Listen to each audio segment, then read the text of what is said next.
Chapter 1. The Old Sea Dog at the Admiral Benbow Squire Trelawney, Drive, Livesey, and the rest of these gentlemen having asked me to write down the whole particulars about Treasure Island, from the beginning to the end, keeping nothing back but the bearings of the island, and that only because there is still treasure not yet lifted, I take up my pen in the year of grace 17 and go back to the time when my father kept the Admiral Benbow Inn, and the brown old seaman with the sabre cut first took up his lodging under our roof.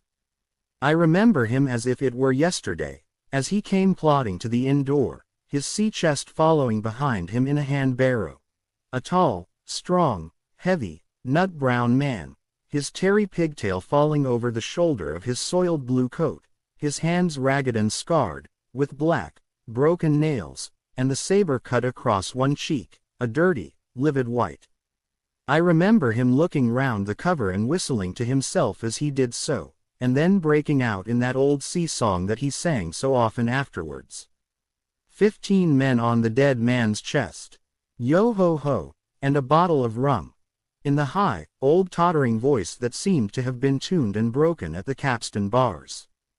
Then he rapped on the door with a bit of stick like a handspike that he carried, and when my father appeared, called roughly for a glass of rum. This, when it was brought to him, he drank slowly, like a connoisseur, lingering on the taste and still looking about him at the cliffs and up at our signboard. "This is a handy cove," says he at length, "and a pleasant city-added grog-shop. Much company, mate." My father told him no, very little company, the more was the pity. "Well, then," said he, "this is the berth for me. Here you, matey," he cried to the man who trundled the barrow, "bring up alongside and help up my chest. I'll stay here a bit," he continued. "I'm a plain man. Rum and bacon and eggs is what I want, and that head up there for to watch ships off. What you mote call me? You mote call me Captain Threshold. You can tell me when I've worked through that," says he, looking as fierce as a commander. And indeed, bad as his clothes were and coarsely as he spoke, he had none of the appearance of a man who sailed before the mast, but seemed like a mate or skipper accustomed to be obeyed or to strike. The man who came with the barrow told us the mail had set him down the morning before at the Royal George, that he had inquired what inns there were along the coast, and hearing ours well spoken of, I suppose, and described as lonely, had chosen it from the others for his place of residence. And that was all we could learn of our guest. He was a very silent man by custom. All day he hung round the cove or upon the cliffs with a brass telescope. All evening he sat in a corner of the parlor next the fire and drank rum and water very strong. Mostly he would not speak when spoken to, only look up sudden and fierce and blow through his nose like a fog horn, and we and the people who came about our house soon learned to let him be. Every day when he came back from his stroll he would ask if any seafaring men had gone by along the road. At first we thought it was the want of company of his own kind that made him ask this question, but at last we began to see he was desirous to avoid them. When a seaman did put up at the Admiral Benbow, as now and then some did, making by the coast road for Bristol, he would look in at him through the curtained door before he entered the parlor, and he was always sure to be as silent as a mouse when any such was present. For me, at least, there was no secret about the matter, for I was, in a way, a sharer in his alarms. He had taken me aside one day and promised me a silver fourpenny on the 1st of every month if I would only keep my weather eye open for a seafaring man with one leg and let him know the moment he appeared. Often enough when the 1st of the month came round and I applied to him for my wage, he would only blow through his nose at me and stare me down, but before the week was out he was sure to think better of it, bring me my fourpenny piece, and repeat his orders to look out for the seafaring man with one leg. How that personage haunted my dreams, I need scarcely tell you. On stormy nights, when the wind shook the four corners of the house and the surf roared along the cove and up the cliffs, I would see him in a 3,000 forms, and with 1,000 diabolical expressions. Now the leg would be cut off at the knee, now at the hip, Now he was a monstrous kind of a creature who had never had but the one leg, and that in the middle of his body. To see him leap and run and pursue me over hedge and ditch was the worst of nightmares. And altogether I paid pretty dear for my monthly fourpenny piece, in the shape of these abominable fancies. But though I was so terrified by the idea of the seafaring man with one leg, I was far less afraid of the captain himself than anybody else who knew him. There were nights when he took a deal more rum and water than his head would carry, and then he would sometimes sit and sing his wicked, old, wild sea songs, minding nobody, but sometimes he would call for glasses round and force all the trembling company to listen to his stories or bear a chorus to his singing. Often I have heard the house shaking with yo-ho-ho, and a bottle of rum, all the neighbors joining in for dear life, with the fear of death upon them, and each singing louder than the other to avoid remark. For in these fits he was the most overriding companion ever known. He would slap his hand on the table for silence all round. He would fly up in a passion of anger at a question, or sometimes because none was put, and so he judged the company was not following his story. Nor would he allow anyone to leave the inn till he had drunk himself sleepy and reeled off to bed. His stories were what frightened people worst of all. Dreadful stories they were. About hanging, and walking the plank, and storms at sea, and the dry Tortugas, and wild deeds and places on the Spanish Main. By his own account he must have lived his life among some of the wickedest men that God ever allowed upon the sea, and the language in which he told these stories shocked our plain country people almost as much as the crimes that he described. My father was always saying the inn would be ruined, for people would soon cease coming there to be tyrannized over and put down, and sent shivering to their beds, but I really believe his presence did us good. People were frightened at the time, but on looking back they rather liked it. It was a salt and such like names, and saying there was the sort of man that made England terrible at sea. In one way, indeed, he bade fair to ruin us, for he kept on staying week after week, and at last month after month, so that all the money had been long exhausted, and still my father never plucked up the heart to insist on having more. If ever he mentioned it, the captain blew through his nose so loudly that you might say he roared, and stared my poor father out of the room. I have seen him wringing his hands after such a rebuff, and I am sure the annoyance and the terror he lived in must have greatly hastened his early and unhappy death. All the time he lived with us the captain made no change whatever in his dress but to buy some stockings from a hawker. One of the cocks of his hat having fallen down, he let it hang from that day forth, though it was a great annoyance when it blew. I remember the appearance of his coat, which he patched himself upstairs in his room, and which, before the end, was nothing but patches. He never wrote or received a letter, and he never spoke with any but the neighbors, and with these, for the most part, only when drunk on rum. The great sea chest none of us had ever seen open. He was only once crossed, and that was towards the end, when my poor father was far gone in a decline that took him off. Dr. Livesey came late one afternoon to see the patient, took a bit of dinner from my mother, and went into the parlor to smoke a pipe until his horse should come down from the hamlet, for we had no stabling at the old Benbow. I followed him in, and I remember observing the contrast the neat, bright doctor, with his powder as white as snow and his bright, black eyes and pleasant manners, made with the coltish country folk, and above all, with that filthy, heavy, bleared scarecrow of a pirate of ours, sitting, far gone in rum, with his arms on the table. Suddenly he, the captain, that is, began to pipe up his eternal song. 15 men. At first I had supposed the dead man's chest to be that identical big box of his upstairs in the front room, and the thought had been mingled in my nightmares with that of the one-legged seafaring man. But by this time we had all long ceased to pay any particular notice to the song. It was new, that night, to nobody but Drive Livesey, and on him I observed it did not produce an agreeable effect, for he looked up for a moment quite angrily before he went on with his talk to old Taylor, the gardener, on a new cure for the rheumatics. In the meantime, The captain gradually brightened up at his own music, and at last flapped his hand upon the table before him in a way we all knew to mean silence. The voices stopped at once, all but Drive. Livesey's. He went on as before, speaking clear and kind and drawing briskly at his pipe between every word or two. The captain glared at him for a while, flapped his hand again, glared still harder, and at last broke out with a villainous, low oath. Silence, there, between decks. "Were you addressing me, sir?" says the doctor.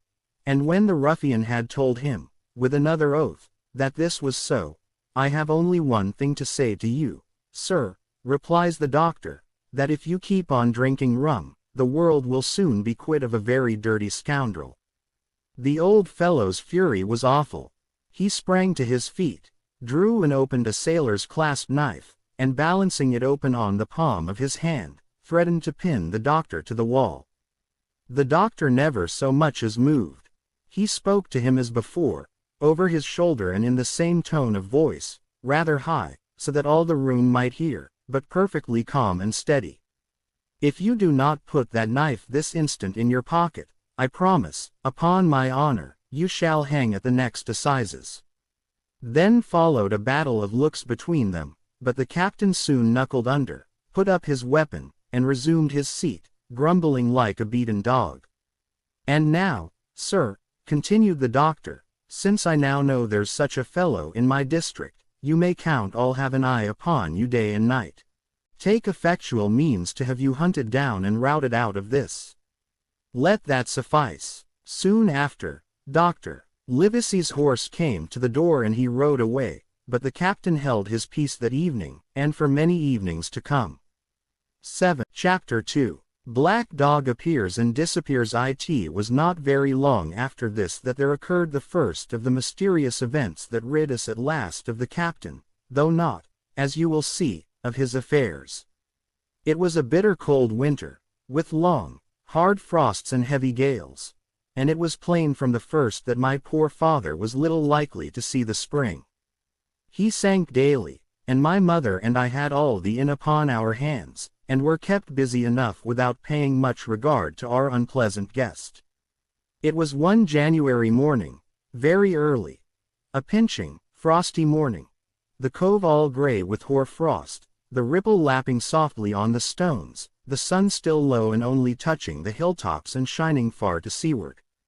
The captain had risen earlier than usual and set out down the beach, his cutlass swinging under the broad skirts of the old blue coat, his brass telescope under his arm, his hat tilted back upon his head.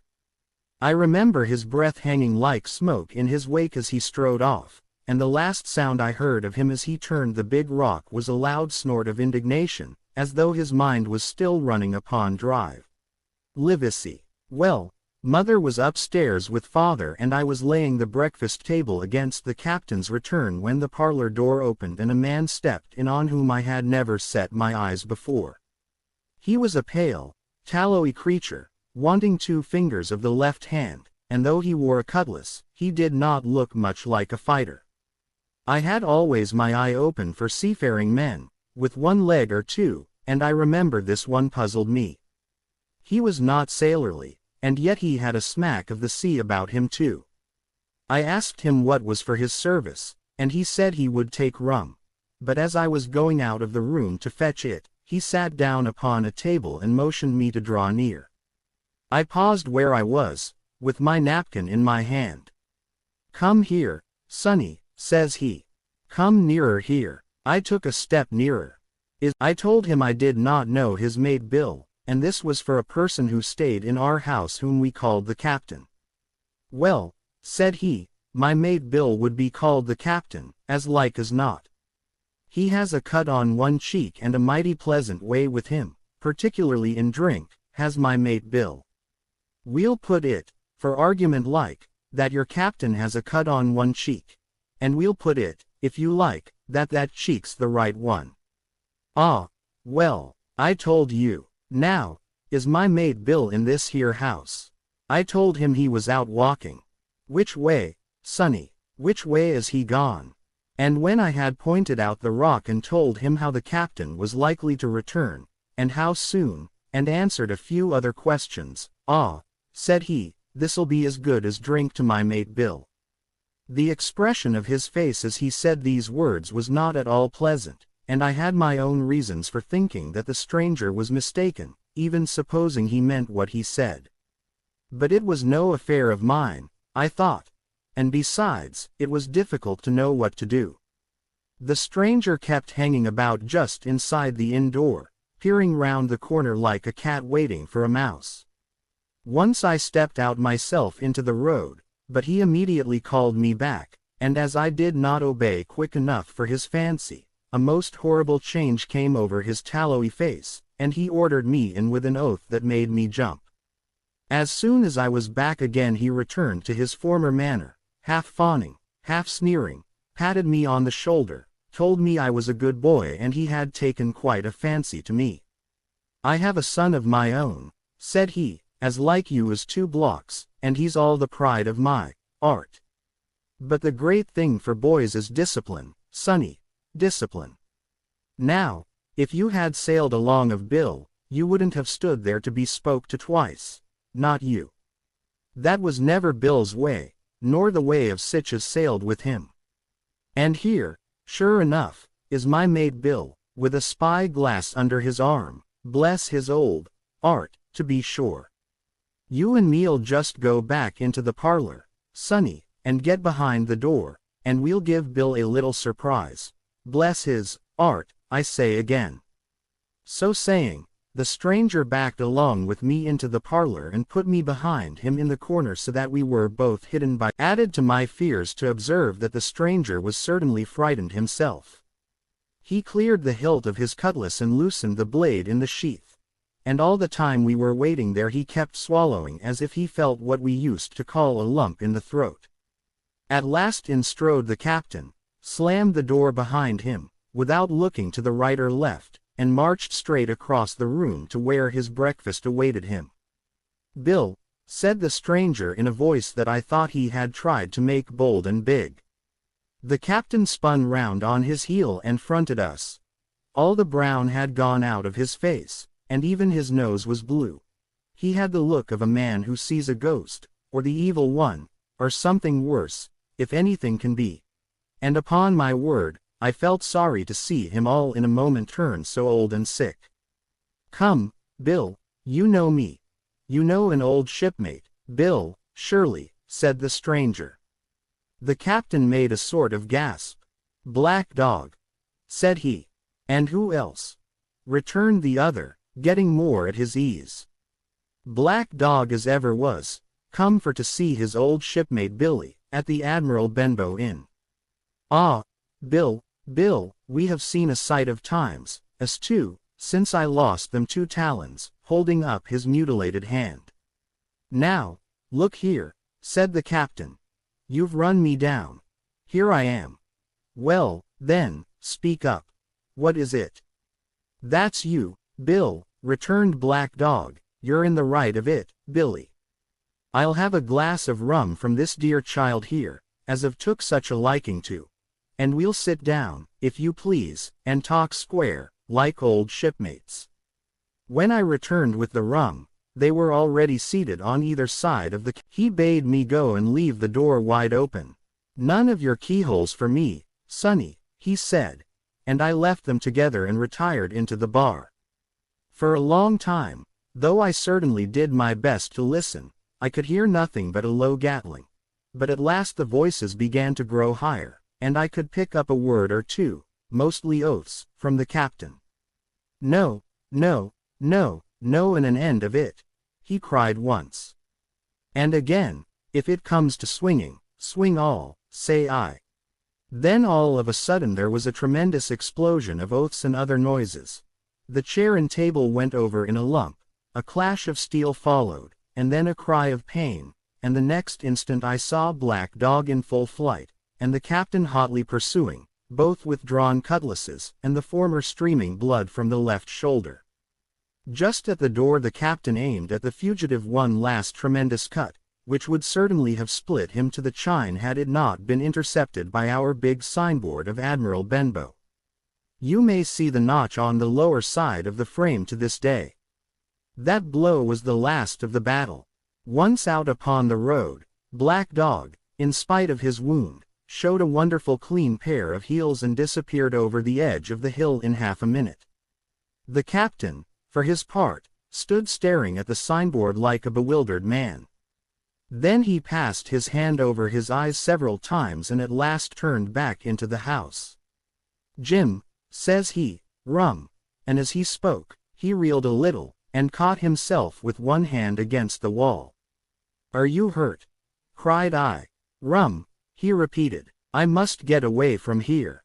Rum, rum." I ran to fetch it, but I was quite unsteadied by all that had fallen out, and I broke one glass and fouled the tap, and while I was still getting in my own way, I heard a loud fall in the parlor, and running in, beheld the captain lying full length upon the floor. At the same instant my mother, alarmed by the cries and fighting, came running downstairs to help me. Between us we raised his head. He was breathing very loud and hard, but his eyes were closed and his face a horrible color. 11. "Dear, dearie me," cried my mother, "what a disgrace upon the house! And your poor father sick." In the meantime, we had no idea what to do to help the captain, nor any other thought but that he had got his death hurt in the scuffle with the stranger. I got the rum, to be sure, and tried to put it down his throat, but his teeth were tightly shut and his jaws as strong as iron. It was a happy relief for us when the door opened and Dr. Livesey came in, on his visit to my father. "Oh, doctor," we cried, "what shall we do? Where is he wounded?" "Wounded? A fiddlestick's end," said the doctor. "No more wounded than you or I. The man has had a stroke, as I warned him. Now, Mrs. Hawkins, just you run upstairs to your husband and tell him, if possible, nothing about it. For my part, I must do my best to save this fellow's trebly worthless life. Jim, you get me a basin." When I got back with the basin, the doctor had already ripped up the captain's sleeve and exposed his great sinewy arm. It was tattooed in several places. "Here's luck, a fair wind, and Billy Bones his fancy," were very neatly and clearly executed on the forearm. And up near the shoulder there was a sketch of a gallows and a man hanging from it. Done, as I thought, with great spirit. "Prophetic," said the doctor, touching this picture with his finger. "And now, Master Billy Bones, if that be your name, we'll have a look at the color of your blood." "Jim," he said, "are you afraid of blood?" "No, sir," said I. "Well, then," said he, "you hold the basin." And with that he took his lancet and opened a vein. A great deal of blood was taken before the captain opened his eyes and looked mistily about him. First he recognized the doctor with an unmistakable frown. Then his glance fell upon me, and he looked relieved. But suddenly his color changed, and he tried to raise himself, crying, "Where's Black Dog?" "There is no black dog here," said the doctor, "except what you have on your own back. You have been drinking rum. You have had a stroke. 12. Precisely as I told you. And I have just, very much against my own will, dragged you head foremost out of the grave. Now, Mr. Bones." "That's not my name," he interrupted. "Much I care," returned the doctor. "It's the name of a buccaneer of my acquaintance. And I call you by it for the sake of shortness, and what I have to say to you is this. One glass of rum won't kill you, but if you take one you'll take another, and I stake my wig if you don't break off short, you'll die. Do you understand that? Die, and go to your own place, like the man in the Bible. Come, now, make an effort. I'll help you to your bed for once." Between us, with much trouble, we managed to hoist him upstairs, and laid him on his bed, where his head fell back on the pillow as if he were almost fainting. "Now, mind you," said the doctor, "I clear my conscience. The name of rum for you is death." And with that he went off to see my father, taking me with him by the arm. "This is nothing," he said as soon as he had closed the door. I have drawn blood enough to keep him quiet a while. He should lie for a week where he is. Chapter 3. The black spot. About noon I stopped at the captain's door with some cooling drinks and medicines. He was lying very much as we had left him, only a little higher, and he seemed both weak and excited. "Jim," he said, "you're the only one here that's worth anything, and you know I've been always good to you. Never a month but I've given you a silver fourpenny for yourself. And now you see, mate, I'm pretty low, and deserted by all. And Jim, you'll bring me one noggin of rum, now, won't you, matey?" "The doctor," I began, but he broke in cursing the doctor, in a feeble voice but heartily. "Doctors is all swabs," he said. "And that doctor there, why, what do he know about seafaring men? I been in places hot as pitch, and mates dropping round with Yellow Jack, and the blessed land heaving like the sea with earthquakes. What do the doctor know of lands like that? And I lived on rum, I tell you. It's been meat and drink, and man and wife, to me, and if I'm not to have my rum now I'm a poor old hulk on a lee shore. My blood'll be on you, Jim, and that doctor swab." And he ran on again for a while with curses. "Look, Jim, how my fingers fidges," he continued in the pleading tone. "I can't keep 'em still, not I. I haven't had a drop this blessed day. That doctor's a fool, I tell you.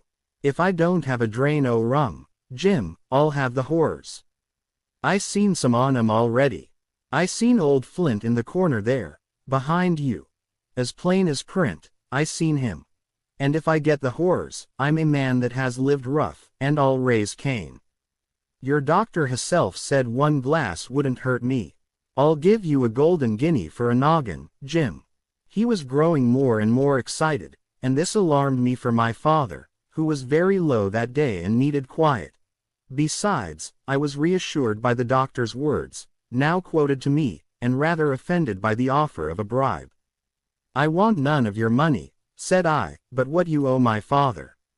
I'll get you one glass, and no more." "When I, said he, "that's some better, sure enough. And now, matey, did that doctor say how long I was to lie here in this old berth?" "A week at least," said I. "Thunder!" he cried. "A week! I can't do that. They'd have the black spot on me by then. The lubbers is going about to get the wind of me this blessed moment. Lubbers as couldn't keep what they got, and want to nail what is another's. Is that seamanly behavior? Now, I want to know. But I'm a saving soul. I never wasted good money of mine, nor lost it neither, and I'll trick 'em again. I'm not afraid on 'em. I'll shake out another reef, matey, and daddle 'em again." As he was thus speaking, he had risen from bed with great difficulty, holding to my shoulder with a grip that almost made me cry out, and moving his legs like so much dead weight. His words, spirited as they were in meaning, contrasted sadly with the weakness of the voice in which they were uttered. He paused when he had got into a sitting position on the edge. "That doctor's done me," he murmured. "My ears is singing. Lay me back." Before I could do much to help him he had fallen back again to his former place, where he lay for a while silent. "Jim," he said at length, "you saw that seafaring man today?" "Black dog?" I asked. "Ah, black dog," says he. "He's a bad un. But there's worse that put him on.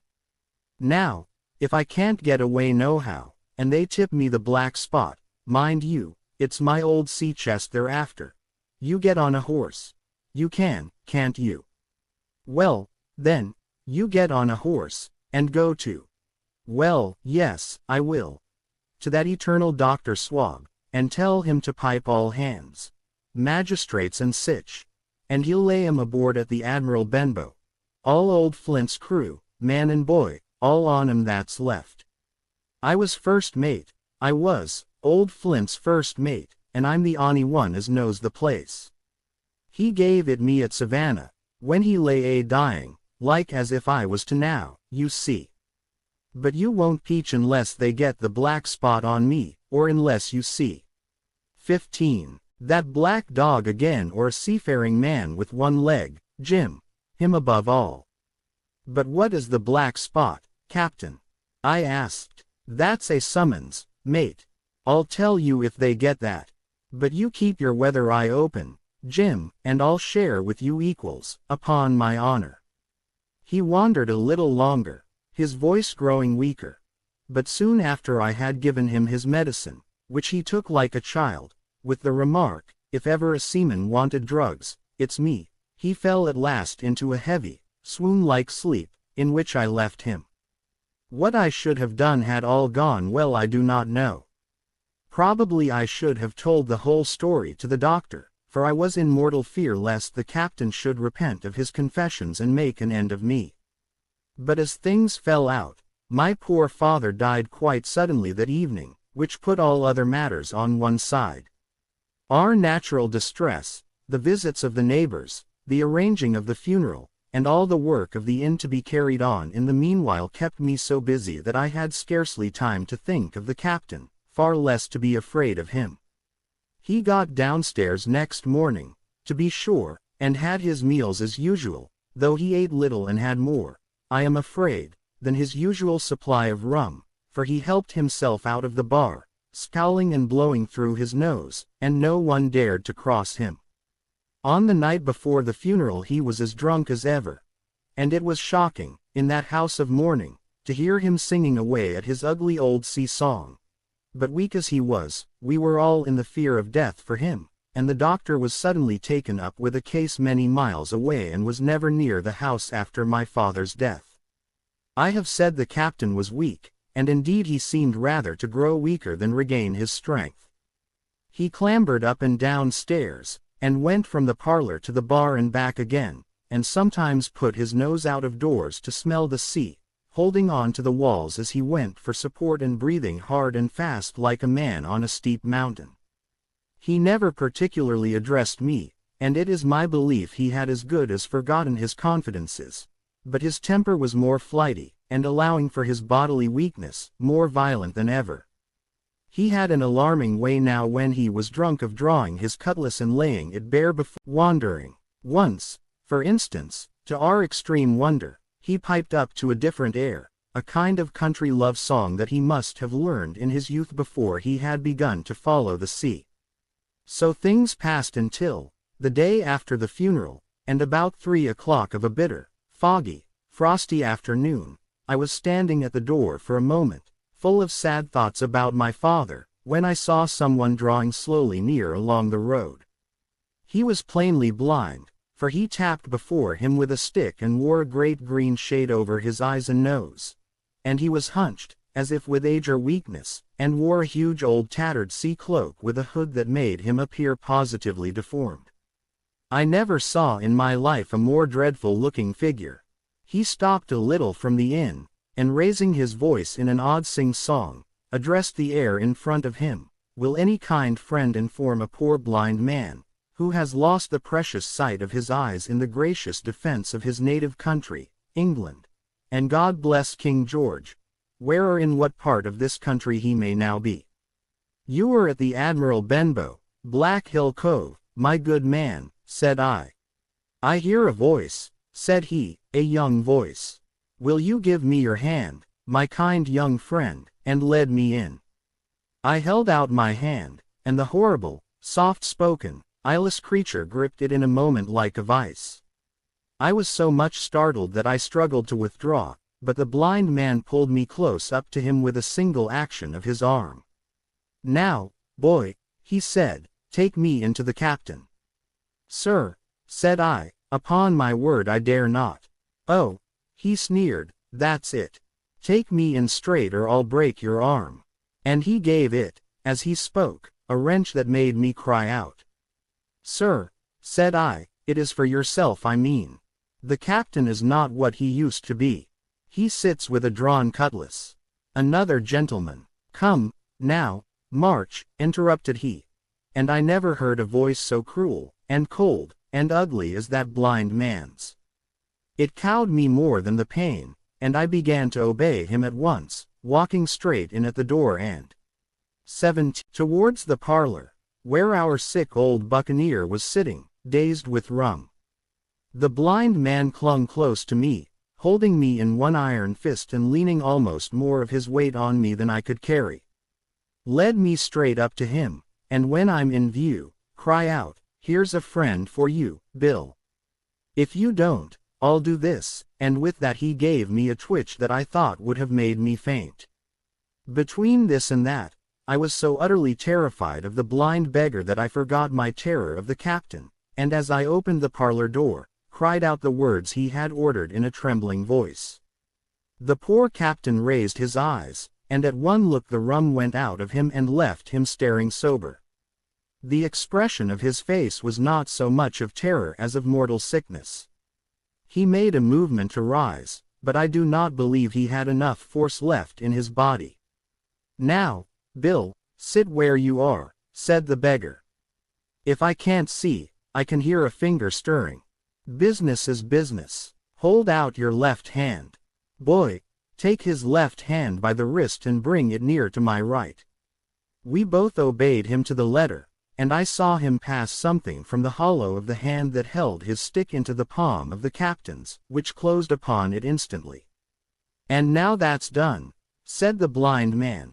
And at the words he suddenly left hold of me, and with incredible accuracy and nimbleness, skipped out of the parlor and into the road, where, as I still stood motionless, I could hear his stick go tap tap tapping into the distance.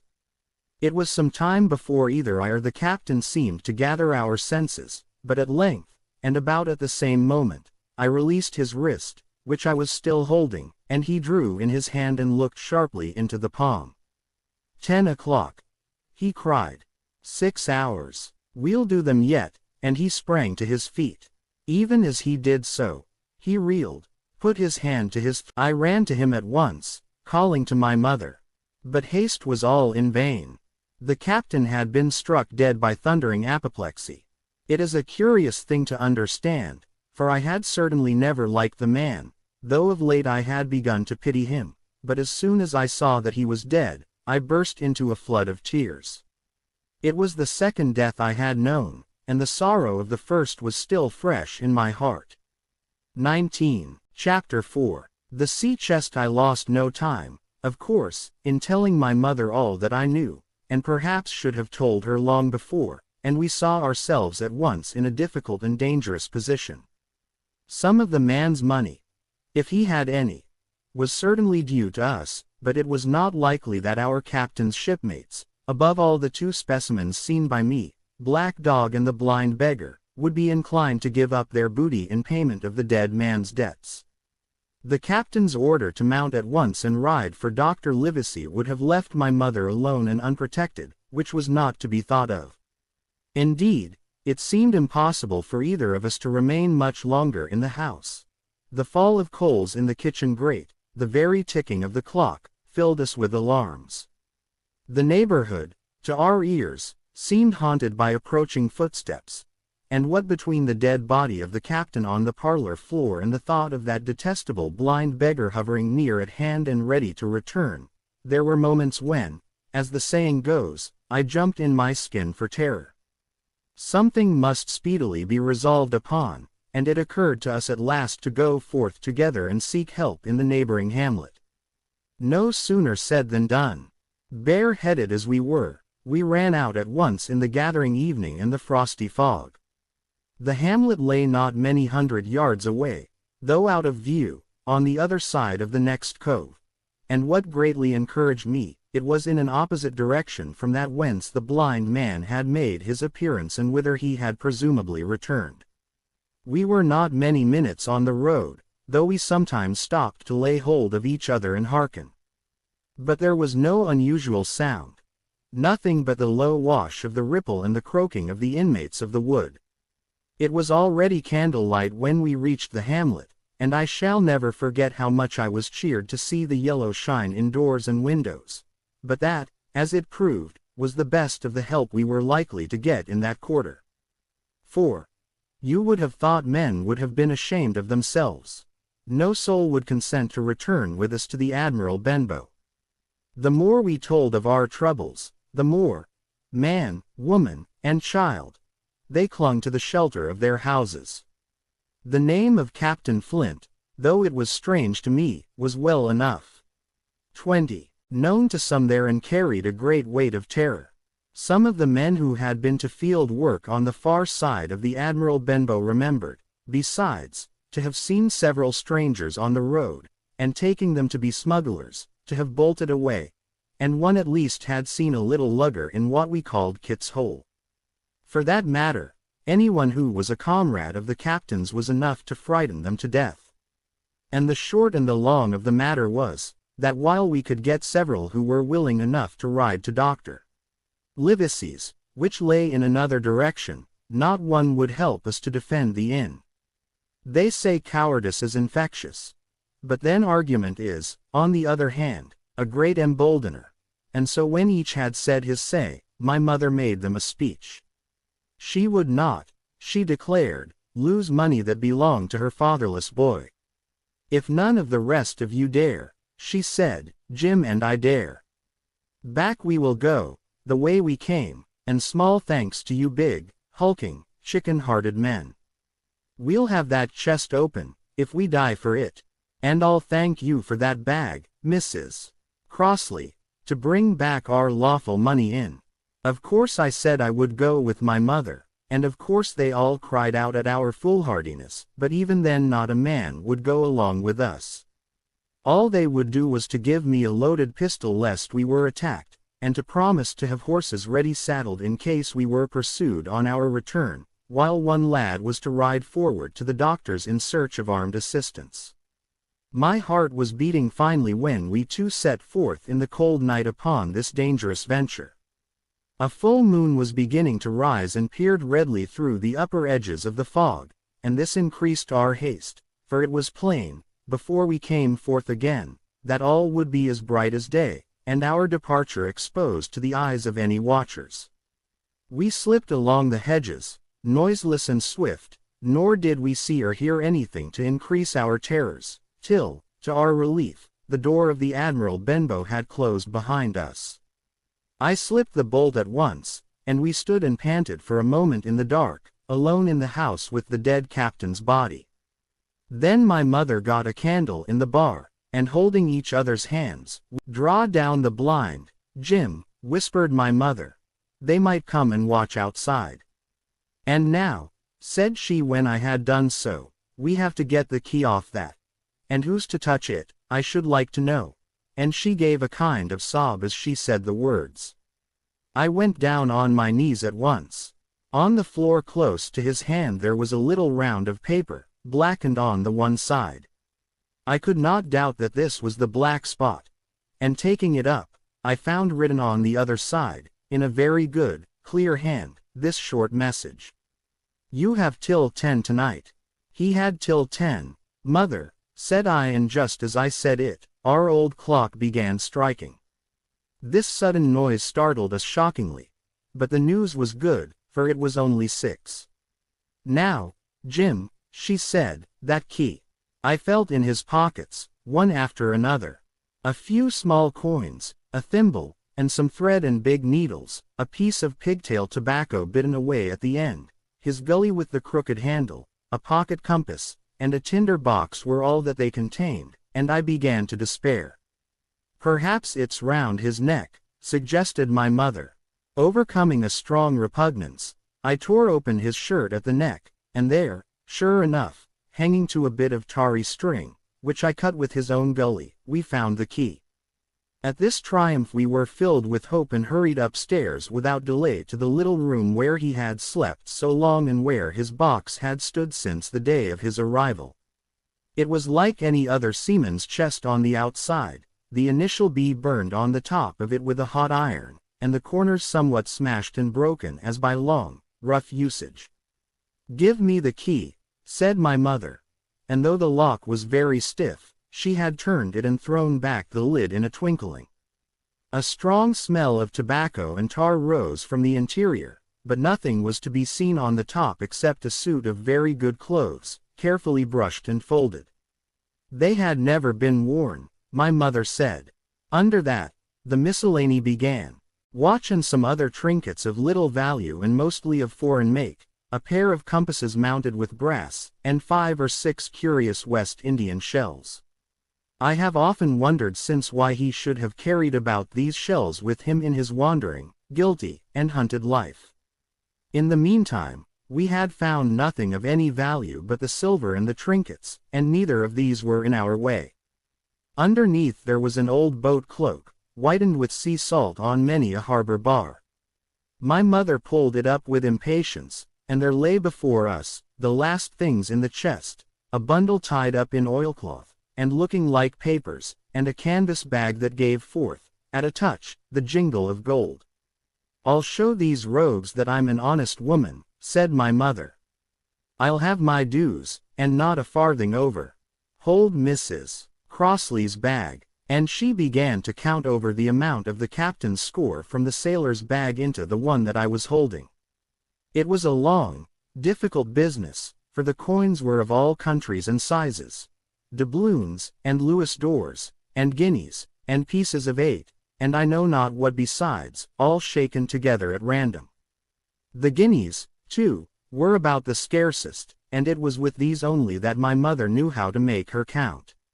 When we were about halfway through, I suddenly put my hand upon her arm, for I had heard in the silent frosty air a sound that brought my heart into my mouth, the tap-tapping of the blind man's stick upon the frozen road. It drew nearer and nearer, while we sat holding our breath.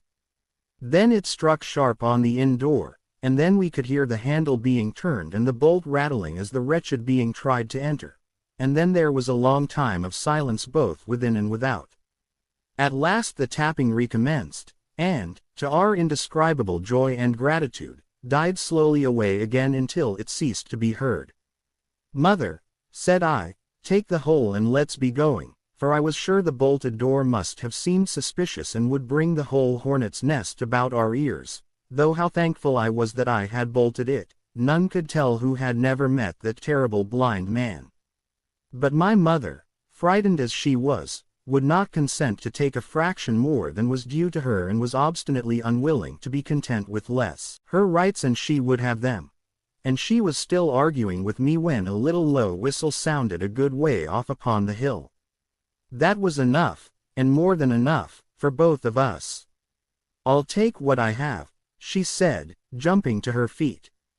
"And I'll take this to square the count," said I, picking up the oilskin packet. Next moment we were both groping downstairs, leaving the candle by the empty chest, and the next we had opened the door and were in full retreat. We had not started a moment too soon. The fog was rapidly dispersing. Already the moon shone quite clear on the high ground on either side, and it was only in the exact bottom of the dell and round the tavern door that a thin veil still hung unbroken to conceal the first steps of our escape. Far less than halfway to the hamlet, very little beyond the bottom of the hill, we must come forth into the moonlight. Nor was this all, for the sound of several footsteps running came already to our ears, and as we looked back in their direction, a light tossing to and fro and still rapidly advancing showed that one of the newcomers carried a lantern. "My dear," said my mother suddenly, "take the money and run on. I am going to faint." This was certainly the end for both of us, I thought. How I cursed the cowardice of the neighbors!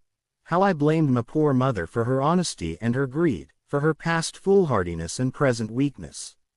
We were just at the little bridge, by good fortune, and I helped her, tottering as she was, to the edge of the bank, where, sure enough, she gave a sigh and fell on my shoulder.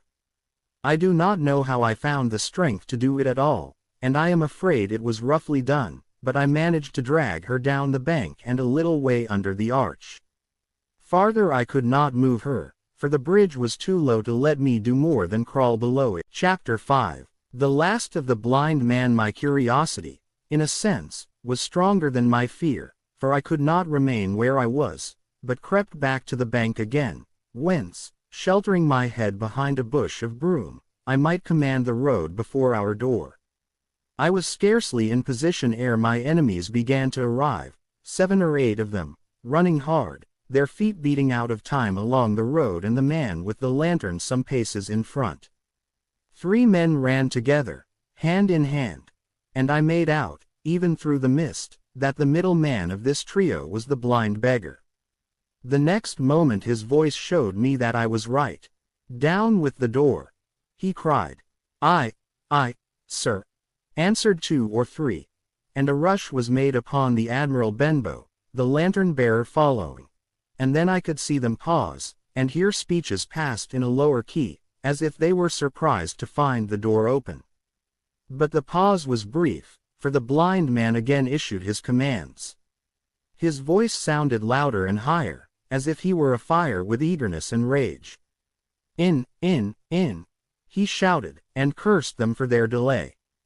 4 or 5 of them obeyed at once, 2 remaining on the road with the formidable beggar. There was a pause, then a cry of surprise, and then a voice shouting from the house, "Bill's dead." But the blind man swore at them again for their delay. "Search him, some of you shirking lubbers, and the rest of you aloft and get the chest," he cried. I could hear their feet rattling up our old stairs, so that the house must have shook with it. Promptly afterwards, fresh sounds of astonishment arose. The window of the captain's room was thrown open with a slam and a jingle of broken glass, and a man leaned out into the moonlight, head and shoulders, and addressed the blind beggar on the road below him. "Phew!" he cried. "Is it there?" roared Pugh. "The money's there." The blind man cursed the money. "Flint's fist, I mean," he cried. "We don't see it here nohow," returned the man. "Here, you below there, is it on Bill?" cried the blind man again. At that another fellow, probably him who had remained below to search the captain's body, came to the door of the inn. "Bill's been overhauled already," said he. "Nothin' left. It's these people of the inn. It's that boy. I wish I had put his eyes out," cried the blind man. "Phew! There were no time ago. They had the door bolted when I tried it. Scatter, lads, and find 'em." "Sure enough, they left their glim here," said the fellow from the window. "Scatter and find 'em. Rout the house out," reiterated Pugh, striking with his stick upon the road. Then there followed a great to-do through all our old inn, heavy feet pounding to and fro, furniture thrown over, doors kicked in, until the very rocks re-echoed and the men came out again, one after another, on the road and declared that we were nowhere to be found. And just the same whistle that had alarmed my mother and myself over the dead captain's money was once more clearly audible through the night, but this time twice repeated. I had thought it to be the blind man's trumpet, so to speak, summoning his crew to the assault, but I now found that it was a signal from the hillside towards the hamlet, and from its effect upon the buccaneers, a signal to warn them of approaching danger. "There's Dirk again," said one. "Twice. We'll have to budge, mates." "Budge, you skulk," cried Pugh. "Dirk was a fool and a coward from the first. You wouldn't mind him. They must be close by. They can't be far. You have your hands on it. Scatter and look for them, dogs." "Oh, shiver my soul," he cried, "if I had eyes." 26. This appeal seemed to produce some effect, for 2 of the fellows began to look here and there among the lumber, but half-heartedly, I thought, and with half an eye to their own danger all the time, while the rest stood irresolute on the road. "You have your hands on thousands, you fools, and you hang a leg. You'd be as rich as kings if you could find it, and you know it's here, and you stand there skulking. There wasn't one of you dared face Bill, and I did it. A blind man. And I'm to lose my chance for you. I'm to be a poor, crawling beggar, sponging for rum, when I might be rolling in a coach. If you had the pluck of a weevil in a biscuit you would catch them still." "Hang it, Hugh, we've got the doubloons," grumbled one. "They might have hid the blessed thing," said another. "Take the George, Hugh, and don't stand here squalling." Squalling was the word for it. Hugh's anger rose so high at these objections till at last, his passion completely taking the upper hand, he struck at them right and left in his blindness, and his stick sounded heavily on more than one. These, in their turn, cursed back at the blind miscreant, threatened him in horrid terms, and tried in vain to catch the stick and wrest it from his grasp. This quarrel was the saving of us, for while it was still raging, another sound came from the top of the hill on the side of the hamlet, the tramp of horses galloping. Almost at the same time a pistol shot, flash and report, came from the hedge side. And that was plainly the last signal of danger, for the buccaneers turned at once and ran, separating in every direction, one seaward along the cove, one slant across the hill, and so on, so that in half a minute not a sign of them remained but Pew. Him they had deserted, whether in sheer panic or out of revenge for his ill words and blows I know not. But there he remained behind, tapping up and down the road in a frenzy, and groping and calling for his comrades. Finally he took a wrong. Just then the noise of horses topped the rise, and 4 or 5 riders came in sight in the moonlight and swept at full gallop down the slope. At this Pew saw his error, turned with a scream, and ran straight for the ditch, into which he rolled. But he was on his feet again in a second and made another dash, now utterly bewildered, right under the nearest of the coming horses. The rider tried to save him, but in vain. Down went Pew with a cry that rang high into the night, and the 4 hoofs trampled and spurned him and passed by. He fell on his side, then gently collapsed upon his face and moved no more. I leapt to my feet and hailed the riders. They were pulling up, at any rate, horrified at the accident, and I soon saw what they were. One, tailing out behind the rest, was a lad that had gone from the hamlet to Dr. Livesey's. The rest were revenue officers, whom he had met by the way, and with whom he had had the intelligence to return at once.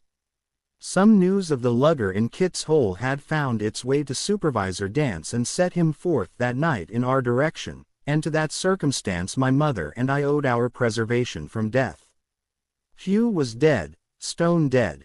As for my mother, when we had carried her up to the hamlet, a little cold water and salts and that soon brought her back again, and she was none the worse for her terror, though she still continued to deplore the balance of the money.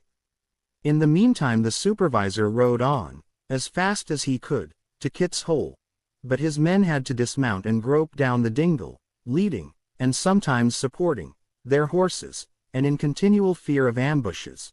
So it was no great matter for surprise that when they got down to the hole the lugger was already under way, though still close in. He hailed her. A voice replied, telling him to keep out of the moonlight or he would get some lead in him, and at the same time a bullet whistled close by his arm. Soon after, the lugger doubled the point and disappeared. Mr. Dance stood there, as he said, like a fish out of water, and all he could do was to dispatch a man to warn the cutter. And that, said he, is just about as good as nothing. They've got off clean, and there's an end. 28 Only, he added, I'm glad I trod on Master Pew's corns, for by this time he had heard my story. I went back with him to the Admiral Benbow, and you cannot imagine a house in such a state of smash. The very clock had been thrown down by these fellows in their furious hunt after my mother and myself. And though nothing had actually been taken away except the captain's money bag and a little silver from the till, I could see at once that we were ruined. Mr. Dance could make nothing of the scene. They got the money, you say. Well, then, Hawkins, what infortune were they after? More money, I suppose. No, sir. Not money, I think, replied I. In fact, sir, I believe I have the thing in my breast pocket, and to tell you the truth, I should like to get it put in safety. To be sure, boy. Quite right, said he. I'll take it, if you like. I thought perhaps drive, Livesey. I began. Perfectly right. He interrupted very cheerily. Perfectly right. A gentleman and a magistrate. And, now I come to think of it, I might as well ride round there myself and report to him or squire. Master Pew's dead, when all's done. Not that I regret it, but he's dead, you see, and people will make it out against an officer of His Majesty's revenue, if make it out they can. Now, I'll tell you, Hawkins, if you like, I'll take you along. I thanked him heartily for the offer, and we walked back to the hamlet where the horses were. By the time I had told Mother of my purpose they were all in the saddle. "Dogger," said Mr. Dance, "you have a good horse. Take up this lad behind you." As soon as I was mounted, holding on to Dogger's belt, the supervisor gave the word, and the party struck out at a bouncing trot on the road to Dr. Livesey's house. 29. Chapter 6. The captain's papers. We rode hard all the way till we drew up before Drive Livesey's door. The house was all dark to the front. Mr. Dance told me to jump down and knock, and Dogger gave me a stirrup to descend by. The door was opened almost at once by the maid. "Is Dr. Livesey in?" I asked. "No," she said, "he had come home in the afternoon but had gone up to the hall to dine and pass the evening with the squire."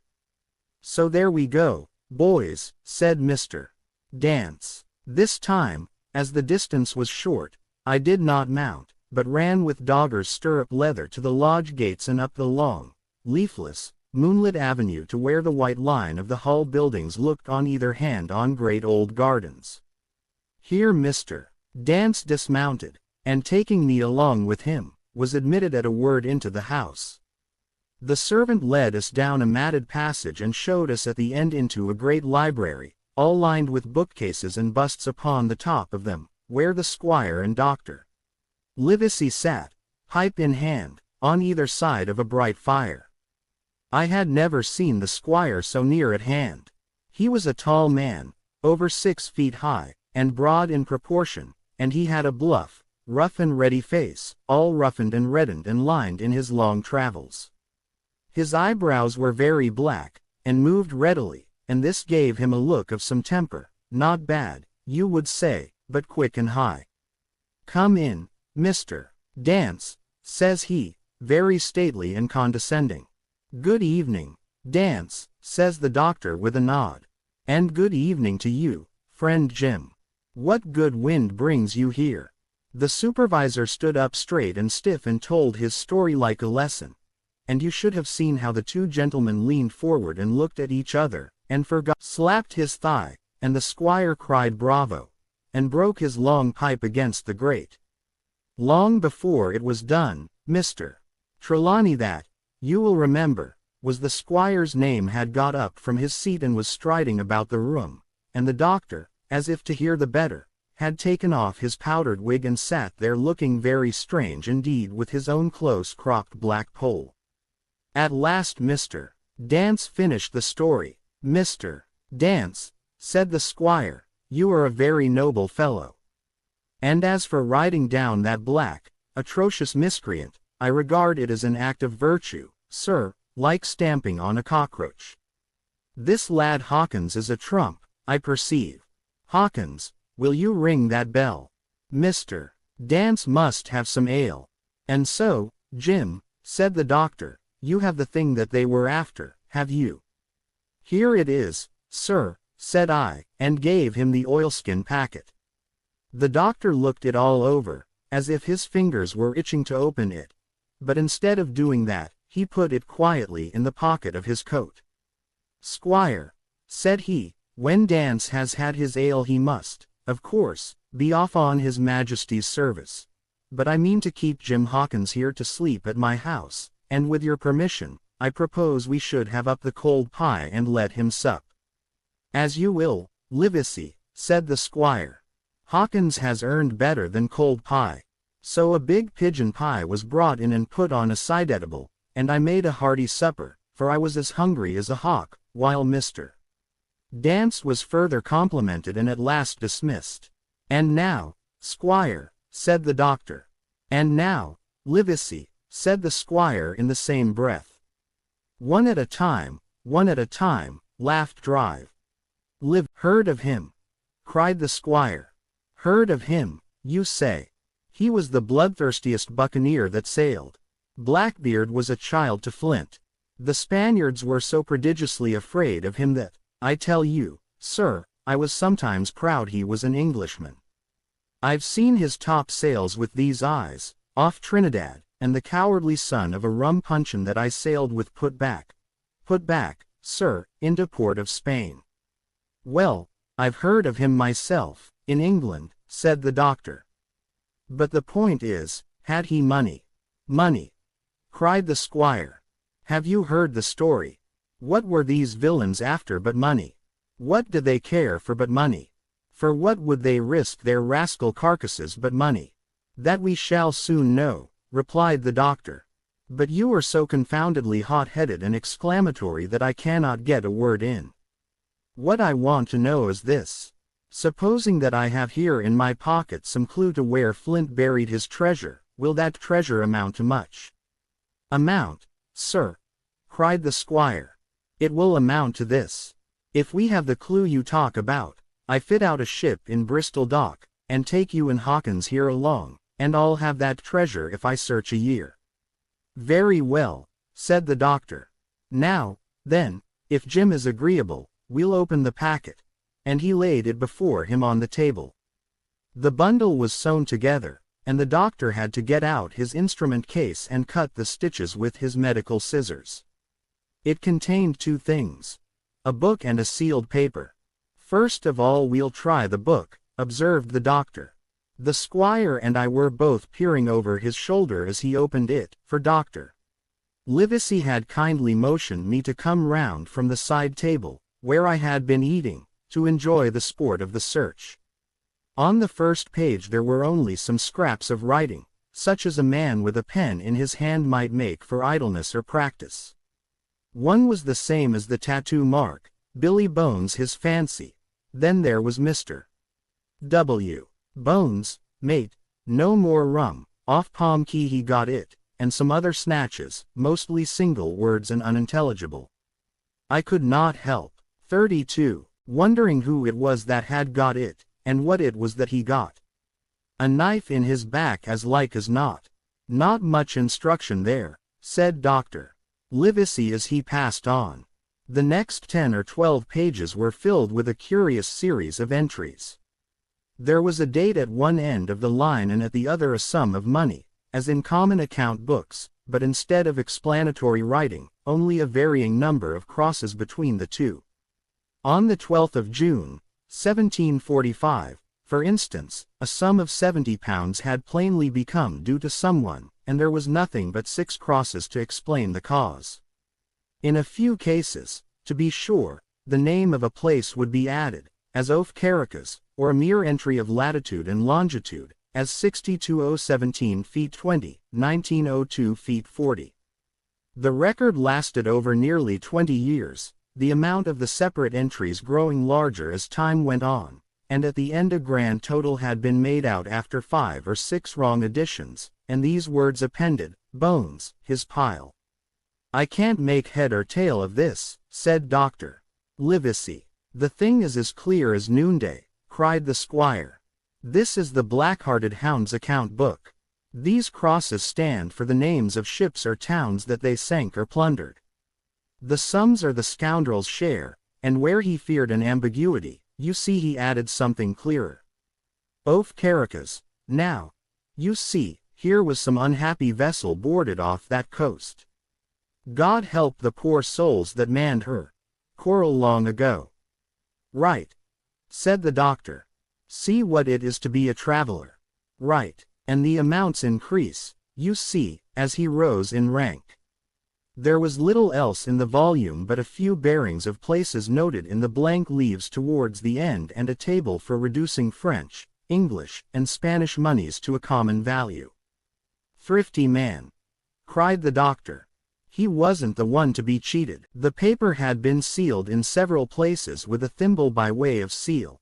The very thimble, perhaps, that I had found in the captain's pocket. The doctor opened the seals with great care, and there fell out the map of an island, with latitude and longitude, soundings, names of hills and bays and inlets, and every particular that would be needed to bring a ship to a safe anchorage upon its shores. It was about 9 miles long and 5 across, shaped, you might say, like a fat dragon standing up, and had 2 fine landlocked harbors, and a hill in the center part marked the Spyglass. There were several additions of a later date, but above all, 3 crosses of red ink. 2 on the north part of the island, 1 in the southwest, and beside this last, in the same red ink, and in a small, neat hand, very different from the captain's tottery characters, these words: "Bulk of treasure here." Over on the back the same hand had written this further information: "Tall tree, spy glass shoulder, bearing a point to the N of NNE. Skeleton Island ESE and by E. 10 feet. The bar silver is in the north cache. You can find it by the trend of the east hummock, 10 fathoms south of the black crag with the face on it. The arms are easy found, in the sand hill, end point of North Inlet Cape, bearing E and a quarter N. J.F. That was all. But brief as it was, and to me incomprehensible, it filled the squire and doctor Livesey with delight. "Livesey," said the squire, "you will give up this wretched practice at once. Tomorrow I start for Bristol. In 3 weeks' time. 3 weeks. 2 weeks. 10 days. We'll have the best ship, sir, and the choicest crew in England. Hawkins shall come as cabin boy. You'll make a famous cabin boy, Hawkins. You, Livesey, are ship's doctor. I am admiral. We'll take Redruth, Joyce, and Hunter. We'll have favorable winds." "Trelawney," said the doctor, "I'll go with you. And I'll go bail for it, so will Jim, and be a credit to the undertaking. There's only one man I'm afraid of." "And who's that?" cried the squire. "Name the dog, sir." "You," replied the doctor, "for you cannot hold your tongue.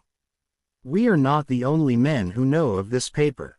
These fellows who attacked the inn tonight. Bold, desperate blades, for sure.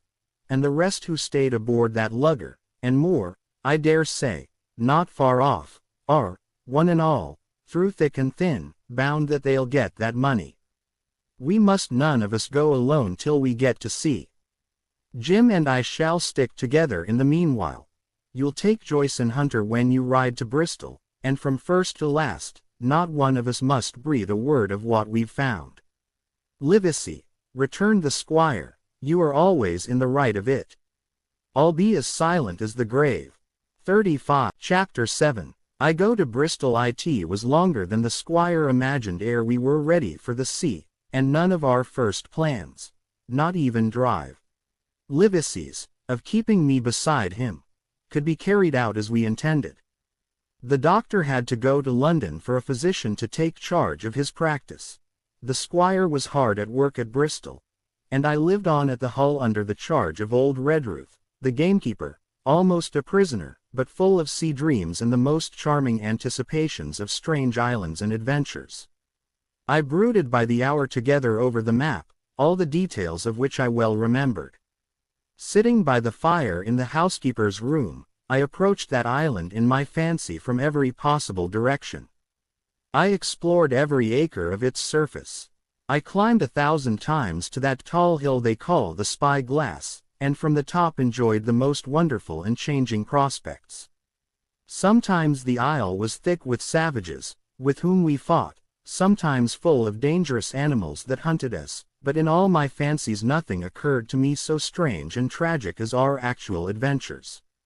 So the weeks passed on, till one fine day there came a letter addressed to Dr. Livesey, with this addition, to be opened, in the case of his absence, by Tom Redruth or young Hawkins. Obeying this order, we found, or rather I found, for the gamekeeper was a poor hand at reading anything but print, the following important news. Old Anchor Inn, Bristol, March 1st, 17. Dear Livesey, as I do not know whether you are at the Hull or still in London, sweeter schooner. A child might sail her. 200 tons. Name, Hispaniola. I got her through my old friend, Blandly, who has proved himself throughout the most surprising trump. The admirable fellow literally slaved in my interest, and so, I may say, did everyone in Bristol, as soon as they got wind of the port we sailed for. Treasure, I mean.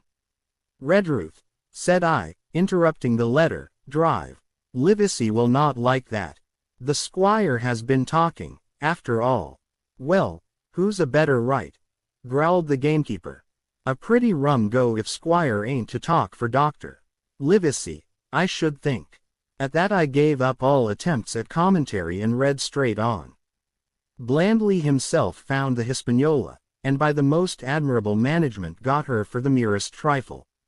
There is a class of men in Bristol monstrously prejudiced against Blandly. They go the length of declaring that this honest creature would do anything for money, that the Hispaniola belonged to him, and that he sold it me absurdly high. The most transparent calumnies. None of them dare, however, to deny the merits of the ship. 38. So far there was not a hitch. The workpeople, to be sure, riggers and what not, were most annoyingly slow, but time cured that. It was the crew that troubled me. I wished a round score of men. In case of natives, buccaneers, or the odious French. And I had the worry of the deuce itself to find so much as half a dozen, till the most remarkable stroke of fortune brought me the very man that I required. I was standing on the dock, when, by the merest accident, I fell in talk with him. I found he was an old sailor, kept a public house, knew all the seafaring men in Bristol, had lost his health ashore, and wanted a good berth as cook to get to sea again. He had hobbled down there that morning, he said, to get a smell of the salt. I was monstrously touched. So would you have been. And, out of pure pity, I engaged him on the spot to be ship's cook. Long John Silver, he is called, and has lost a leg, but that I regard a recommendation, since he lost it in his country's service, under the immortal Hawke. He has no pension, Livesey. Imagine the abominable age we live in. Well, sir, I thought I had only found a cook, but it was a crew I had discovered. Between Silver and myself we got together in a few days a company of the toughest old salts imaginable. Not pretty to look at, but fellows, by their faces, of the most indomitable spirit. I declare we could fight a frigate. Long John even got rid of 2 out of the 6 or 7 I had already engaged. He showed me in a moment that they were just the sort of fresh-water swabs we had to fear in an adventure of importance. I am in the most magnificent health and spirits, eating like a bull, sleeping like a tree, yet I shall not enjoy a moment till I hear my old tarpaulins tramping round the capstan. Seaward, ho, hang the treasure, it's the glory of the sea that has turned my head. So now, Livesey, come, post. Do not lose an hour, if you respect me. Let young Hawkins go at once to see his mother, with Redruth for a guard, and then both come full speed to Bristol. John Trelawney postscript. I did not tell you that Blandly, who, by the way, is to send a consort after us if we don't turn up by the end of August, had found an admirable fellow for sailing master. A stiff man, which I regret, but in all other respects a treasure. Long John Silver unearthed a very competent man for a mate, a man named Arrow. I have a boatswain who pipes, Livesey. So things shall go man-o'-war fashion on board the good ship Hispaniola. I forgot to tell you that Silver is a man of substance. I know of my own knowledge that he has a banker's account, which has never been overdrawn. He leaves his wife to manage the inn, and as she is a woman of color, a pair of old bachelors like you and I may be excused for guessing that it is the wife, quite as much as the 41 health, that sends him back to roving. J. T. P.P.S. Hawkins may stay one night with his mother. J. T. You can fancy the excitement into which that letter put me. I was half beside myself with glee. And if ever I despised a man, it was old Tom Redruth, who could do nothing but grumble and lament. Any of the under gamekeepers would gladly have changed places with him. But such was not the squire's pleasure, and the squire's pleasure was like law among them all. Nobody but old Redruth would have dared so much as even to grumble. The next morning he and I set out on foot for the Admiral Benbow, and there I found my mother in good health and spirits. The captain, who had so long been a cause of so much discomfort, was gone where the wicked cease from troubling. The squire had had everything repaired, and the public rooms and the sign repainted, and had added some furniture, above all a beautiful armchair for mother in the bar. He had found her a boy as an apprentice also, so that she should not want help while I was gone. It was on seeing that boy that I understood, for the first time, my situation. I had thought up to that moment of the adventures before me, not at all of the home that I was leaving. And now, at sight of this clumsy stranger, who was to stay here in my place beside my mother, I had my first attack of tears. I am afraid I led that boy a dog's life, for as he was new to the work, I had 100 opportunities of setting him right and putting him down, and I was not slow to profit by them. The night passed, and the next day, after dinner, Redruth and I were afoot again and on the road. I said goodbye to mother and the cove where I had lived since I was born, and the dear old Admiral Benbow, since he was repainted, no longer quite so dear. Cocked hat, his saber-cut cheek, and his old brass telescope. Next moment we had turned the corner and my home was out of sight. The mail picked us up about dusk at the Royal George on the Heath. I was wedged in between Redruth and a stout old gentleman, and in spite of the swift motion and the cold night air, I must have dozed a great deal from the very first, and then slept like a log up hill and down dale through stage after stage, for when I was awakened at last it was by a punch in the ribs, and I opened my eyes to find that we were standing still before a large building in a city street and that the day had already broken a long time. "Where are we?" I asked. "Bristol," said Tom. "Get down." Mr. Trelawney had taken up his residence at an inn far down the docks to superintend the work upon the schooner. Thither we had now to walk, and our way, to my great delight, lay along the quays and beside the great multitude of ships of all sizes and rigs and nations. In one, sailors were singing at their work, in another there were men aloft, high over my head, hanging to threads that seemed no thicker than a spider's. Though I had lived by the shore all my life, I seemed never to have been near the sea till then. The smell of tar and salt was something new. I saw the most wonderful figureheads, that had all been far over the ocean. I saw, besides, many old sailors, with rings in their ears, and whiskers curled in ringlets, and tarry pigtails, and their swaggering, clumsy sea walk, and if I had seen as many kings or archbishops I could not have been more delighted. And I was going to sea myself, to sea in a schooner, with a piping boatswain and pig-tailed singing seamen, to sea, bound for an unknown island, and to seek for buried treasure. While I was still in this delightful dream, we came suddenly in front of a large inn and met Squire Trelawney, all dressed out like a sea officer, in stout blue cloth, coming out of the door with a smile on his face and a capital imitation of a sailor's walk. "Here you are," he cried, "and the doctor came last night from London." "Bravo!" "Oh, sir," cried I, "when do we sail?" "Sail?" says he. "We sail tomorrow." 44. Chapter 8. At the sign of the Spy Glass, when I had done breakfasting, the squire gave me a note addressed to John Silver, at the sign of the Spy Glass, and told me I should easily find the place by following the line of the docks and keeping a bright lookout for a little tavern with a large brass telescope for sign. I set off, overjoyed at this opportunity to see some more of the ships and seamen, and picked my way among a great crowd of people and carts and bales, for the dock was now at its busiest, until I found the tavern in question. It was a bright enough little place of entertainment. The sign was newly painted. The windows had neat red curtains. The floor was cleanly sanded. There was a street on each side and an open door on both, which made the large, low room pretty clear to see in spite of clouds of tobacco smoke. The customers were mostly seafaring men, and they talked so loudly that I hung at the door, almost afraid to enter. As I was waiting, a man came out of a side room, and at a glance I was sure he must be Long John.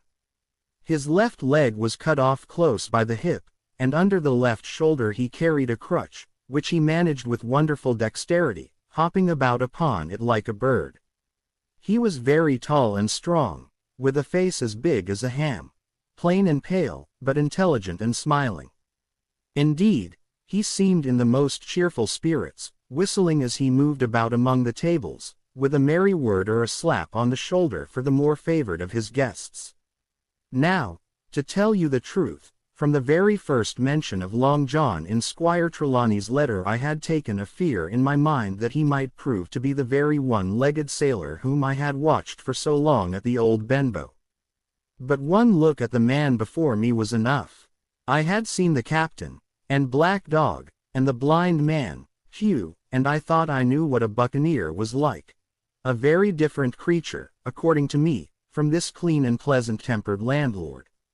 I plucked up courage at once, crossed the threshold, and walked right up to the man where he stood, propped on his crutch. "Yes, my lad," said he. "Such is my name, to be sure. And who may you be?" And then as he saw the squire's letter, he seemed to me to give something almost like a start. "Oh," said he, quite loud, and offering his hand. "I see. You are our new cabin boy. Pleased I am to see you." And he took my hand in his large firm grasp. Just then one of the customers at the far side rose suddenly and made for the door. It was close by him, and he was out in the street in a moment. But his hurry had attracted my notice, and I recognized him at glance. It was the tallow-faced man, wanting 2 fingers, who had come first to the Admiral Benbow. "Oh," I cried, "stop him. It's Black Dog." "I don't care 2 coppers who he is," cried Silver. "But he hasn't paid his score. Harry, run and catch him." One of the others who was nearest the door leapt up and started in pursuit. "If he were Admiral Hawke he shall pay his score," cried Silver. And then, relinquishing my hand, "Who did you say he was?" he asked. "Black what? Dog, sir," said I. "Has Mr. Trelawney not told you of the buccaneers? He was one of them." "So," cried Silver, "in my house. Ben, run and help Harry. One of those swabs, was he? Was that you drinking with him, Morgan? Step up here." The man whom he called Morgan, an old, gray-haired, mahogany-faced sailor, came forward pretty sheepishly, rolling his quid. "Now, Morgan," said Long John very sternly, "you never clapped your eyes on that Black Dog before, did you, now?" "Not I, sir," said "By the powers, Tom Morgan, it's as good for you," exclaimed the landlord. "If you had been mixed up with the like of that, you would never have put another foot in my house, you may lay to that." "And what was he saying to you?" "I don't rightly know, sir," answered Morgan. "Do you call that a head on your shoulders, or a blessed dead eye?" cried Long John. "Don't rightly know, don't you? Perhaps you don't happen to rightly know who you was speaking to, perhaps. Come, now, what was he jawing? Viages, captains, ships. Pipe up, what was it?" "We was talkin' of keel hauling," answered Morgan. "Keel hauling, was you? And a mighty suitable thing, too, and you may lay to that. Get back to your place for a lubber, Tom." And then, as Morgan rolled back to his seat, Silver added to me in a confidential whisper that was very flattering, as I thought, "He's quite an honest man, Tom Morgan, on'y stupid." And now, he ran on again, aloud, "Let's see. Black Dog. No, I don't know the name, not I. Yet I kind of think yes, I've seen the swab. He used to come here with a blind beggar, he used." "That he did, you may be sure," said I. "I knew that blind man too. His name was Pew." "It was," cried Silver, now quite excited. "Pew, that were his name for certain. Ah, he looked a shark, he did. If we run down this Black Dog, now, there'll be news for Cap'n Trelawney. Ben's a good runner. Few seamen run better than Ben. He should run him down, hand over hand, by the powers. He talked o' keel hauling, did he? I'll keel haul him." All the time he was jerking out these phrases he was stumping up and down the tavern on his crutch, slapping tables with his hand, and giving such a show of excitement as would have convinced an Old Bailey judge or a Bow Street runner. My suspicions had been thoroughly reawakened on finding Black Dog at the spy-glass, and I watched the cook narrowly. But he was too deep, and too ready, and too clever for me, and by the time the two men had come back had lost the track in a crowd, and been scolded like thieves, I would have gone bail for the innocence of Long John Silver. "See here, now, Hawkins," said he, "here's a blessed hard thing on a man like me, now, ain't it? There's Cap'n Trelawney. What's he to think? Here I have this confounded son of a Dutchman sitting in my own house drinking of my own rum. Here you comes and tells me of it plain, and here I let him give us all the slip before my blessed deadlights. Now, Hawkins, you do me justice with the cap'n. You're a lad, you are, but you're as smart as paint. I see that when you first come in. Now, here it is. What could I do, with this old timber I hobble on? When I was an A.B. master mariner I'd have come up alongside of him, hand over hand, and broached him to in a brace of old shakes, I would. But now. And then, all of a sudden, he stopped, and his jaw dropped as though he had remembered something. "The score," he burst out. "3 goes o' rum. Why, shiver my timbers, if I hadn't forgotten my score." And falling on a bench, he laughed until the tears ran down his cheeks. I could not help joining, and we laughed together, peal after peal, until the tavern rang again. "Why, what a precious old sea calf I am," he said at last, wiping his cheeks. "You and me should get on well, Hawkins, for I'll take my davy I should be rated ship's boy. But come now, stand by to go about. This won't do. Duty is duty, messmates. I'll put on my old cockerel hat, and step along of you to Cap'n Trelawney, and report this here affair.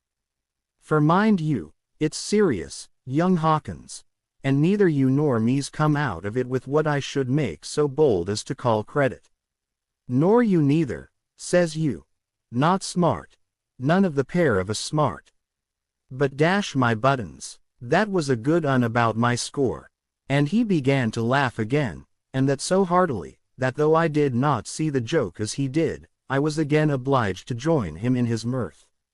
On our little walk along the quays, he made himself the most interesting companion, telling me about the dip making ready for sea, and every now and then telling me some little anecdote of ships or seamen or repeating a nautical phrase till I had learned it perfectly. I began to see that here was one of the best of possible shipmates. When we got to the inn, the squire and Dr. Livesey were seated together, finishing a quart of ale with a toast in it, before they should go aboard the schooner on a visit of inspection.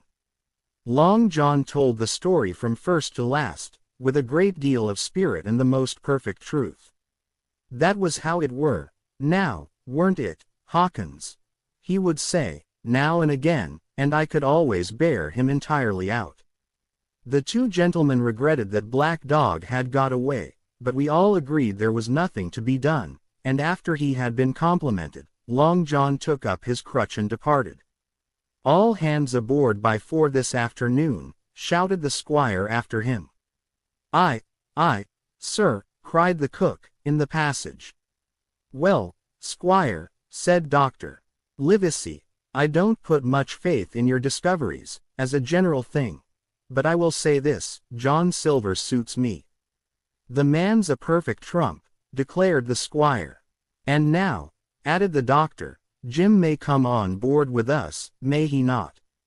"To be sure he may," says Squire. Chapter 9. Powder and arms. The Hispaniola lay some way out, and we went under the figureheads and round the sterns of many other ships, and their cables sometimes grated underneath our keel, and sometimes swung above us. At last, however, we got alongside, and were met and saluted as we stepped aboard by the mate, Mr. Arrow, a brown old sailor with earrings in his ears and a squint. He and the squire were very thick and friendly, but I soon observed that things were not the same between Mr. Trelawney and the captain. This last was a sharp-looking man who seemed angry with everything on board and was soon to tell us why, for we had hardly got down into the cabin when a sailor followed us. "Captain Smollett, sir, axing to speak with you," said he. "I am always at the captain's orders." "Show him in," said the squire. The captain, who was close behind his messenger, entered at once and shut the door behind him. "Well, Captain Smollett, what have you to say? All well, I hope?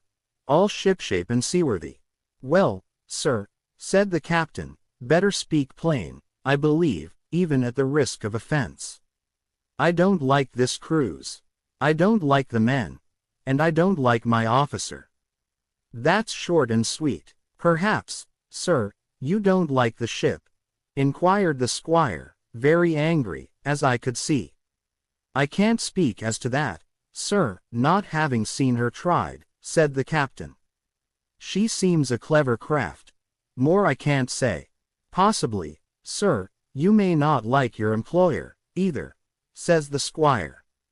"But here dry little, and I'm bound to say that I require an explanation of his words. You don't, you say, like this cruise.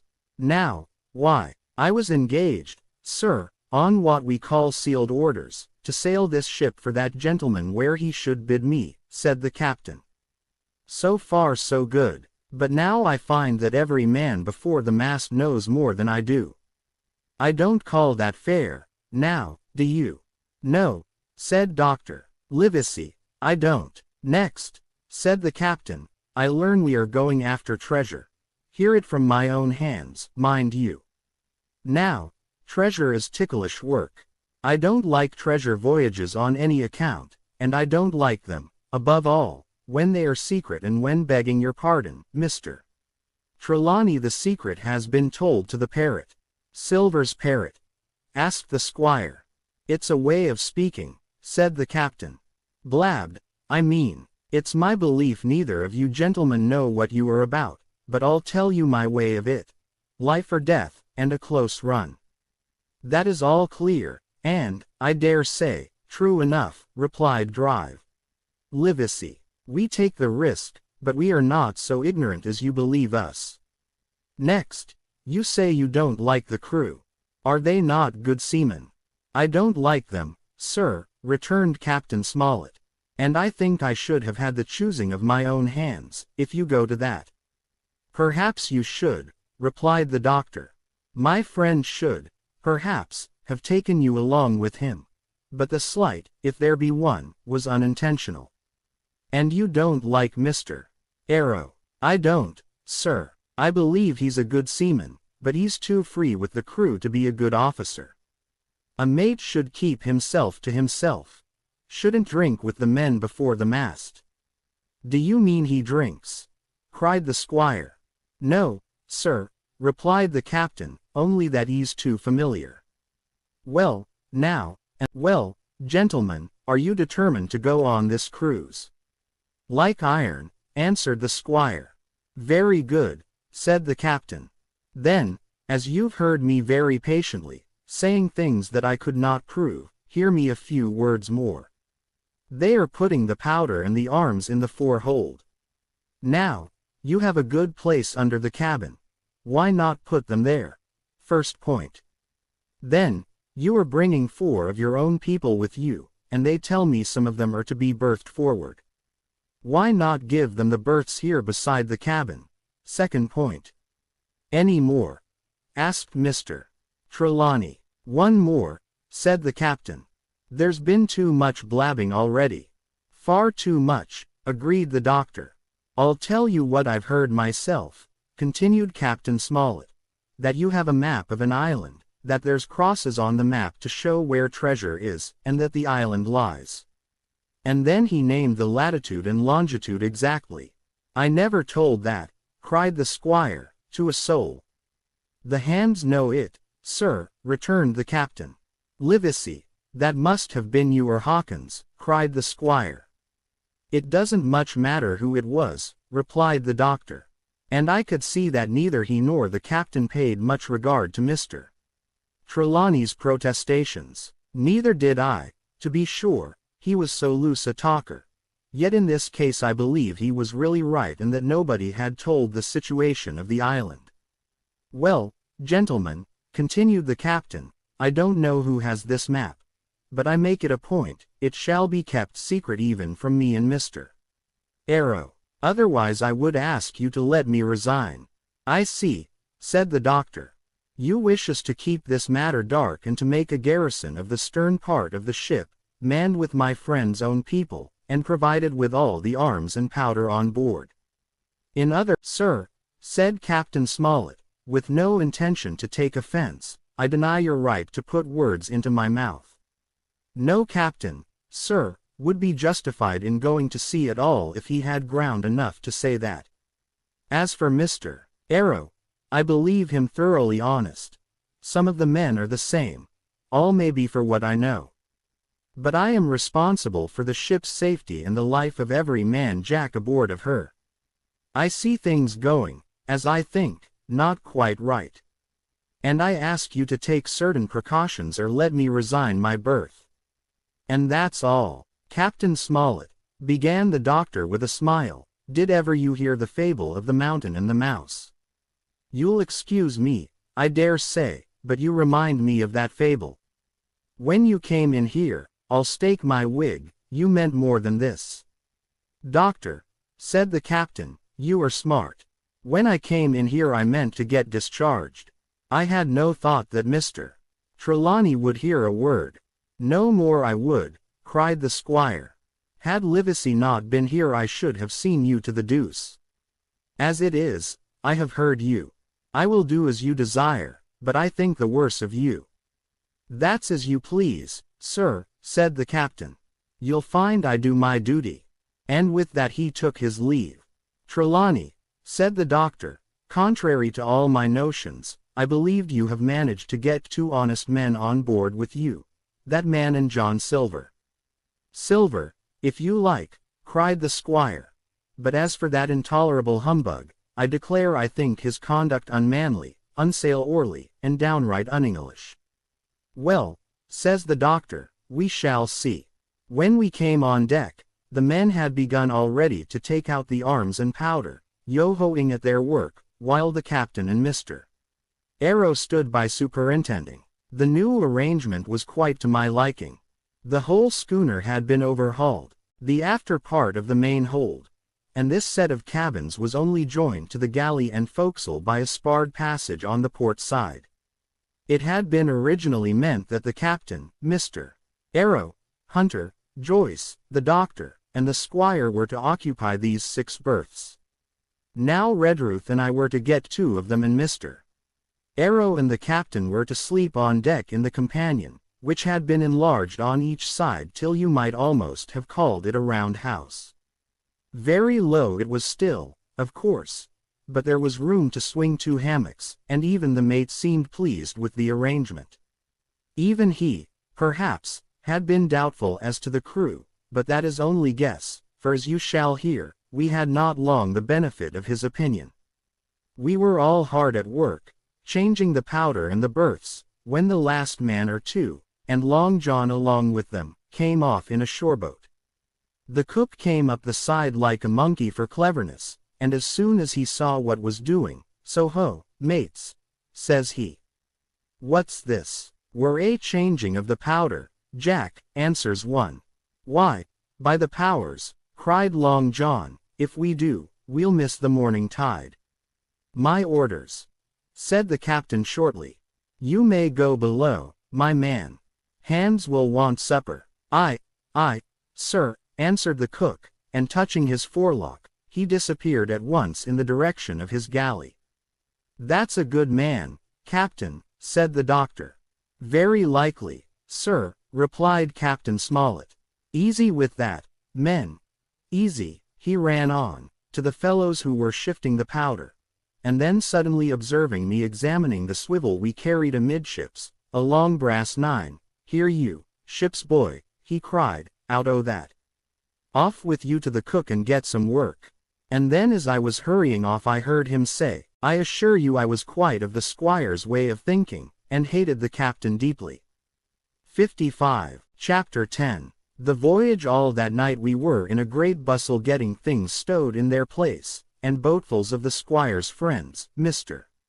Blandly and the like, coming off to wish him a good voyage and a safe return. We never had a night at the Admiral Benbow when I had half the work, and I was dog-tired when, a little before dawn, the boatswain sounded his pipe and the crew began to man the capstan bars. I might have been twice as weary, yet I would not have left the deck, all was so new and interesting to me. The brief commands, the shrill note of the whistle, the men bustling to their places in the glimmer of the ship's lanterns. "Now, Barbecue, tip us a stave," cried one voice. "The old one," cried another. "Aye, mates," said Long John, who was standing by, with his crutch under his arm, and at once broke out in the air in words I knew so well. 15 men on the dead man's chest. And then the whole crew bore chorus. Yo ho ho, and a bottle of rum. And at the third ho, drove the bars before them with a will. Even at that exciting moment it carried me back to the old Admiral Benbow in a second, and I seemed to hear the voice of the captain piping in the chorus. But soon the anchor was short up. Soon it was hanging dripping at the bows. Soon the sails began to draw, and the land and shipping to flit by on either side. And before I could lie down to snatch an hour of slumber the Hispaniola had begun her voyage to the Isle of Treasure. I am not going to relate that voyage in detail. It was fairly prosperous. The ship proved to be a good ship, the crew were capable seamen, and the captain thoroughly understood his business. But before we came the length of Treasure Island, 2 or 3 things had happened which require to be Mr. Arrow, first of all, turned out even worse than the captain had feared. He had no command among the men, and people did what they pleased with him. But that was by no means the worst of it, for after a day or 2 at sea he began to appear on deck with hazy eye, red cheeks, stuttering tongue, and other marks of drunkenness. Time after time he was ordered below in disgrace. Sometimes he fell and cut himself.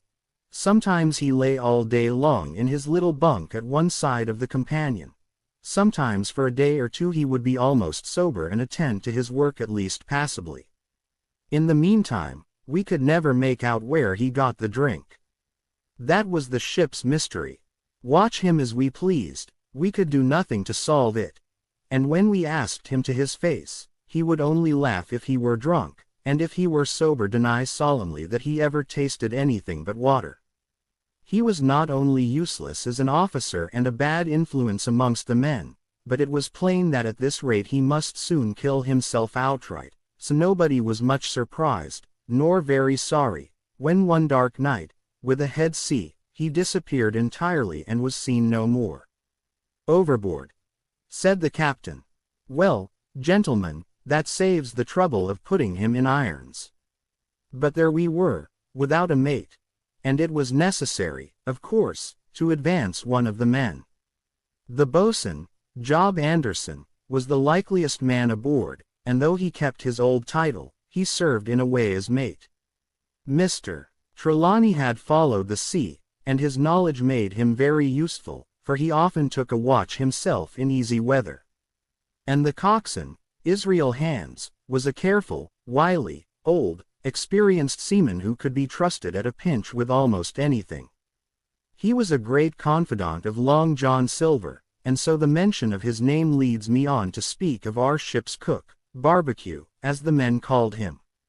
Aboard ship he carried his crutch by a lanyard round his neck, to have both hands as free as possible. It was something to see him wedge the foot of the crutch against a bulkhead, and propped against it, yielding to every movement of the ship, get on with his cooking like someone safe across the deck. He had a line or 2 rigged up to help him across the widest spaces. Long John's earrings, they were called. And he would hand himself from one place to another, now using the crutch, now trailing it alongside by the lanyard, as quickly as another man could walk. Yet some of the men who had sailed with him before expressed their pity to see him so reduced. He's no common man, Barbecue, said the coxswain to me. He had good schooling in his young days and can speak like a book when so minded. And brave. A lion's nothing alongside of Long John. I seen him grapple 4 and knock their heads together, him unarmed. All the crew respected and even obeyed him. He had a way of talking to each and doing everybody some particular service. To me he was unweariedly kind, and always glad to see me in the galley, which he kept as clean as a new pin, the dishes hanging up burnished and his parrot in a cage in one corner. Come away, Hawkins, he would say. Come and have a yarn with John. Nobody more welcome than yourself, my son. Sit you down and hear the news. Here's Cap'n Flint. I calls my parrot Cap'n Flint, after the famous buccaneer. Here's Cap'n Flint predicting success to our voyage. Wasn't you, Cap'n?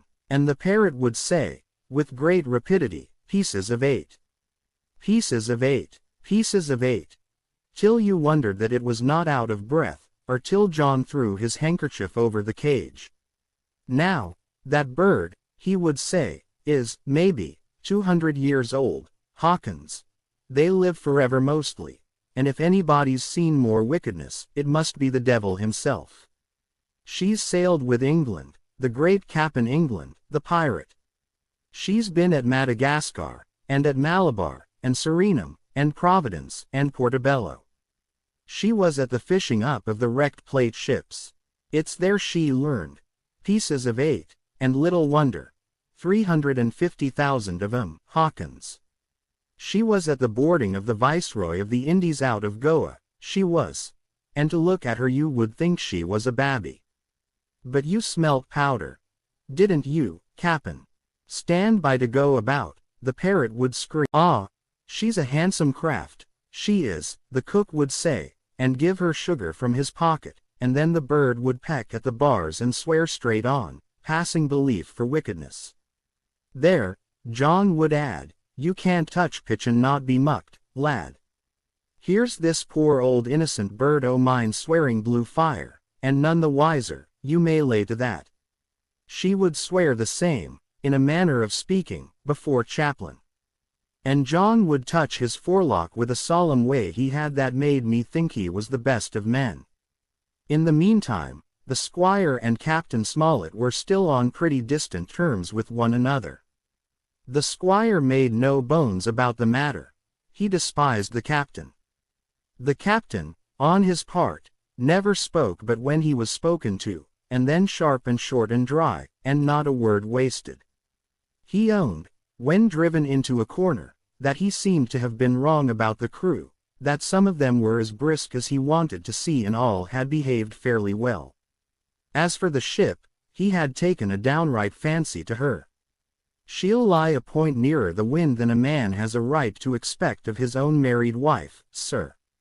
But, he would add, all I say is, we're not home again, and I don't like the cruise.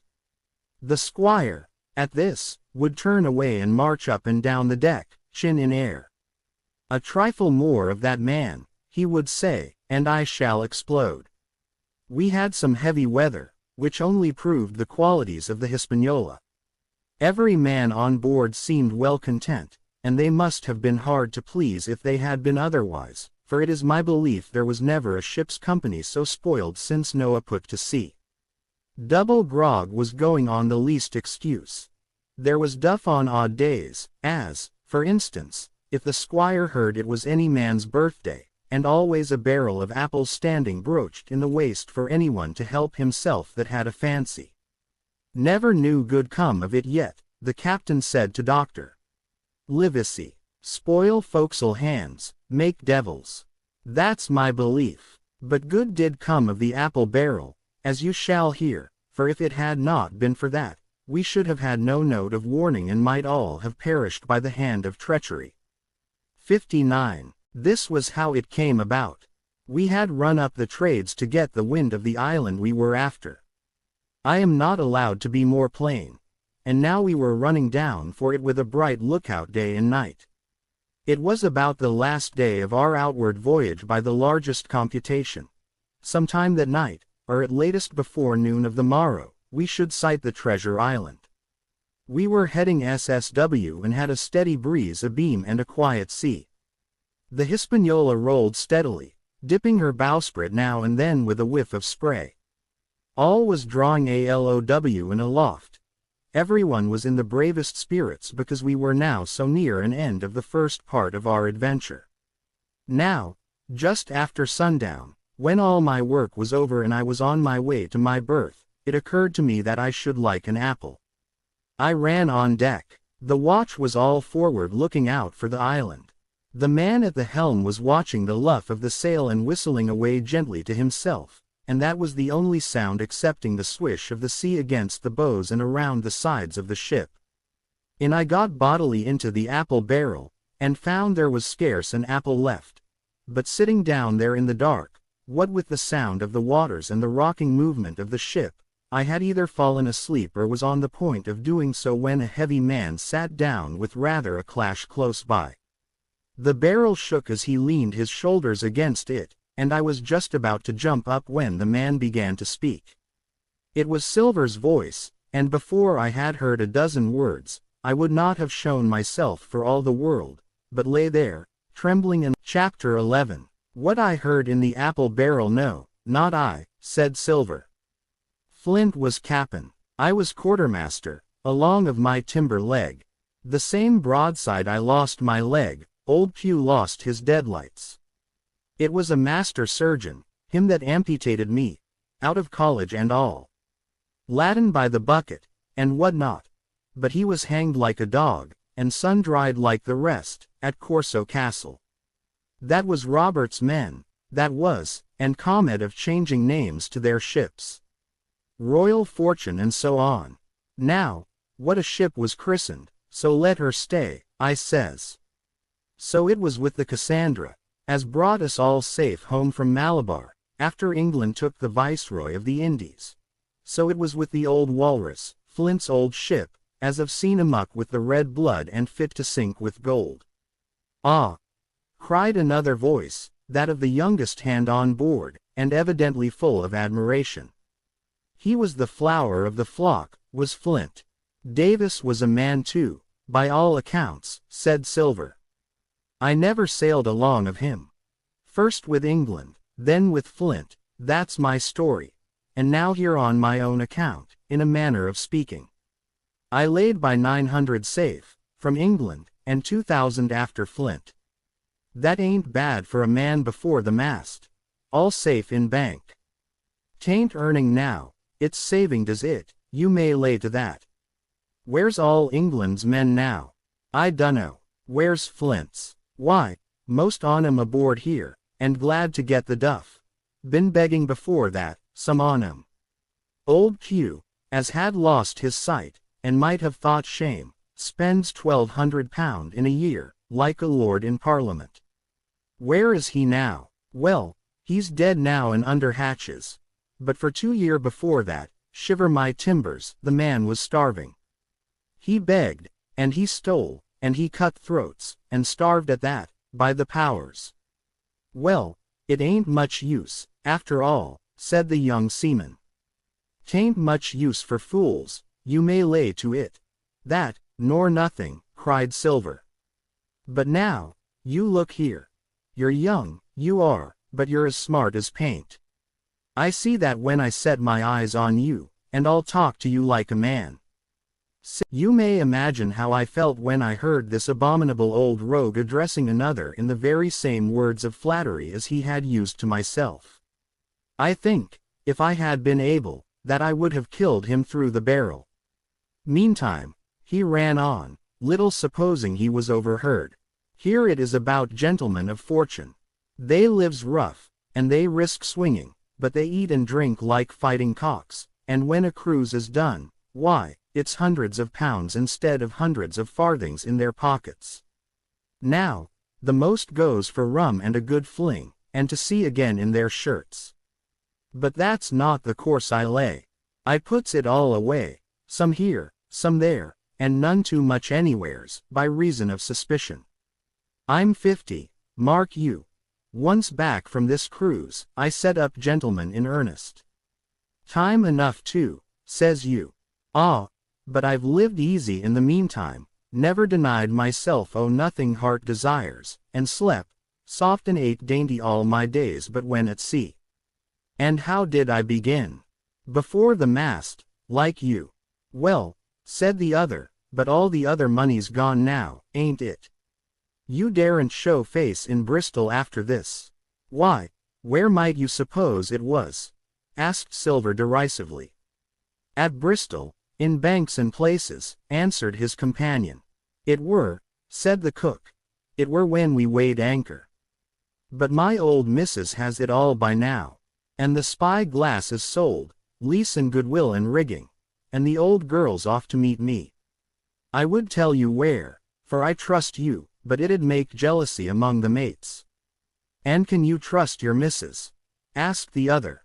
Gentlemen of fortune, returned the cook, usually trusts little among themselves, and right they are, you may lay to it. But I have a way with me, I have. When a mate brings a slip on his cable, one as knows me, I mean, it won't be in the same world with old John. There was some that was feared of Q, and some that was feared of Flint, but Flint his own self was feared of me. Feared he was, and proud. They was the roughest crew afloat, was Flint's. The devil himself would have been feared to go. Lambs wasn't the word for Flint's old buccaneers. Ah, you may be sure of yourself in old John's ship. Well, I tell you now, replied the lad, I didn't half a quarter like the job till I had this talk with you, John. But there's my hand on it now. And a brave lad you were, and smart too, answered Silver, shaking hands so heartily that all the barrel shook, and a finer figurehead for a gentleman of fortune I never clapped my eyes on. By this time I had begun to understand the meaning of their terms.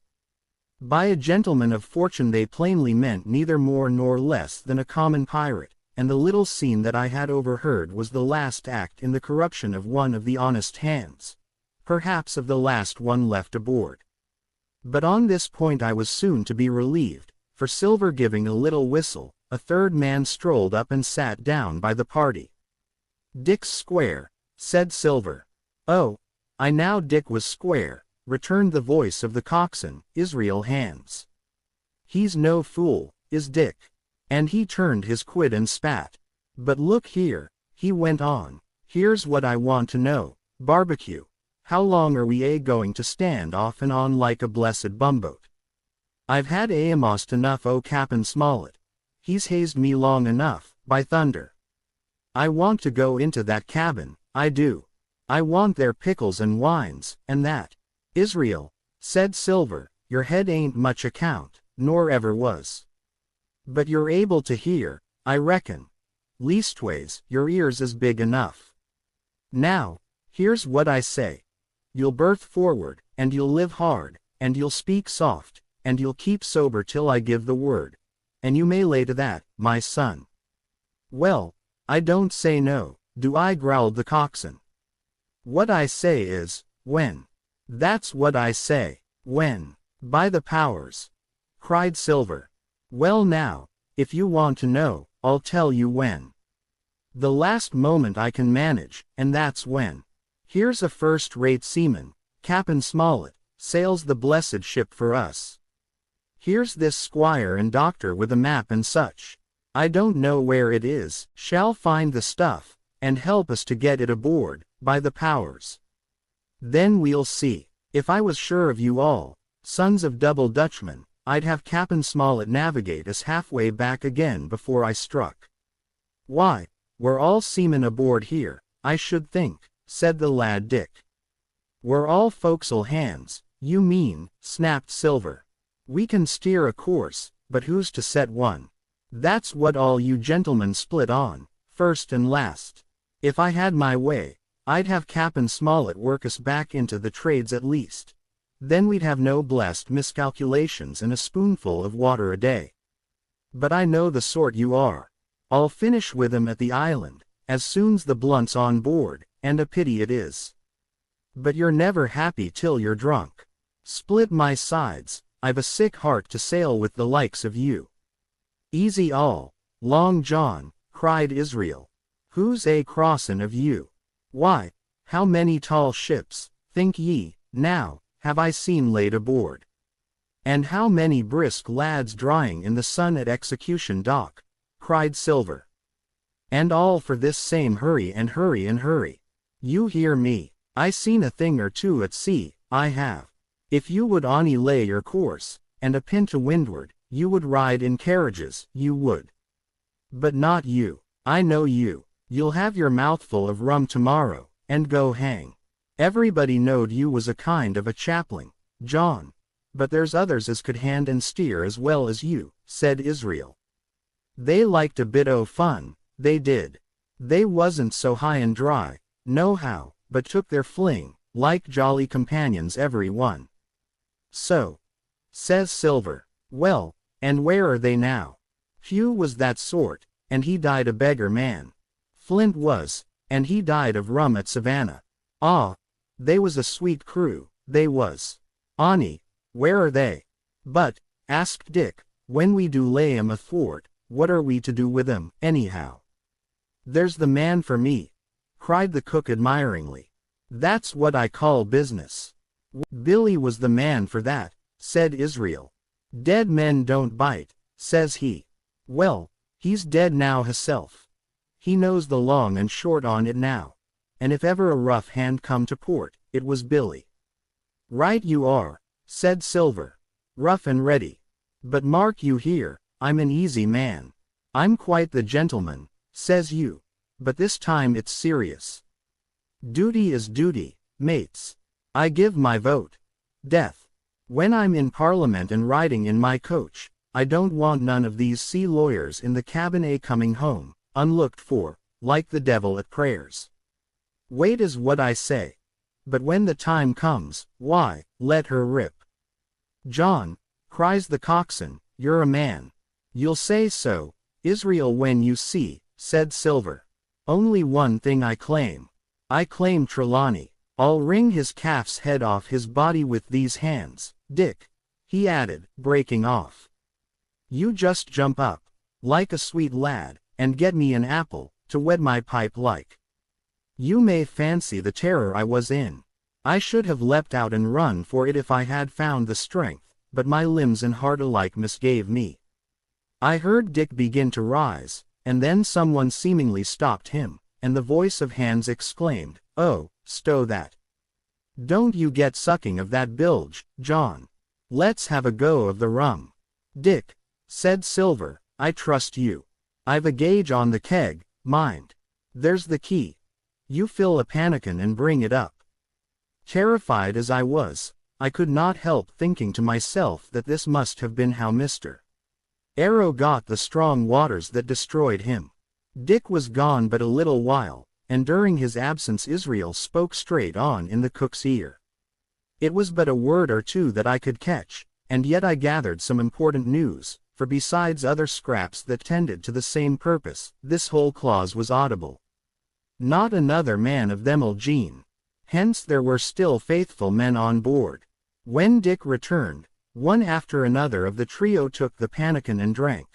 One to Luck, another with a here's to old Flint, and Silver himself saying, in a kind of song, "Here's to ourselves, and hold your luff."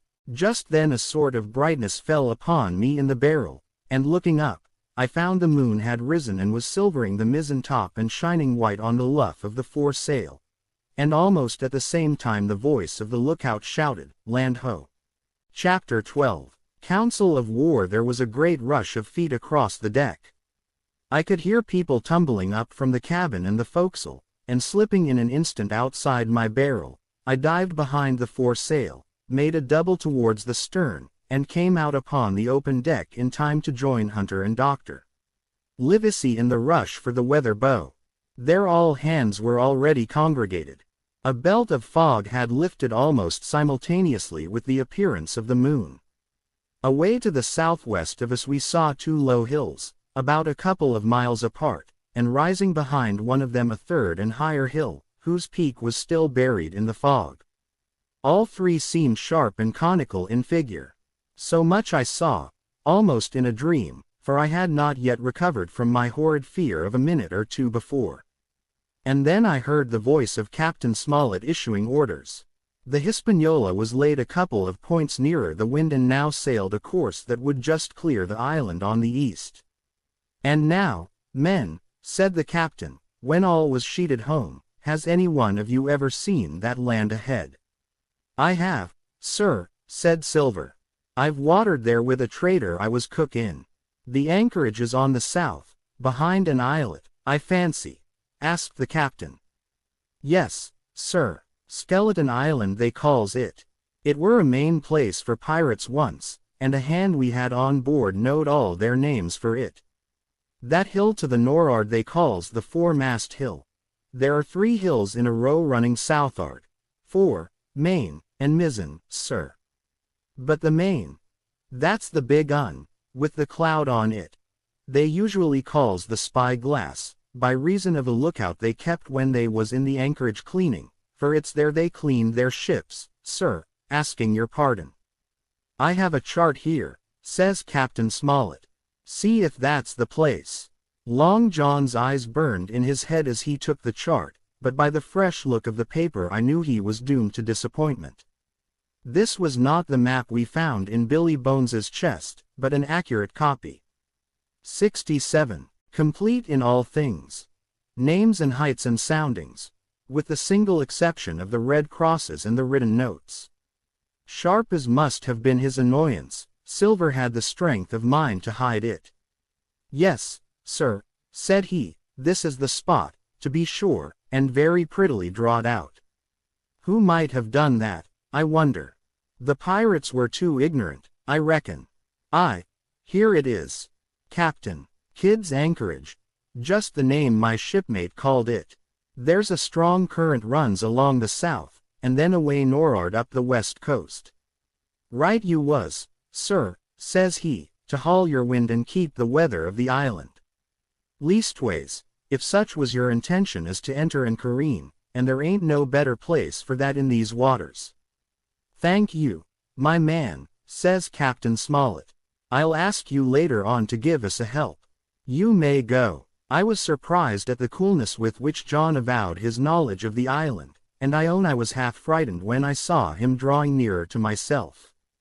He did not know, to be sure, that I had overheard his counsel from the apple barrel, and yet I had by this time taken such a horror of his cruelty, duplicity, and power that I could scarce conceal a shudder when he laid his hand upon my arm. Ah, says he, this here is a sweet spot, this island. A sweet spot for a lad to get ashore on. You'll bathe, and you'll climb trees, and you'll hunt goats, you will. And you'll get aloft on them hills like a goat yourself. Why, it makes me young again. I was going to forget my timber leg, I was. It's a pleasant thing to be young and have 10 toes, and you may lay to that. When you want to go a bit of exploring, you just ask old John, and he'll put up a snack for you to take along. And clapping me in the friendliest way upon the shoulder, he hobbled off forward and went below. Captain Smollett, the squire, and Dr. Livesey were talking together on the quarter-deck, and anxious as I was to tell them my story, I durst not interrupt them openly. While I was still casting about in my thoughts to find some probable excuse, Livesey called me to his side. He had left his pipe below, and being a slave to tobacco, had meant that I should fetch it. But as soon as I was near enough to speak and not to be and squire down to the cabin, and then make some pretense to send for me. I have terrible news. The doctor changed countenance a little, but next moment he was master of himself. Thank you, Jim, said he quite loudly, that was all I wanted to know, as if he had asked me a question. And with that he turned on his heel and rejoined the other 2. They spoke together for a little, and though none of them started, or raised his voice, or so much as whistled, it was plain enough that Dr. Livesey had communicated my request, for the next thing that I heard was the captain giving an order to Job Anderson, and all hands were piped on deck. My lads, said Captain Smollett, I've a word to say to you. This land that we have sighted is the place we have been sailing for. Mr. Trelawney, being a very open-handed gentleman, as we all know, has just asked me a word or two, and as I was able to tell him that every man on board had done his duty, ALOW in a loft, as I never asked to see it done better, why, he and I and the doctor are going below to the cabin to drink your health and luck, and you'll have grog served out for you to drink our health and luck. I'll tell you what I think of this. I think it handsome, and if you think as I do, you'll give a good sea cheer for the gentleman that does it. The cheer followed. That was a matter of course, but it rang out so full and hearty that I confess I could hardly believe these same men were plotting for our blood. One more cheer for Captain Smollett, cried Long John when the first had subsided. And this also was given with a will. On the top of that the three gentlemen went below, and not long after, word was sent forward that Jim Hawkins was wanted in the cabin.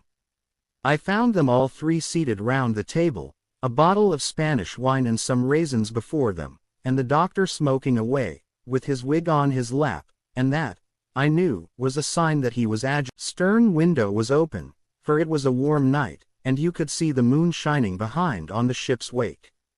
"Now, Hawkins," said the squire, "you have something to say. Speak up."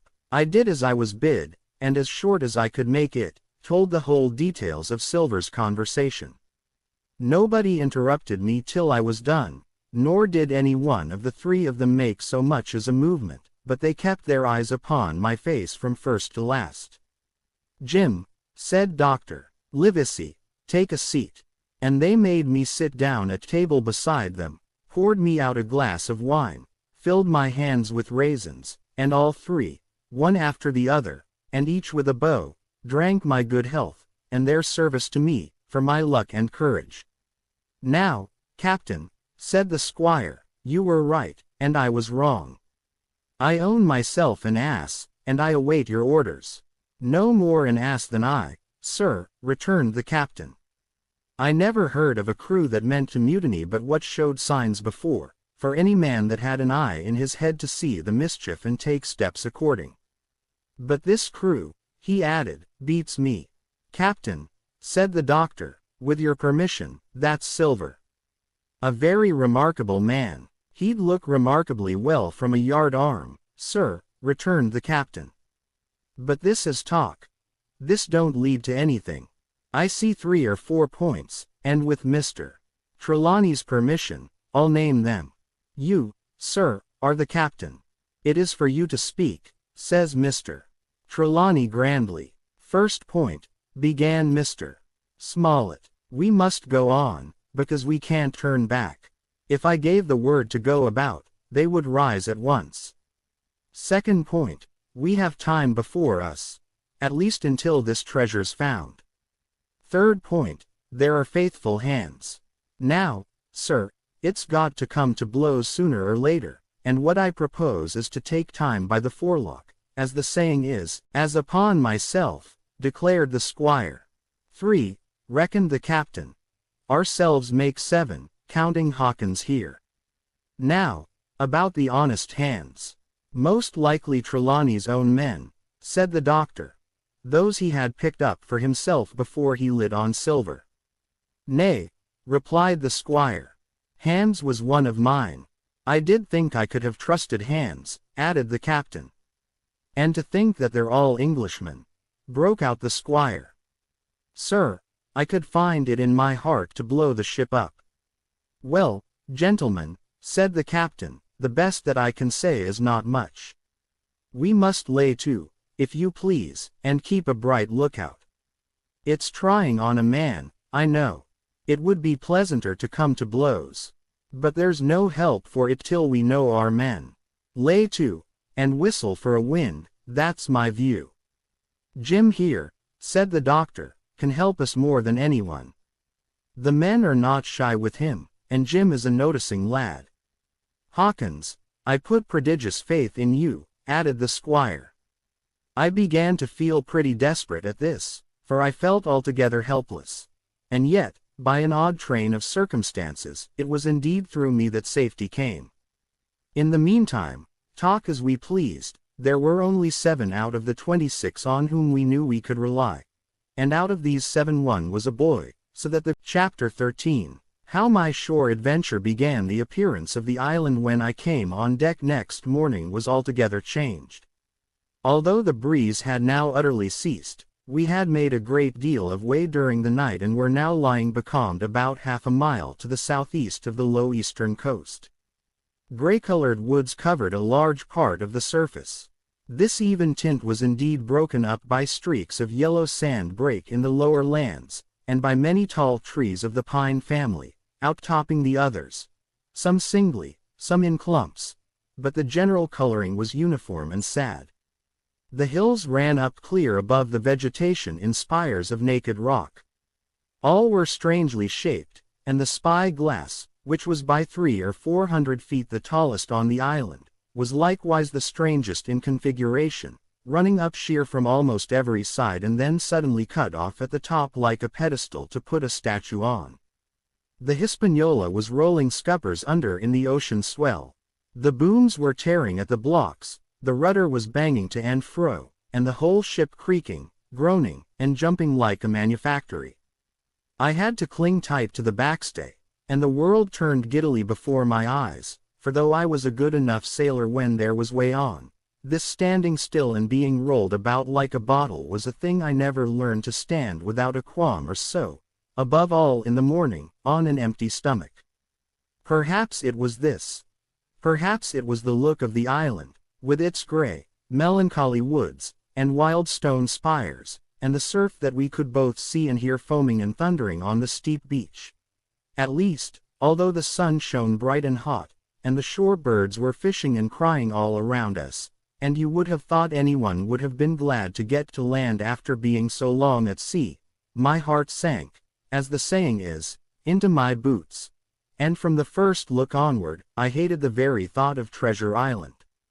We had a dreary morning's work before us, for there was no sign of any wind, and boats, where I had, of course, no business. The heat was sweltering, and the men grumbled fiercely over their work. Anderson was in command of my boat, and instead of keeping the crew in order, he grumbled as loud as the worst. Well, he said with an oath, it's not forever. I thought this was a very bad sign, for up to that day the men had gone briskly and willingly about their business, but the very sight of the island had relaxed the cords of discipline. All the way in, Long John stood by the steersman and conned the ship. He knew the passage like the palm of his hand, and though the man in the chains got everywhere more water than was down in the chart, John never hesitated once. There's a strong scour with the ebb, he said, and this here passage has been dug out, in a manner of speaking, with a spade. We brought up just where the anchor was in the chart, about 1/3 of a mile from each shore, the mainland on one side and Skeleton Island on the other. The bottom was clean sand. The plunge of our anchor sent up clouds of birds wheeling and crying over the woods, but in less than a minute they were down again and all was once more silent.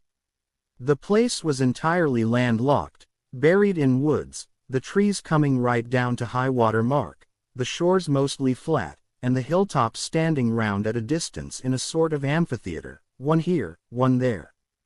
2 little rivers, or rather 2 swamps, emptied out into this pond, as you might call it, and the foliage round that part of the shore had a kind of poisonous brightness.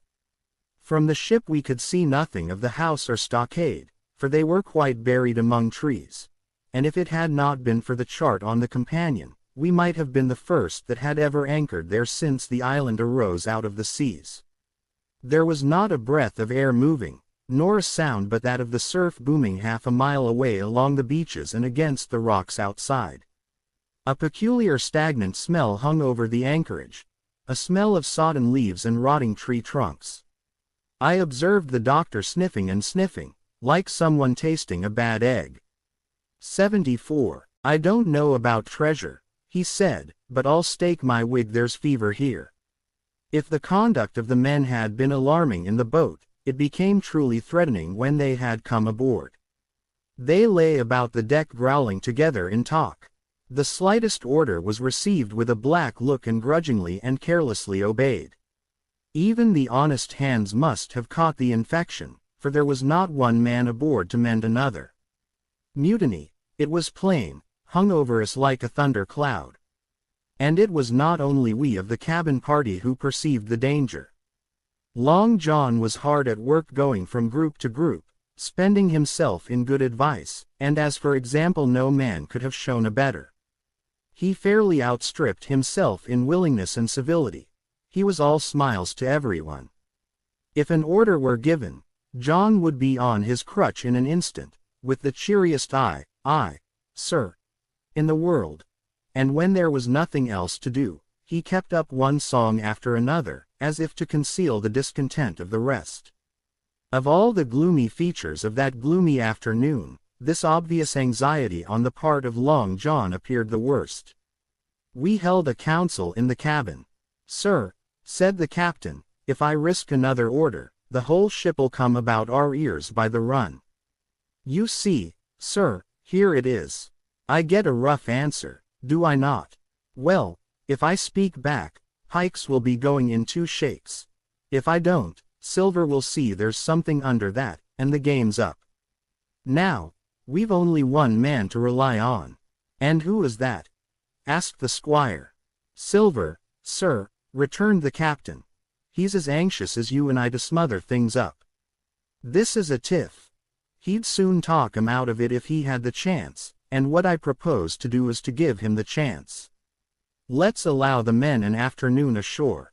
If they all go, why we'll fight the ship. If they none of them go, well then, we hold the cabin, and God defend the right. If some go, you mark." It was so decided. Loaded pistols were served out to all the sure men. Hunter, Joyce, and Redruth were taken into our confidence and received the news with less surprise and a better spirit than we had looked for, and then the captain went on deck and addressed the crew. "My lads," said he, "we've had a hot day and are all tired and out of sorts. A turn ashore'll hurt nobody. The boats are still in the water. You can take the gigs, and as many as please may go ashore for the afternoon. I'll fire a gun half an hour before sundown. I believe the silly fellows must have thought they would break their shins over treasure as soon as they were landed, for they all came out of their sulks in a moment and gave a cheer that started the echo in a faraway hill and sent the birds once more flying and squalling round the anchorage. The captain was too bright to be in the way. He whipped out of sight in a moment, leaving Silver to arrange the party, and I fancy it was as well he did so. Had he been on deck, he could no longer so much as have pretended not to understand the situation. It was as plain as day. Silver was the captain, and a mighty rebellious crew he had of it. The honest hands, and I was soon to see it proved that there were such on board, must have been very stupid fellows. Or rather, I suppose the truth was this, that all hands were disaffected by the example of the ringleaders. Only some more, some less. And a few, being good fellows in the main, could neither be led nor driven any further. It is one thing to be idle and skulk and quite another to take a ship and murder a number of innocent men. At last, however, the party was made up. 6 fellows were to stay on board, and the remaining 13, including Silver, began to embark. Then it was that there came into my head the first of the mad notions that contributed so much to save our lives. If 6 men were left by Silver, it was plain our party could not take and fight the ship, and since only 6 were left, it was equally plain that the cabin party had no present need of my assistance. It occurred to me at once to go ashore. In a jiffy I had slipped over the side and curled up in the 4 sheets of the nearest boat, and almost at the same moment she shoved off. No one took notice of me, only the bow oar sang over and called out to know if that were me, and from that moment I began to regret what I had done.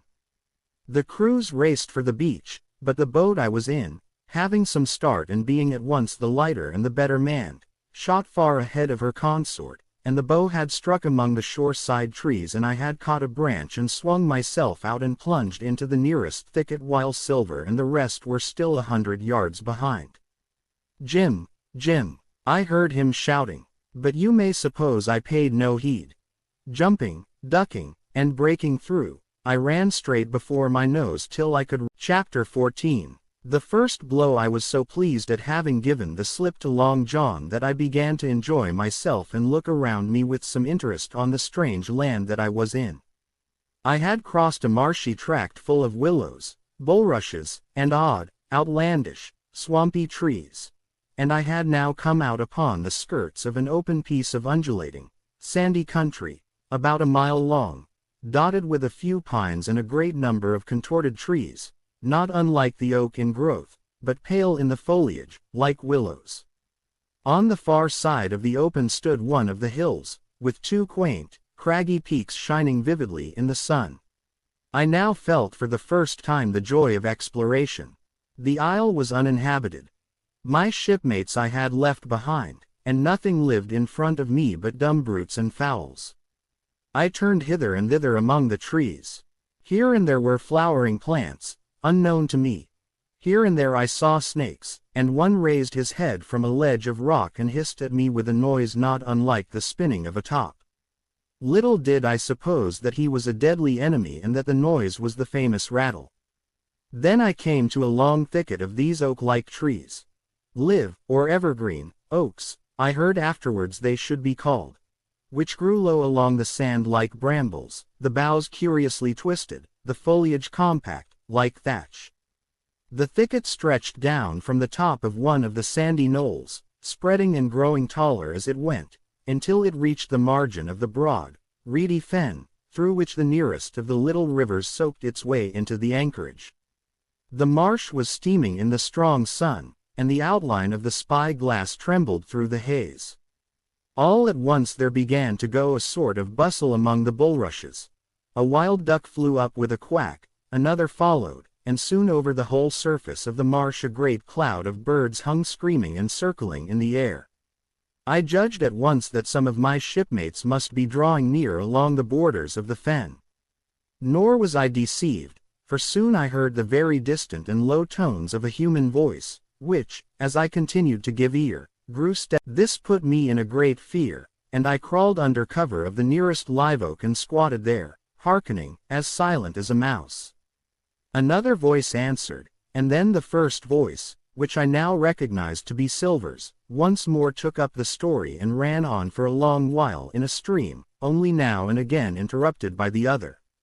By the sound they must have been talking earnestly, and almost fiercely, but no distinct word came to my hearing. At last the speakers seemed to have paused and perhaps to have sat down, for not only did they cease to draw any nearer, but the birds themselves began to grow more quiet and to settle again to their places in the swamp.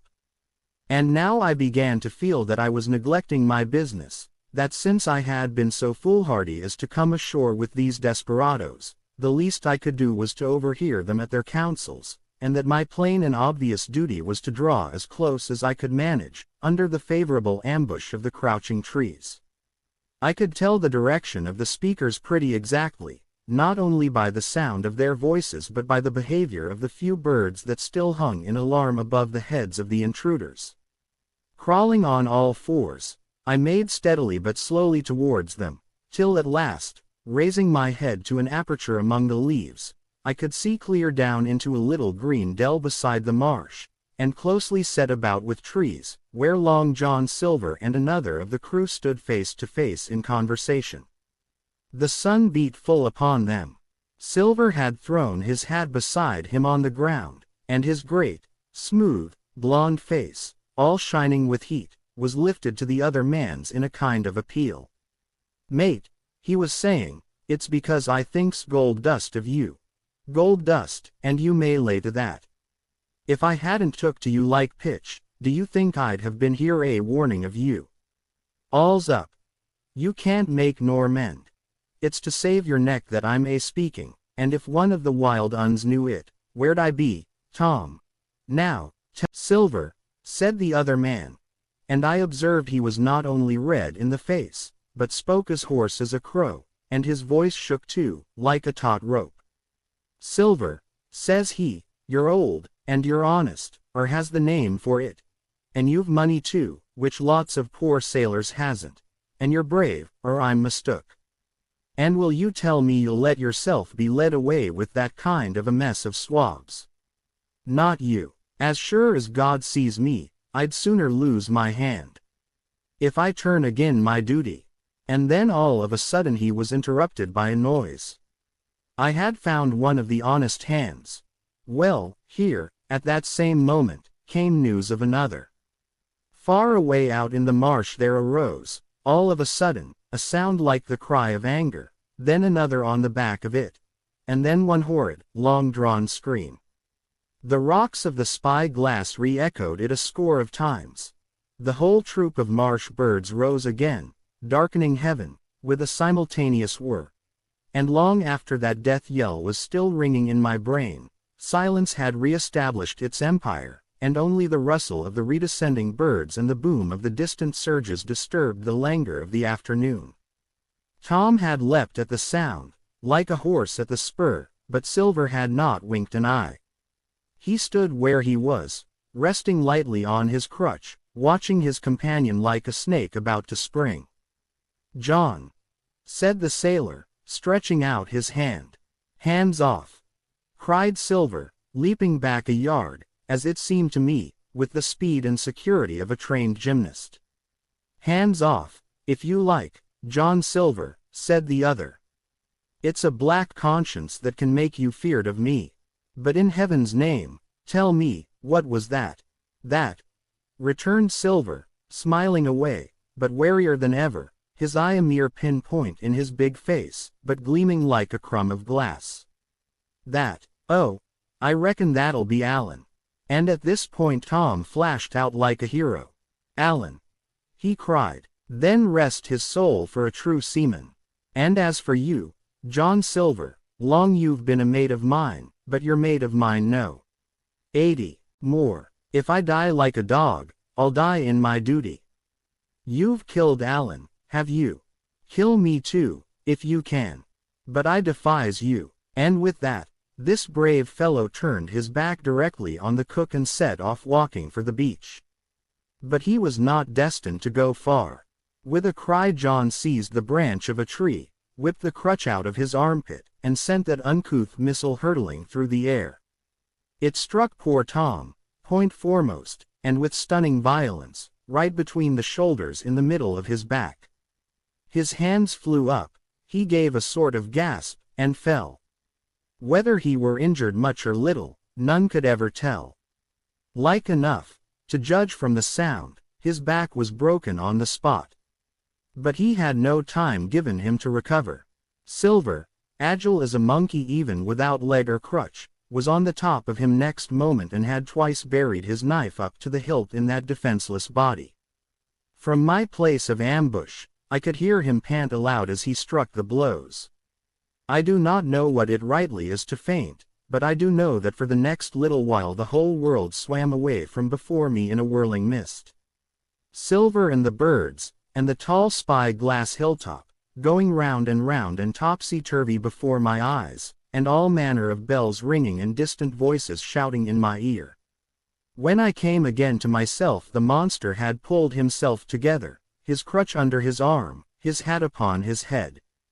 Just before him Tom lay motionless upon the sward. But the murderer minded him not a whit, cleansing his blood-stained knife the while upon a wisp of grass.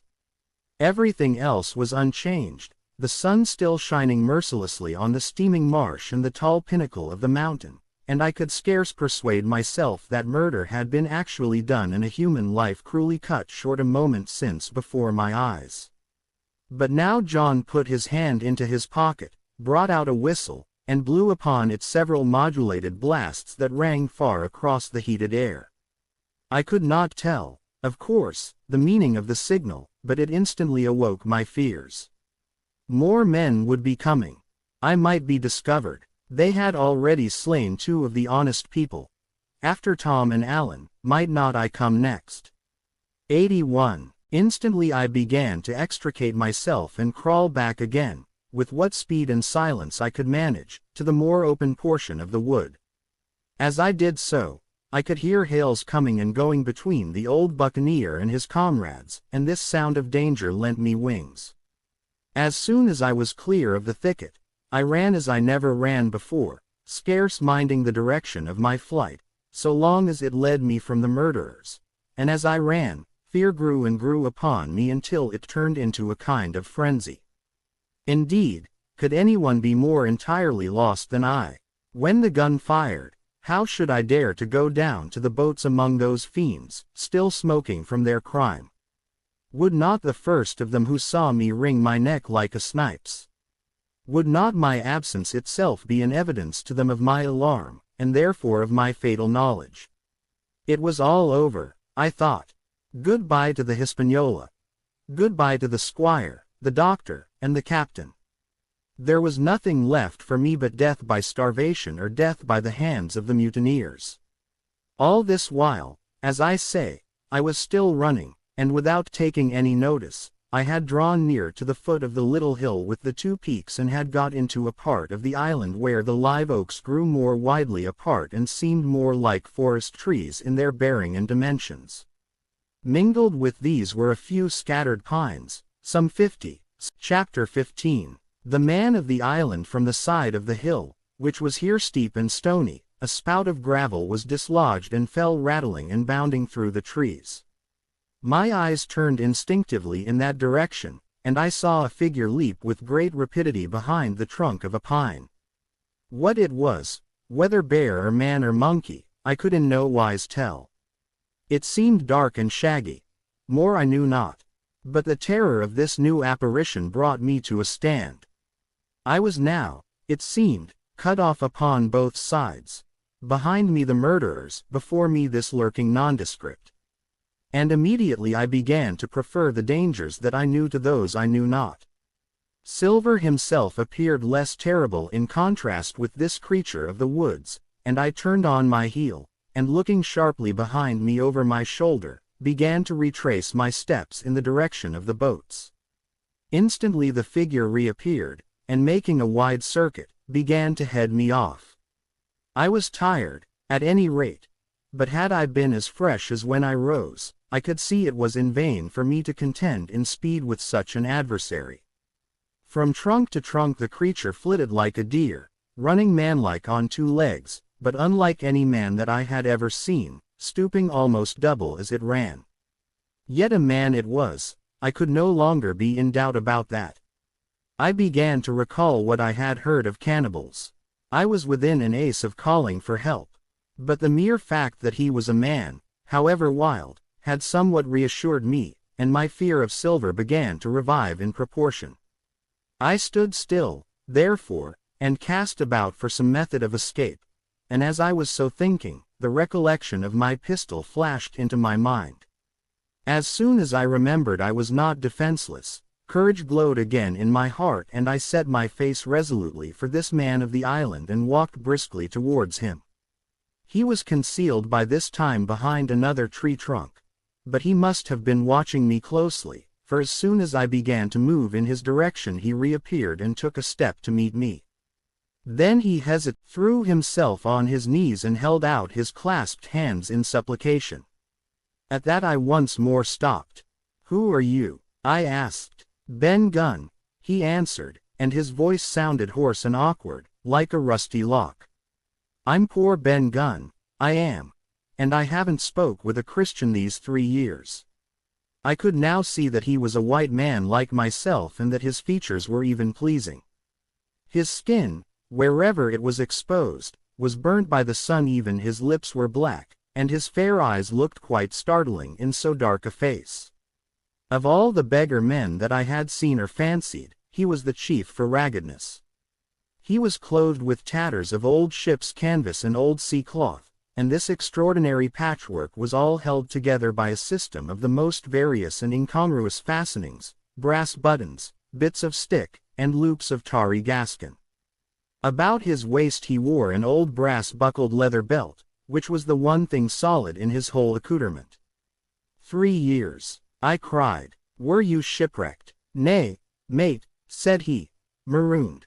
I had heard the word, and I knew it stood for a horrible kind of punishment common enough among the buccaneers, in which the offender is put ashore with a little powder and shot and left behind on some desolate and distant island. "Marooned 3 years agone," he continued, "and lived on goats since then, and berries, and oysters. Wherever a man is, says I, a man can do for himself. But, mate, my heart is sore for Christian diet. You mightn't happen to have a piece of cheese about you, now. No, well, many's the long night I've dreamed of cheese. Toasted, mostly. And woke up again, and here I were. If ever I can get aboard again, said I, you shall have cheese by the stone. All this time he had been feeling the stuff of my jacket, smoothing my hands, looking at my boots, and generally, in the intervals of his speech, showing a childish pleasure in the presence of a fellow creature. But at my last words he perked up into a kind of startled slyness. If ever you can get aboard again, says you, he repeated. Why, now, who's to hinder you? Not you, I know, was my reply. And right you was, he cried. Now you. What do you call yourself, mate? Jim, I told him. Jim, says he, quite pleased apparently. Well, now, Jim, I've lived that rough as you'd be ashamed to hear of. Now, for instance, you wouldn't think I had a pious mother. To look at me? He asked. Why, no, not in particular, I answered. Ah, well, said he, but I had. Remarkable pious. And I was a civil, pious boy, and could rattle off my catechism that fast, as you couldn't tell one word from another. And here's what it come to, Jim, and it begun with Chuck Farthon on the blessed gravestones. That's what it begun with, but it went further in that. And so my mother told me, and predict the whole, she did, the pious woman. But it were Providence that put me here. I've thought it all out in this here lonely island, and I'm back on piety. You don't catch me tasting rum so much, but just a thimbleful for luck, of course, the first chance I have. I'm bound I'll be good, and I see the way to. And, Jim, looking all round him and lowering his voice to a whisper, I'm rich. I now felt sure that the poor fellow had gone crazy in his solitude, and I suppose I must have shown the feeling in my face, for he repeated the statement hotly. Rich, I says, and I'll tell you what, I'll make a man of you, Jim. Ah, Jim, you'll bless your stars, you will, you was the first that found me. And at this there came suddenly a lowering shadow over his face, and he tightened his. Now, Jim, you tell me true. That ain't Flint's ship? He asked. At this I had a happy inspiration. I began to believe that I had found an ally, and I answered him at once. It's not Flint's ship, and Flint is dead. But I'll tell you true, as you ask me. There are some of Flint's hands aboard. Worse luck for the rest of us. Not a man. With one leg, he gasped. Silver, I asked. Ah, Silver, says he. That were his name. He's the cook, and the ringleader too. He was still holding me by the wrist, and at that he give it quite a ring. If you was sent by Long John, he said, I'm as good as pork, and I know it. But where was you, do you suppose? I had made my mind up in a moment, and by way of answer told him the whole story of our voyage and the predicament in which we found ourselves. He heard me with the keenest interest, and when I had done he patted me on the head. You're a good lad, Jim, he said. And you're all in a clove hitch, ain't you? Well, you just put your trust in Ben Gunn. Ben Gunn's the man to do it. Would you think it likely, now, that your squire would prove a liberal-minded one in case of help? Him being in a clove hitch, as you remark. I told him the squire was the most liberal of men. But you see, returned Ben Gunn, I didn't mean giving me a gate to keep, and a suit of livery clothes, and such. That's not my mark, Jim. What I mean is, would he be likely to come down to the tune of, say £1,000 out of money that's as good as a man's own already? I am sure he would, said I. As it was, all hands were to share. And a passage home, he added with a look of great shrewdness. 86. Why, I cried, the squire's a gentleman. And besides, if we got rid of the others, we should want you to help work the vessel home. Ah, said he, so you would. And he seemed very much relieved. Now, I'll tell you what, he went on. So much I'll tell you, and no more. I were in Flint's ship when he buried the treasure. He and 6 along, 6 strong seamen. They was ashore nigh on a week, and a standing off and on in the old Walrus. One fine day up went the signal, and here come Flint by himself in a little boat, and his head done up in a blue scarf. The sun was getting up, and mortal white he looked about the cutwater. But, there he was, you mind, and the 6 all dead. Dead and buried. How he done it, not a man aboard us could make out. It was battle, murder, and sudden death, leastways, him against 6. Billy Bones was the mate. Long John, he was quartermaster. And they asked him where the treasure was. Ah, says he, you can go ashore, if you like, and stay, he says. But as for the ship, she'll beat up for more, by thunder. That's what he said. Well, I was in another ship 3 years back, and we sighted this island. Boys, said I, here's Flint's treasure. Let's land and find it. The captain was displeased at that, but my messmates were all of a mind and landed. 12 days they looked for it, and every day they had the worse word for me, until one fine morning all hands went aboard. As for you, Benjamin Gunn, says they, here's a musket, they says, and a spade, and pickaxe. You can stay here and find Flint's money for yourself, they says. Well, Jim, 3 years have I been here, and not a bite of Christian diet from that day to this. But now, you look here. Look at me. Do I look like a man before the mast? No, says you, nor I weren't, neither, I says. And with that he winked and pinched me hard. Just you mention them words to your squire, Jim, he went on. Nor he weren't, neither. That's the words. 3 years he were the man of this island, light and dark, fair and rain.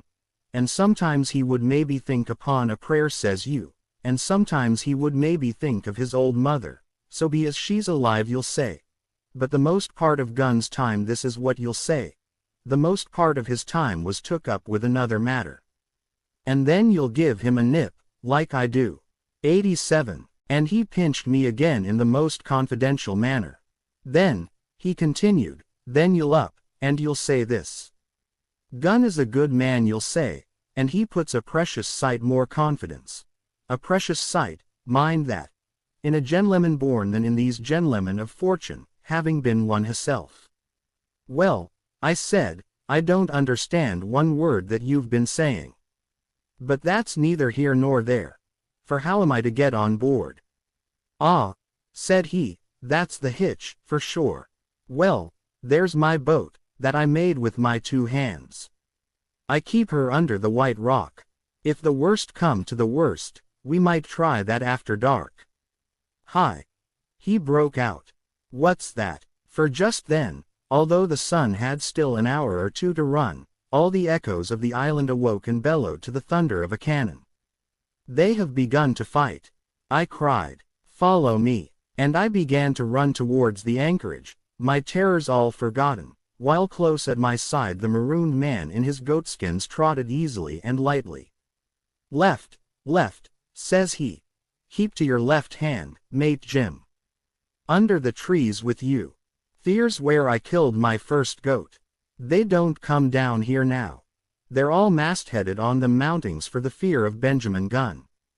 Ah, and there's the Seatmary. Cemetery, he must have meant. You see the mounds. I come here and prayed, nows and thens, when I thought maybe a Sunday would be about due. It weren't quite a chapel, but it seemed more solemn-like. And then, says you, Ben Gunn was short-handed. No chaplain, nor so much as a Bible and a flag, you says. So he kept talking as I ran, neither expecting nor receiving any answer. The cannon shot was followed after a considerable interval by a volley of small arms. Another pause, and then, Chapter 16, narrative continued by the doctor. How the ship was abandoned. It was about 1:30. 3 bells in the sea phrase, that the 2 boats went ashore from the Hispaniola. The captain, the squire, and I were talking matters over in the cabin. Had there been a breath of wind, we should have fallen on the 6 mutineers who were left aboard with us, slipped our cable, and away to sea. But the wind was wanting. And to complete our helplessness, down came Hunter with the news that Jim Hawkins had slipped into a boat and was gone ashore with the rest. It never occurred to us to doubt Jim Hawkins, but we were alarmed for his safety. With the men in the temper they were in, it seemed an even chance if we should see the lad again. We ran on deck. The pitch was bubbling in the seams. The nasty stench of the place turned me sick. If ever a man smelt fever and dysentery, it was in that abominable anchorage. The 6 scoundrels were sitting grumbling under a sail in the forecastle. Ashore we could see the gigs made fast and a man sitting in each, hard by where the river runs in. One of them was whistling Lillibullero. Waiting was a strain, and it was decided that Hunter and I should go ashore with the jolly boat in quest of information. The gigs had leaned to their right, but Hunter and I pulled straight in the direction of the stockade upon the chart. The 2 who were left guarding their boats seemed in a bustle at our appearance. Lillibullero stopped off, and I could see the pair discussing what they ought to do. Had they gone and told Silver, all might have turned out differently. But they had their orders, I suppose, and decided to sit quietly where they were and hark back again to Lillibullero. There was a slight bend in the coast, and I steered so as to put it between us. Even before we landed we had thus lost sight of the gigs. I jumped out and came. This was how it was. A spring of clear water rose almost at the top of a knoll. Well, on the knoll, and enclosing the spring, they had clapped a stout log house fit to hold 2 score of people on a pinch and loophole for musketry on either side. All round this they had cleared a wide space, and then the thing was completed by a paling 6 feet high, without door or opening, too strong to pull down without time and labor and too open to shelter the besiegers. The people in the log house had them in every way. They stood quiet in shelter and shot the others like partridges. All they wanted was a good watch and food, for, short of a complete surprise, they might have held the place against a regiment. What particularly took my fancy was the spring, for though we had a good enough place of it in the cabin of the Hispaniola, with plenty of arms and ammunition, and things to eat, and excellent wines, there had been one thing overlooked. We had no water. I was thinking this over when there came ringing over the island the cry of a man at the point of death. I was not new to violent death. I have served His Royal Highness the Duke of Cumberland, and got a wound myself at Fontenoy, but I know my pulse went dot and carry one. Jim Hawkins is gone, was my first thought. It is something to have been an old soldier, but more still to have been a doctor. There is no time to dilly-dally in our work. And so now I made up my mind instantly, and with no time lost returned to the shore and jumped on board the jolly boat. By good fortune Hunter pulled a good oar. We made the water fly, and the boat was soon alongside and I aboard the schooner. I found them all shaken, as was natural. The squire was sitting down, as white as a sheet, thinking of the harm he had led us to, the good soul. And one of the 6 forecastle hands was little better.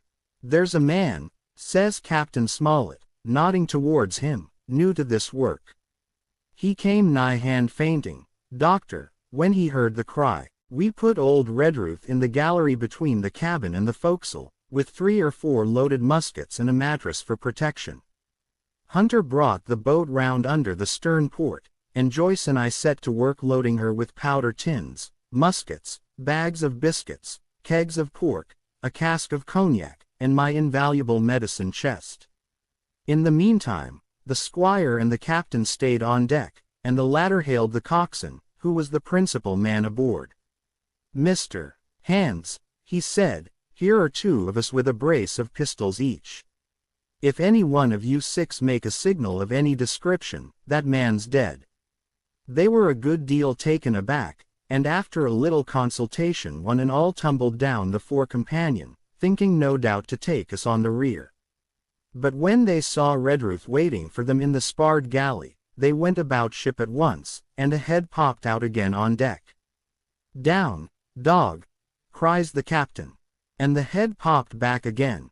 And we heard no more, for the time, of these 6 very faint-hearted seamen. By this time, tumbling things in as they came, we had the jolly boat loaded as much as we dared. Joyce and I got out through the stern port, and we made for shore again as fast as oars could take us. This second trip fairly aroused the watchers along shore. Lillibullero was dropped again. And just before we lost sight of them behind the little point, one of them whipped ashore and disappeared. I had half a mind to change my plan and destroy their boats, but I feared that Silver and the others might be close at hand, and all might very well be lost by trying for too much. We had soon touched land in the same place as before and set to provision the blockhouse. All 3 made the first journey, heavily laden, and tossed our stores over the palisade. Then, leaving Joyce to guard them, 1 man, to be sure, but with half a dozen muskets, Hunter and I returned to the jolly boat and loaded ourselves once more. So we proceeded without pausing to take breath, till the whole cargo was 92 bestowed, when the 2 servants took up their position in the blockhouse, and I, with all my power, sculled back to the Hispaniola. That we should have risked a second boat load seems more daring than it really was. They had the advantage of numbers, of course, but we had the advantage of arms. Not one of the men ashore had a musket, and before they could get within range for pistol shooting, we flattered ourselves we should be able to give a good account of a half-dozen at least. The squire was waiting for me at the stern window, all his faintness gone from him. He caught the painter and made it fast, and we fell to loading the boat for our very lives. Pork, powder, and biscuit was the cargo, with only a musket and a cutlass apiece for the squire and me and Redruth and the captain. The rest of the arms and powder we dropped overboard in 2 fathoms and a half of water, so that we could see the bright steel shining far below us in the sun, on the clean, sandy bottom. By this time the tide was beginning to ebb, and the ship was swinging round to her anchor. Voices were heard faintly hallooing in the direction of the 2 gigs, and though this reassured us for Joyce and Hunter, who were well to the eastward, it warned our party to be off. Redruth retreated from his place in the gallery and dropped into the boat, which we then brought round to the ship's counter, to be handier for Captain Smollett. "Now, men," said he, "do you hear me?" There was no answer from the forecastle. "It's to you, Abraham Gray. It's to you I am speaking." Still no reply. "Gray," resumed Mr. Smollett, a little louder, "I am leaving this ship, and I order you to follow your captain. I know you are a good man at bottom, and I dare say not one of the lot of you's as bad as he makes out. I have my watch here in my hand. I give you 30 seconds to join me in. Come, my fine fellow," continued the captain. "Don't hang so long in stays. I'm risking my life and the lives of these good gentlemen every second." There was a sudden scuffle, a sound of blows, and out burst Abraham Gray with a knife cut on the side of the cheek, and came running to the captain like a dog to the whistle. "I'm with you, sir," said he. And the next moment he and the captain had dropped aboard of us, and we had shoved off and given way. We were clear out of the ship, but not yet ashore in our stockade. 94. Chapter 17. Narrative continued by the Doctor. The jolly boat's last trip, this 5th trip, was quite different from any of the others. In the first place, the little gallipot of a boat that we were in was gravely overloaded. 5 grown men, and 3 of them, Trelawney, Redruth, and the captain, over 6 feet high, was already more than she was meant to carry. Add to that the powder, pork, and bread bags. The gunwale was lipping astern. Several times we shipped a little water, and my breeches and the tails of my coat were all soaking wet before we had gone 100 yards. The captain made us trim the boat, and we got her to lie a little more evenly. All the same, we were afraid to breathe. In the second place, the ebb was now making a strong rippling current running westward through the basin, and then southward and seaward down the straits by which we had entered in the morning. Even the ripples were a danger to our overloaded craft, but the worst of it was that we were swept out of our true course and away from our proper landing place behind the point. If we let the current have its way we should come ashore beside the gigs, where the pirates might appear at any moment. "I cannot keep her head for the stockade, sir," said I to the captain. I was steering, while he and Redruth, two fresh men, were at the oars. "The tide keeps washing her down. Could you pull a little stronger?" "Not without swamping the boat," said he. "You must bear up, sir, if you please. Bear up until you see you're gaining." I tried and found by experiment that the tide kept sweeping us westward until I had laid her head due east, or just about right angles to the way we ought to go. "We'll never get ashore at this rate," said I. "If it's the only course that we can lie, sir, we must even lie, whereas, the way we go the current must slacken, and then we can dodge back along the shore." "The current's less already, sir," said the man Gray, who was sitting in the fore sheets. "You can ease her off a bit." "Thank you, my man," said I, quite as if nothing had happened, for we had all quietly made up our minds to treat him like one of ourselves. Suddenly the captain spoke up again, and I thought his voice was a little changed. "The gun," said he. "I have thought of that," said I, for I made sure he was thinking of a bombardment of the fort. "They could never get the gun ashore, and if they did, they could never haul it through the woods."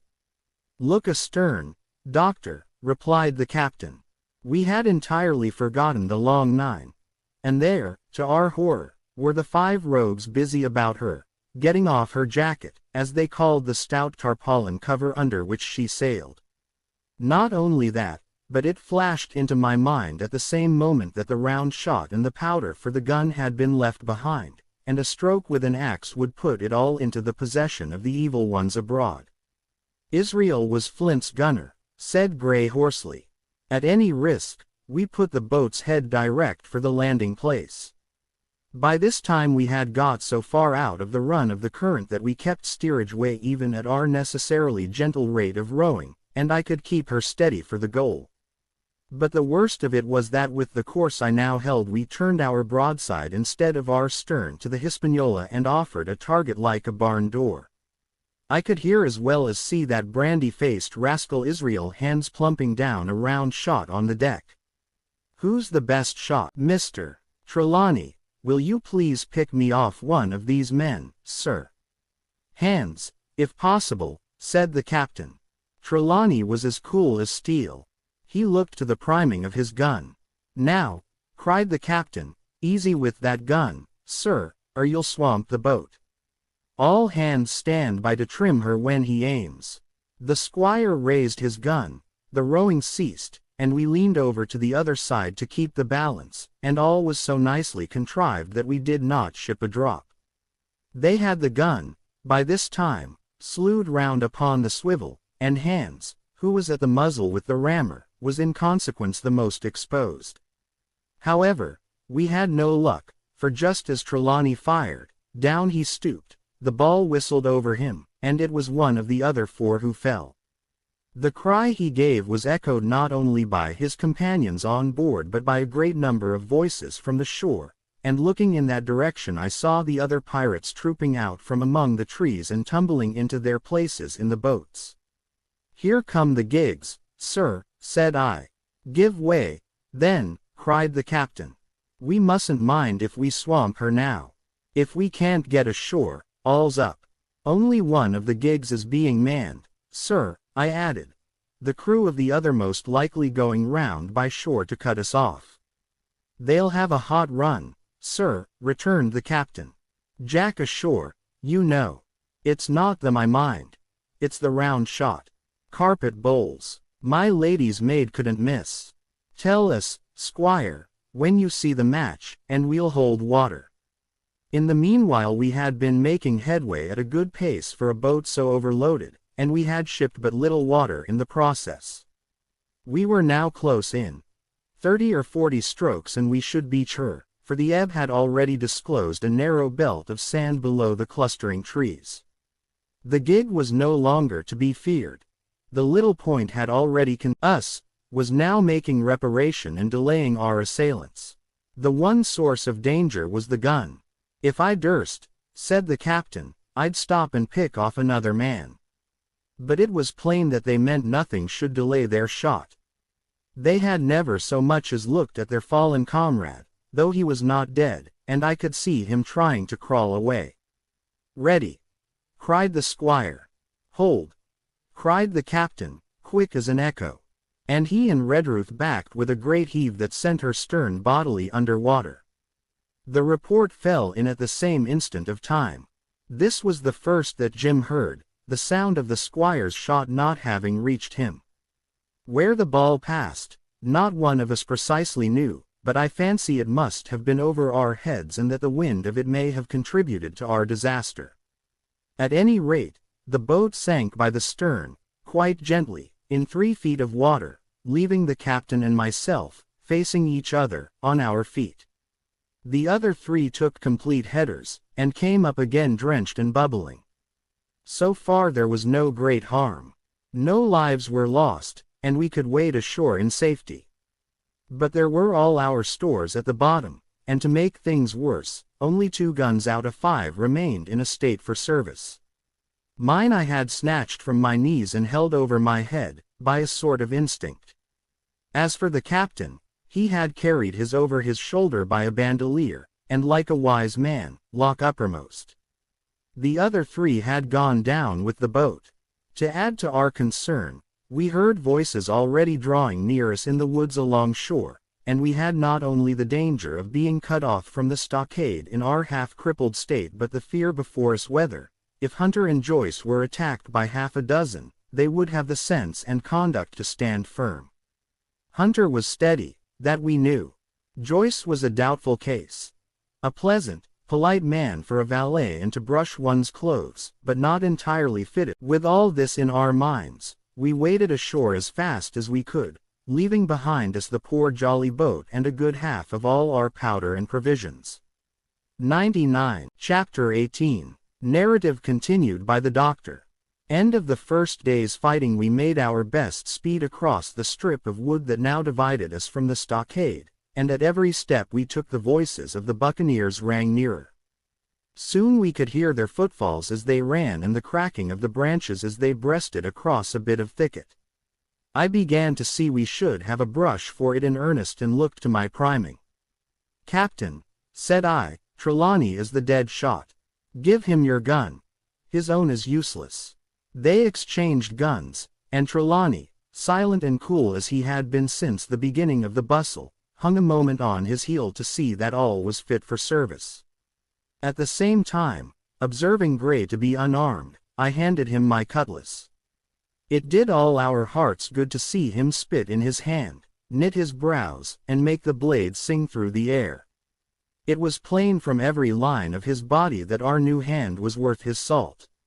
40 paces farther we came to the edge of the wood and saw the stockade in front of us. We struck the enclosure about the middle of the south side, and almost at the same time, 7 mutineers. Job Anderson, the boatswain, at their head, appeared in full cry at the southwestern corner. They paused as if taken aback, and before they recovered, not only the squire and I, but Hunter and Joyce from the blockhouse, had time to fire. The 4 shots came in rather a scattering volley, but they did the business. One of the enemy actually fell, and the rest, without hesitation, turned and plunged into the trees. After reloading, we walked down the outside of the palisade to see to the fallen enemy. He was stone dead, shot through the heart. We began to rejoice over our good success when just at that moment a pistol cracked in the bush, a ball whistled close past my ear, and poor Tom Redruth stumbled and fell his length on the ground. Both the squire and I returned the shot, but as we had nothing to aim at, we only wasted powder. Then we reloaded and turned our attention to poor Tom. The captain and Gray were already examining him, and I saw with half an eye that all was over. I believe the readiness of our return volley had scattered the mutineers once more, for we were suffered without further molestation to get the poor old gamekeeper hoisted over the stockade and carried, groaning and bleeding, into the log house. Poor old fellow! He had not uttered one word of surprise, complaint, fear, or even acquiescence from the very beginning of our troubles till now, when we had laid him down in the log house to die. He had lain like a Trojan behind his mattress in the gallery. He had followed every order silently, doggedly, and well. He was the oldest of our party by a score of years. And now, sullen, old, serviceable servant, it was he that was to die. The squire dropped down beside him on his knees and kissed his hand, crying like a child. "Be I going, doctor?" he asked. "Tom, my man," said I, "you're going home." "I wish I had had a lick at them with the gun first," he replied. "Tom," said the squire, "say you forgive me, won't you?" "Would that be respectful like, from me to you, squire?" was the answer. "Howsoever, so be it, amen." After a little while of silence, he said he thought somebody might read a prayer. "It's the custom, sir," he added apologetically. And not long after, without another word, he passed away. In the meantime the captain, whom I had observed to be wonderfully swollen about the chest and pockets, had turned out a great many various stores. The British colors, a Bible, a coil of stoutish rope, pen, ink, the log book, and pounds of tobacco. He had found a longish made an angle, then, climbing on the roof, he had with his own hand bent and run up the colors. This seemed mightily to relieve him. He re-entered the log house and set about counting up the stores as if nothing else existed. But he had an eye on Tom's passage for all that, and as soon as all was over, came forward with another flag and reverently spread it on the body. "Don't you take on, sir," he said, shaking the squire's hand. "All's well with him. No fear for a hand that's been shot down in his duty to captain and owner. It mayn't be good divinity, but it's a fact." Then he pulled me aside. "Dr. Livesey," he said, "in how many weeks do you and squire expect the consort?" I told him it was a question not of weeks but of months, that if we were not back by the end of August Blandly was to send to find us, but neither sooner nor later. "You can calculate for yourself," I said. "Why, yes," returned the captain, scratching his head, "and making a large allowance, sir, for all the gifts of Providence, I should say we were pretty close hauled." "How do you mean?" I asked. "It's a pity, sir, we lost that second load." "That's what I mean," replied the captain. "As for powder and shot, we'll do. But the rations are short, very short. So short, drive. Livesey, that were perhaps as well without that extra mouth." And he pointed to the dead body under the flag. Just then, with a roar and a whistle, a round shot passed high above the roof of the log house and plumped far beyond us in the wood. "Oh ho!" said the captain. "Blaze away. You've little enough powder already, my lads." At the second trial, the aim was better, and the ball descended inside the stockade, scattering a cloud of sand but doing no further damage. 102, "Captain," said the squire, "the house is quite invisible from the ship. It must be the flag they are aiming at. Would it not be wiser to take it in?" "Strike my colors!" cried the captain. "No, sir, not I." And as soon as he had said the words, I think we all agreed with him. For it was not only a piece of stout, seamanly, good feeling. It was good policy besides, and showed our enemies that we despised their cannonade. All through the evening they kept thundering away. Ball after ball flew over or fell short or kicked up the sand in the enclosure, but they had to fire so high that the shot fell dead and buried itself in the soft sand. We had no ricochet to fear, and though one popped in through the roof of the log house and out again through the floor, we soon got used to that sort of horse play and minded it no more than cricket. "There is one good thing about all this," observed the captain. "The wood in front of us is likely clear." The ebb has made a good while. Our stores should be uncovered. Volunteers to go and bring in pork. Gray and Hunter were the first to come forward. Well armed, they stole out of the stockade, but it proved a useless mission. The mutineers were bolder than we fancied, or they put more trust in Israel's gunnery. For 4 or 5 of them were busy carrying off our stores and wading out with them to one of the gigs that lay close by, pulling an oar or so to hold her steady against the current. Silver was in the stern sheets in command, and every man of them was now provided with a musket from some secret magazine of their own. The captain sat down to his log, and here is the beginning of the entry. Alexander Smollett, Master. David Livesey, Ship's Doctor. Abraham Gray, Carpenter's Mate. John Trelawney, Owner. John Hunter and Richard Joyce, Owner's Servants, Landsmen. Being all that is left faithful of the ship's company, with stores for 10 days at short rations, came ashore this day and flew British colors on the log house in Treasure Island. 103. Thomas Redruth, Owner's Servant, Landsman, shot by the mutineers. James Hawkins, Cabin Boy. And at the same time, I was wondering over poor Jim Hawkins' fate. A hail on the land side. Somebody hailing us, said Hunter, who was on guard. Doctor, Squire, Captain. Hello, Hunter, is that you? Came the cries. And I ran to the door in time to see Jim Hawkins, safe and sound, come climbing over the stockade. 104. Chapter 19. Narrative resumed by Jim Hawkins. The garrison in the stockade, as soon as Ben Gunn saw the colors, he came to a halt, stopped me by the arm, and sat down. Now, said he, there's your friends, sure enough. Far more likely it's the mutineers, I answered. That? He cried. Why, in a place like this, where nobody puts in but gentlemen of fortune, silver would fly the Jolly Roger, you don't make no doubt of that. No, that's your friends. There's been blows too, and I reckon your friends has had the best of it. And here they are ashore in the old stockade, as was made years and years ago by Flint. Ah, he was the man to have a headpiece, was Flint. Barring rum, his match were never seen. He were afraid of none, not he, Ani Silver. Silver was that genteel. Well, said I, that may be so, and so be it. All the more reason that I should hurry on and join my friends. Nay, mate, returned Ben, not you.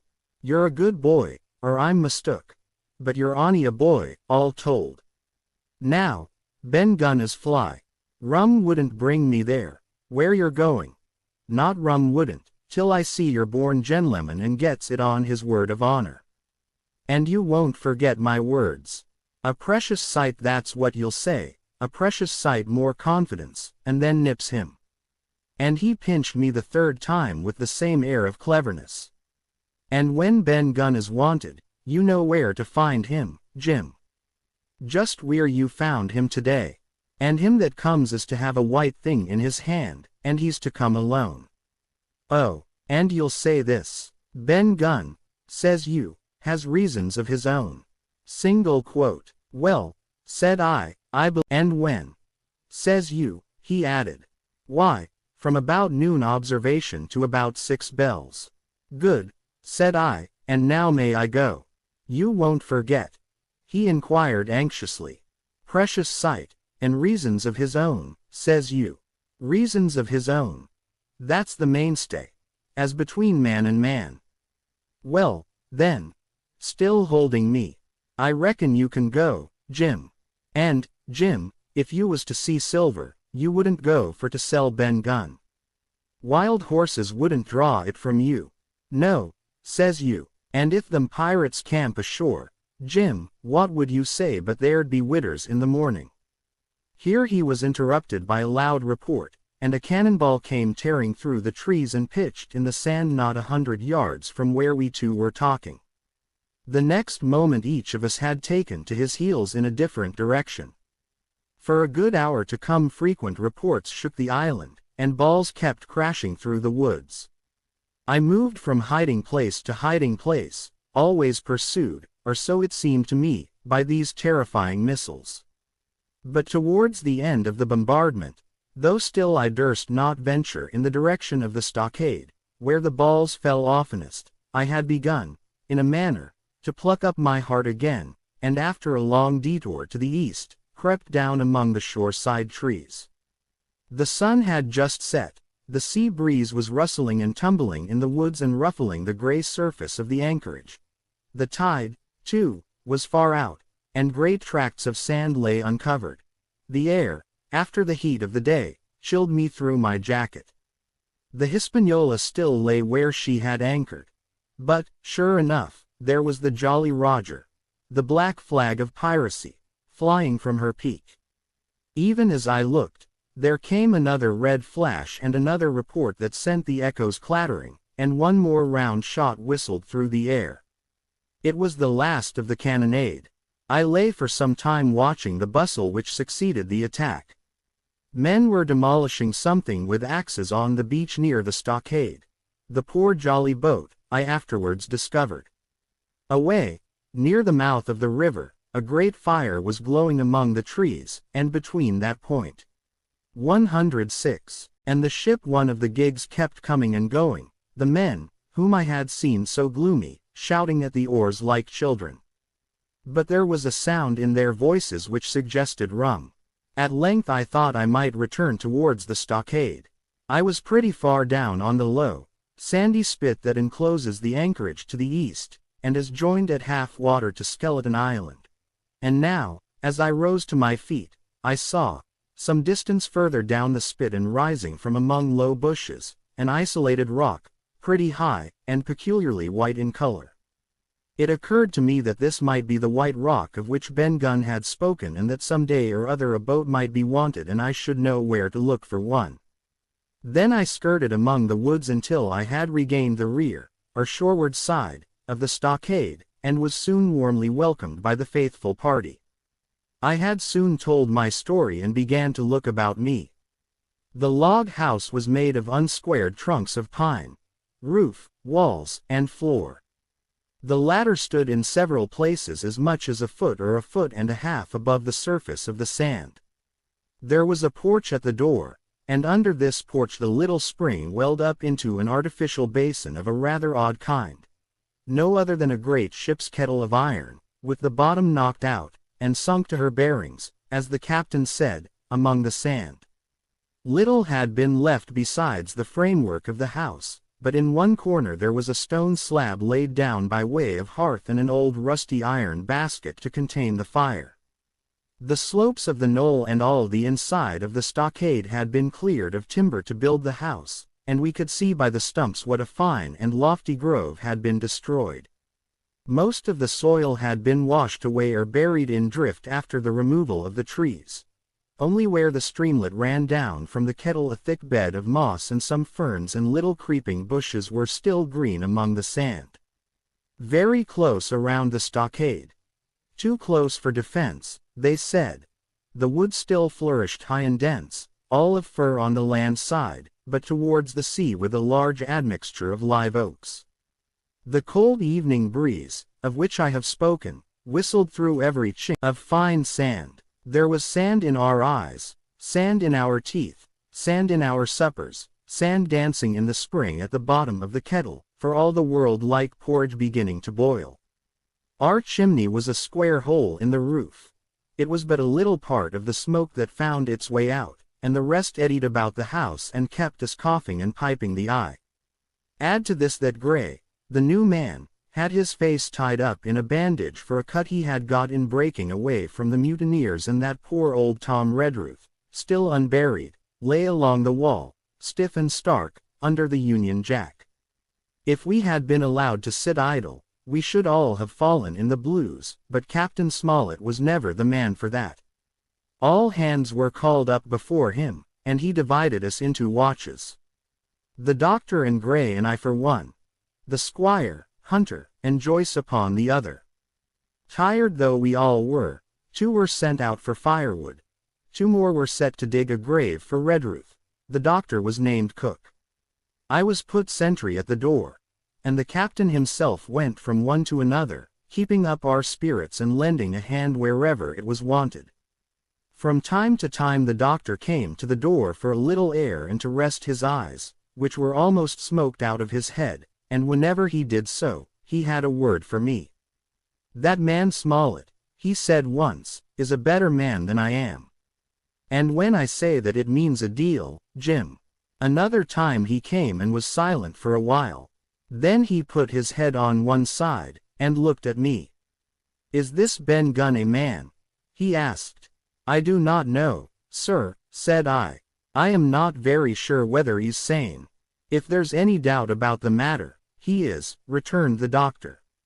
"A man who has been 3 years biting his nails on a desert island, Jim, can't expect to appear as sane as you or me.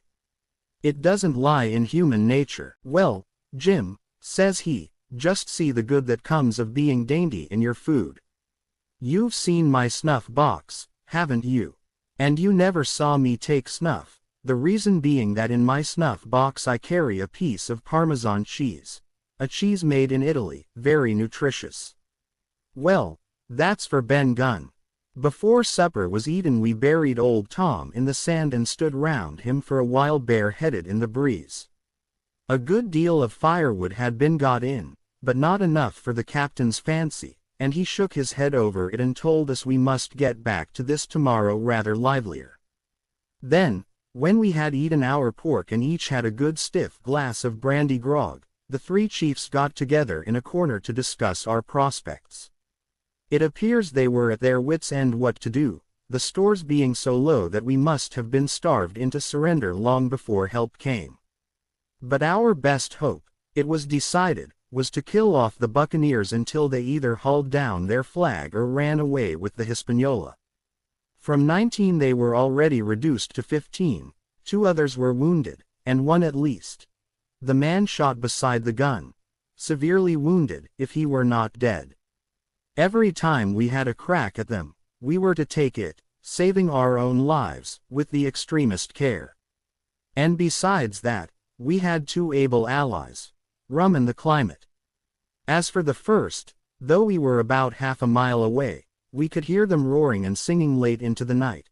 And as for the second, the doctor staked his wig that, camped where they were in the marsh and unprovided with remedies, the half of them would be on their backs before a week. "So," he added, "if we are not all shot down first they'll be glad to be packing in the schooner. It's always a ship, and they can get to buccaneering again, I suppose." "First ship that ever I lost," said Captain Smollett. "I was dead tired, as you may fancy, and when I got to sleep, which was not till after a great deal of tossing, I slept like a log of wood." 109. The rest had long been up and had already breakfasted and increased the pile of firewood by about half as much again when I was wakened by a bustle and the sound of voices. "Flag of truce," I heard someone say. And then, immediately after, with a cry of surprise, Silver himself. And at that, up I jumped, and rubbing my eyes, ran to a loophole in the wall.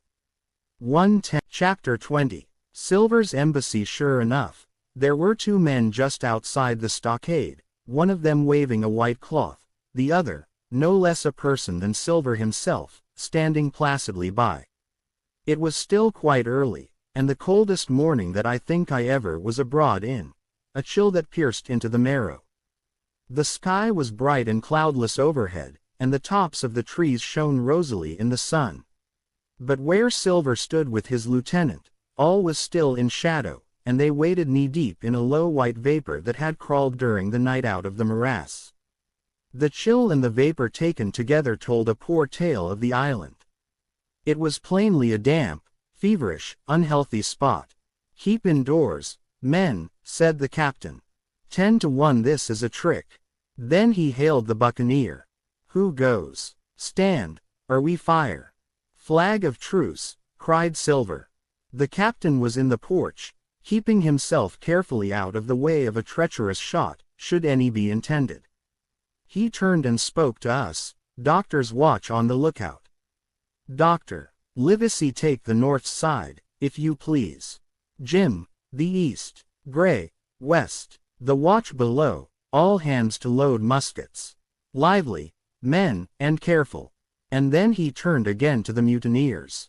And what do you want with your flag of truce? He cried. This time it was the other man who replied.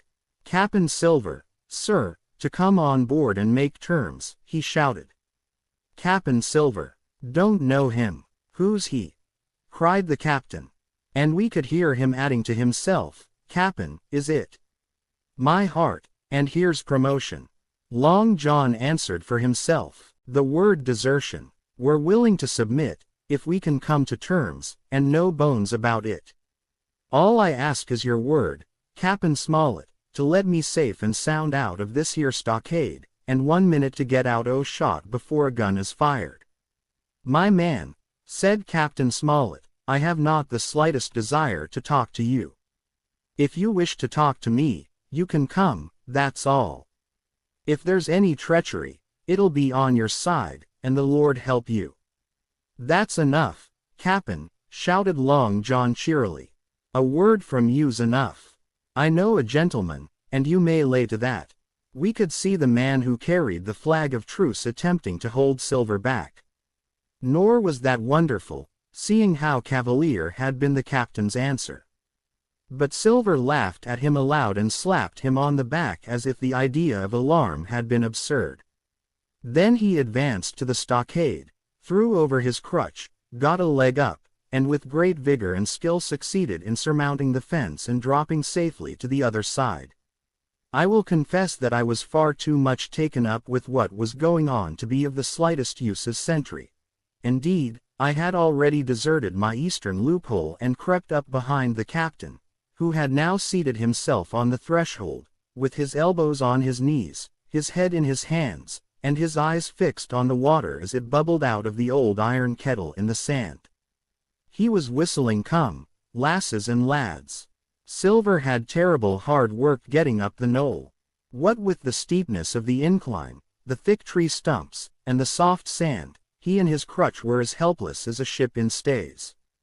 But he stuck to it like a man in silence, and at last arrived before the captain, whom he saluted in the handsomest style. He was tricked out in his best. An immense blue coat, thick with brass buttons, hung as low as to his knees, and a fine laced hat was set on the back of his head. Here you are, my man, said the captain, raising his head. You had better sit down. You ain't going to let me inside. Why, Silver, said the captain, if you had pleased to be an honest man, you might have been sitting in your galley. It's your own doing. You're either my ship's cook, and then you were treated handsome, or Cap'n Silver, a common mutineer and pirate, and then you can go hang. Well, well, Cap'n, returned the sea cook, sitting down as he was bidden on the sand, you'll have to give me a hand up again, that's all. A sweet pretty place you have of it here. Ah, there's Jim. The top of the morning to you, Jim. Doctor, here's my service. Why, there you all are together like a happy family, in a manner of speaking. If you have anything to say, my man, better say it, said the captain. Right you were, Cap'n Smollett, replied Silver. Duty is duty, to be sure. Well now, you look here, that was a good lay of yours last night. I don't deny it was a good lay. Some of you pretty handy with a handspike. And I'll not deny neither but what some of my people was shook. Maybe all was shook. Maybe I was shook myself. Maybe that's why I'm here for terms. But you mark me, Cap'n, it won't do twice, by thunder. We'll have to do sentry go and ease off a point or so on the rum. Maybe you think we were all a sheet in the wind's eye. But I'll tell you I was sober. I was onny dog tired. And if I'd awoke a second sooner, I'd caught you at the act, I would. He wasn't dead when I got round to him, not he. Well, says Captain Smollett as cool as can be. All that Silver said was a riddle to him, but you would never have guessed it from his tone. As for me, I began to have an inkling. Ben Gunn's last words came back to my mind. I began to suppose that he had paid the buccaneers a visit while they all lay drunk together round their fire, and I reckoned up with glee that we had only 14 enemies to deal with. "Well, here it is," said Silver. "We want that treasure, and we'll have it. That's our point. You would just as soon save your lives, I reckon, and that's yours.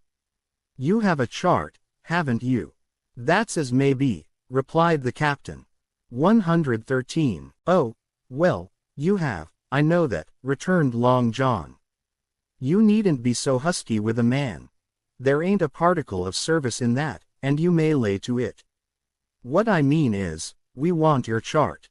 Now, I never meant you no harm, myself." "That won't do with me, my man," interrupted the captain. "We know exactly what you meant to do, and we don't care, for now, you see, you can't do it." And the captain looked at him calmly and proceeded to fill a pipe. "If Abe Gray," Silver broke out. "Avast there!" cried Mr. Smollett. "Gray told me nothing, and I asked him nothing. And what's more, I would see you and him and this whole island blown clean out of the water into blazes first. So there's my mind for you, my man, on that." This little whiff of temper seemed to cool Silver down. He had been growing nettled before, but now he pulled himself together. "Like enough," said he. "I would set no limits to what gentlemen might consider shipshape, or might not, as the case were. And seein' as how you are about to take a pipe, Cap'n, I'll make so free as do likewise." And he filled a pipe and lighted it. And the two men sat silently smoking for quite a while, now looking each other in the face, now stopping their tobacco, now leaning forward to spit. It was as good as the play to see them. "Now," resumed Silver, "here it is. You give us the chart to get the treasure by, and drop shooting poor seamen and stoving of their heads in while asleep. You do that, and we'll offer you a choice. Either you come aboard along of us, once the treasure shipped, and then I'll give you my affidavy, upon my word of honor, to clap you somewhere safe ashore. Or if that ain't to your fancy, some of my hands being rough and having old scores on account of hazing, then you can stay here, you can. We'll divide stores with you, man for man, and I'll give my affidavy, as before to speak the first ship I sight, and send 'em here to pick you up. Now, you'll own that's talking. Handsomer you couldn't look to get, now you." 114. "And I hope," raising his voice, "that all hands in this here block house will overhaul my words, for what is spoke to one is spoke to all." Captain Smollett rose from his seat and knocked out the ashes of his pipe in the palm of his left hand. "Is that all?" he asked. "Every last word, by thunder," answered John. "Refuse that, and you've seen the last of me but musket balls." "Very good," said the captain. "Now you'll hear me. If you'll come up one by one, unarmed, I'll engage to clap you all in irons and take you home to a fair trial in England. If you won't, my name is Alexander Smollett, I've flown my sovereign's colors, and I'll see you all to Davy Jones. You can't find the treasure. You can't sail the ship. There's not a man among you fit to sail the ship. You can't fight us. Gray, there, got away from 5 of you. Your ship's in irons, Master Silver. You're on a lee shore, and so you'll find. I stand here and tell you so. And they're the last good words you'll get from me, for in the name of heaven, I'll put a bullet in your back when next I meet you. Tramp, my lad, bundle out of this, please, hand over hand, and double quick." Silver's face was a picture. His eyes started in his head with wrath. He shook the fire out of his pipe. "Give me a hand up," he cried. "Not I," returned the captain. "Who'll give me a hand up?" he roared. Not a man among us moved. Growling the foulest imprecations, he crawled along the sand till he got hold of the porch and could hoist himself again upon his crutch. Then he spat into the spring. "There," he cried, "that's what I think of ye. Before an hour's out, I'll stove in your old block house like a rum puncheon. Laugh, by thunder, laugh. Before an hour's out, ye'll laugh upon the other side. "Them that die'll be the lucky ones." And with a dreadful oath he stumbled off, plowed down the sand, was helped across the stockade, after 4 or 5 failures, by the man with 115, the flag of truce, and disappeared in an instant afterwards among the trees. 116. Chapter 21. The attack. As soon as Silver disappeared, the captain, who had been closely watching him, turned towards the interior of the house and found not a man of us at his post but Gray. It was the first time we had ever seen him angry. "Quarters!" he roared. And then, as we all slunk back to our places, "Gray," he said, "I'll put your name in the log. You've stood by your duty like a seaman." "Mr. Trelawney, I'm surprised at you, sir." "Doctor, I thought you had worn the king's coat. If that was how you served at Fontenoy, sir, you'd have been better in your berth." The doctor's watch were all back at their loopholes, the rest were busy loading the spare muskets, and everyone with a red face, you may be certain, and a flea in his ear, as the saying is. The captain looked on for a while in silence. Then he spoke. "My lads," said he, "I've given Silver a broadside. I pitched it in red hot on purpose. And before the hour's out, as he said, we shall be boarded. We're outnumbered, I needn't tell you that, but we fight in shelter. And a minute ago I should have said we fought with discipline. I've no manner of doubt that we can drub them, if you choose."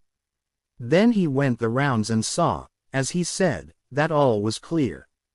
On the 2 short sides of the house, east and west, there were only 2 loopholes.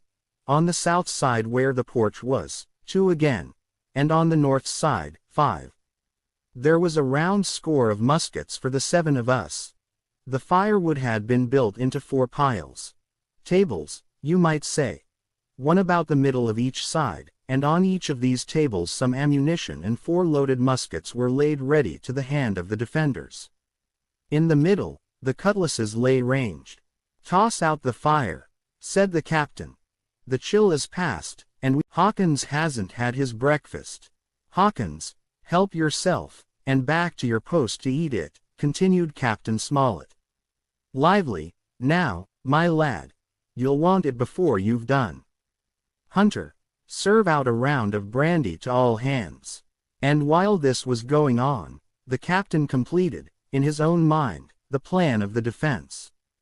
"Doctor, you will take the door," he resumed. "See, and don't expose yourself. Keep within, and fire through the porch. Hunter, take the east side, there. Joyce, you stand by the west, my man. Mr. Trelawney, you are the best shot. You and Gray will take this long north side, with the 5 loopholes. It's there the danger is. If they can get up to it and fire in upon us through our own ports, things would begin to look dirty. Hawkins, neither you nor I are much account at the shooting. We'll stand by to load and bear a hand." As the captain had said, the chill was past. As soon as the sun had climbed above our girdle of trees, it fell with all its force upon the clearing and drank up the vapors at a draught. Soon the sand was baking and the resin melting in the logs of the block house. Jackets and coats were flung aside, shirts thrown open at the neck and rolled up to the shoulders, and we stood there, each at his post, in a fever of heat and anxiety. An hour passed away. "Hang them," said the captain. "This is as dull as the doldrums. Gray, whistle for a wind." And just at that moment came the first news of the attack. "If you please, sir," said Joyce, "if I see anyone, am I to fire?" "I told you so," cried the captain. "Thank you, sir," returned Joyce with the same quiet civility. Nothing followed for a time, but the remark had set us all on the alert, straining ears and eyes. The musketeers with their pieces balanced in their hands, the captain out, so some seconds passed, till suddenly Joyce whipped up his musket and fired.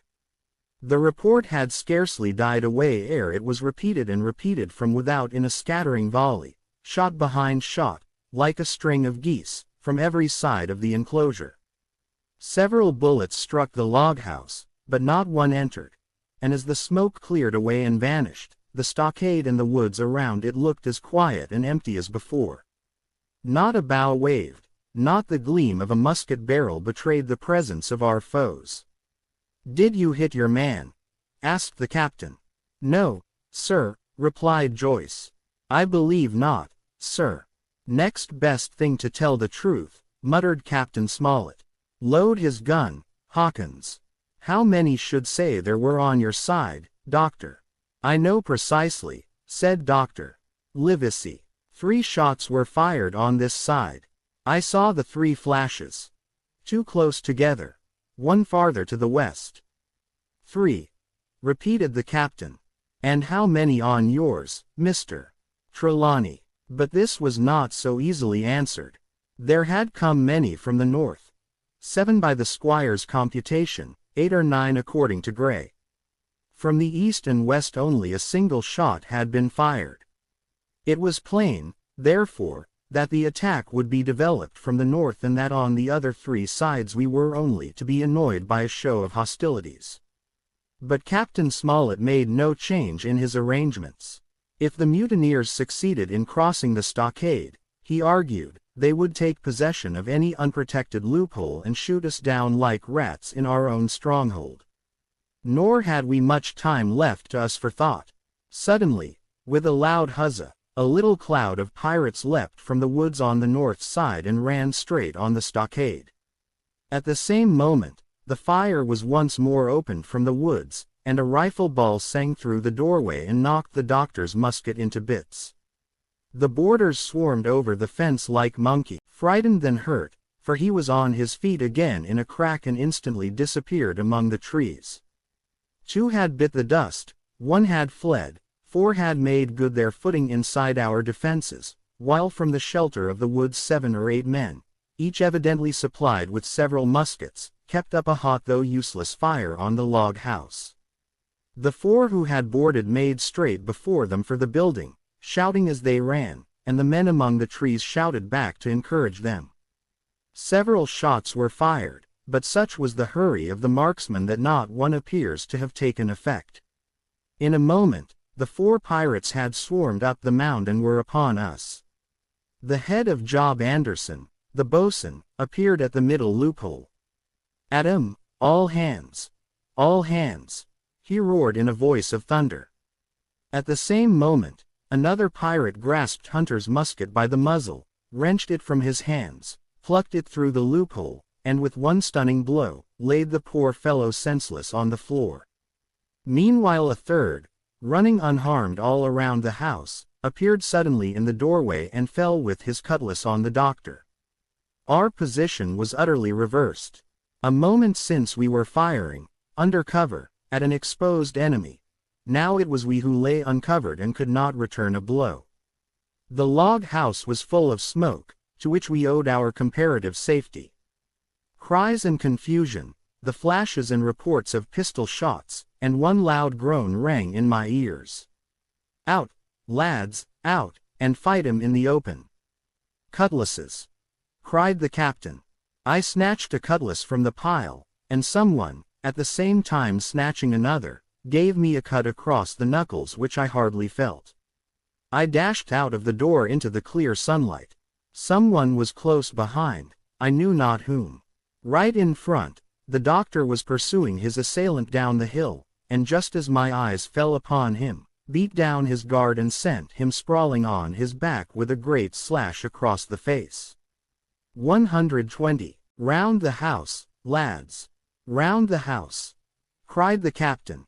And even in the hurly-burly, I perceived a change in his voice.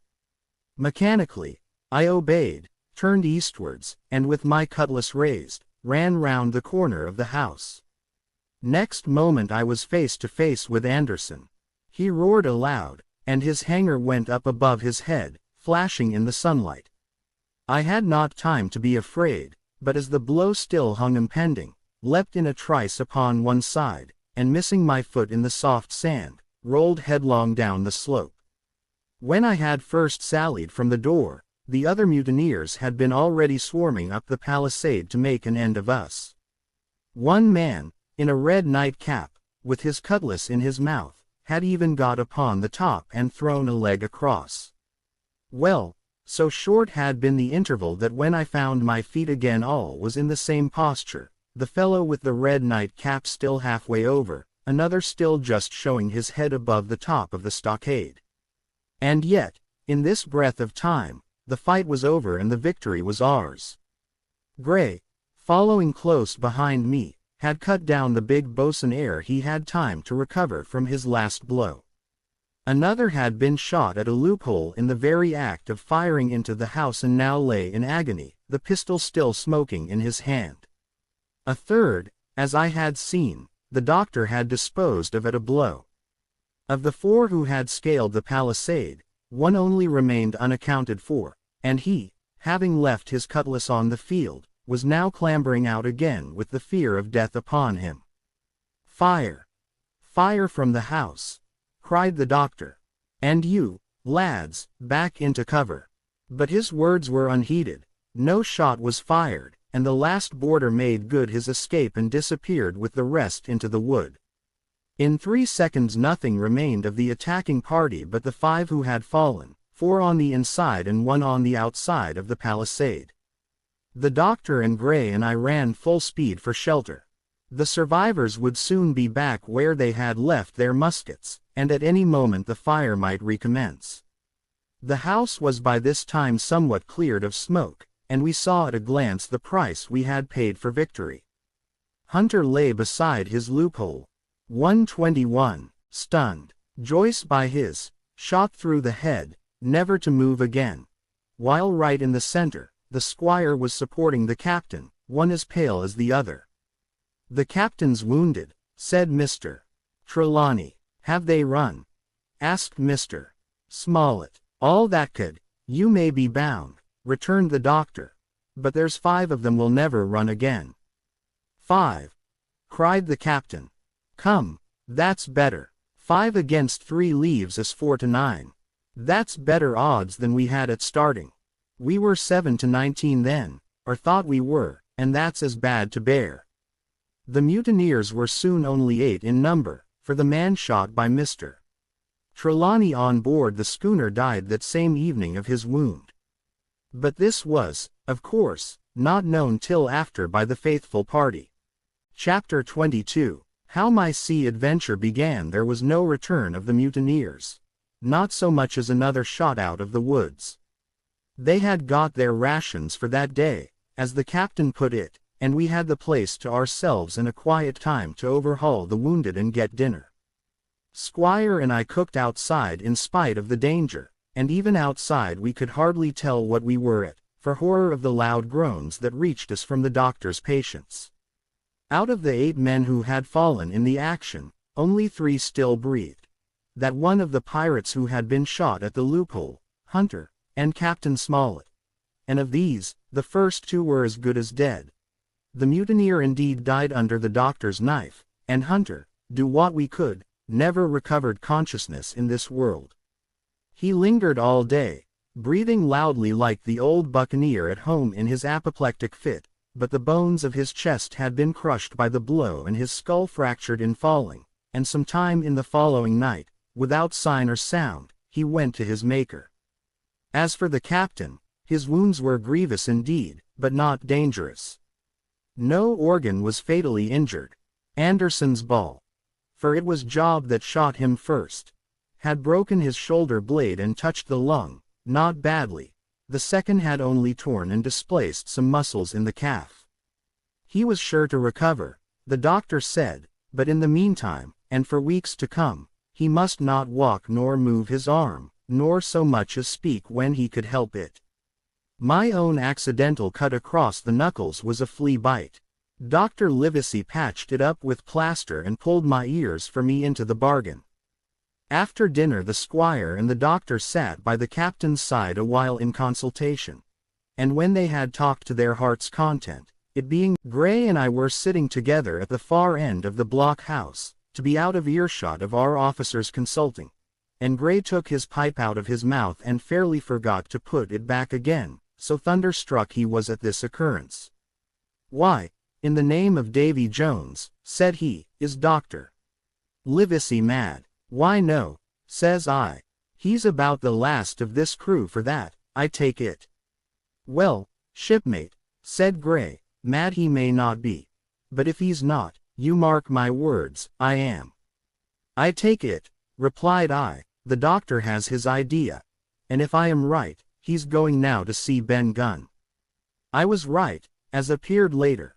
But in the meantime, the house being stifling hot and the little patch of sand inside the palisade ablaze with midday sun, I began to get another thought into my head, which was not by any means so right. What I began to do was to envy the doctor walking in the cool shadow of the woods with the birds about him and the pleasant smell of the pines, while I sat grilling, with my clothes stuck to the hot resin, and so much blood about me and so many poor dead bodies lying all around that I took a disgust of the place that was almost as strong as fear. All the time I was washing out the blockhouse, and then washing up the things from dinner, this disgust and envy kept growing stronger and stronger, till at last, being near a bread bag, and no one then observing me, I took the first step towards my escapade and filled both pockets of my coat with biscuit. I was a fool, if you like, and certainly I was going to do a foolish, overbold act, but I was determined to do it with all the precautions in my power.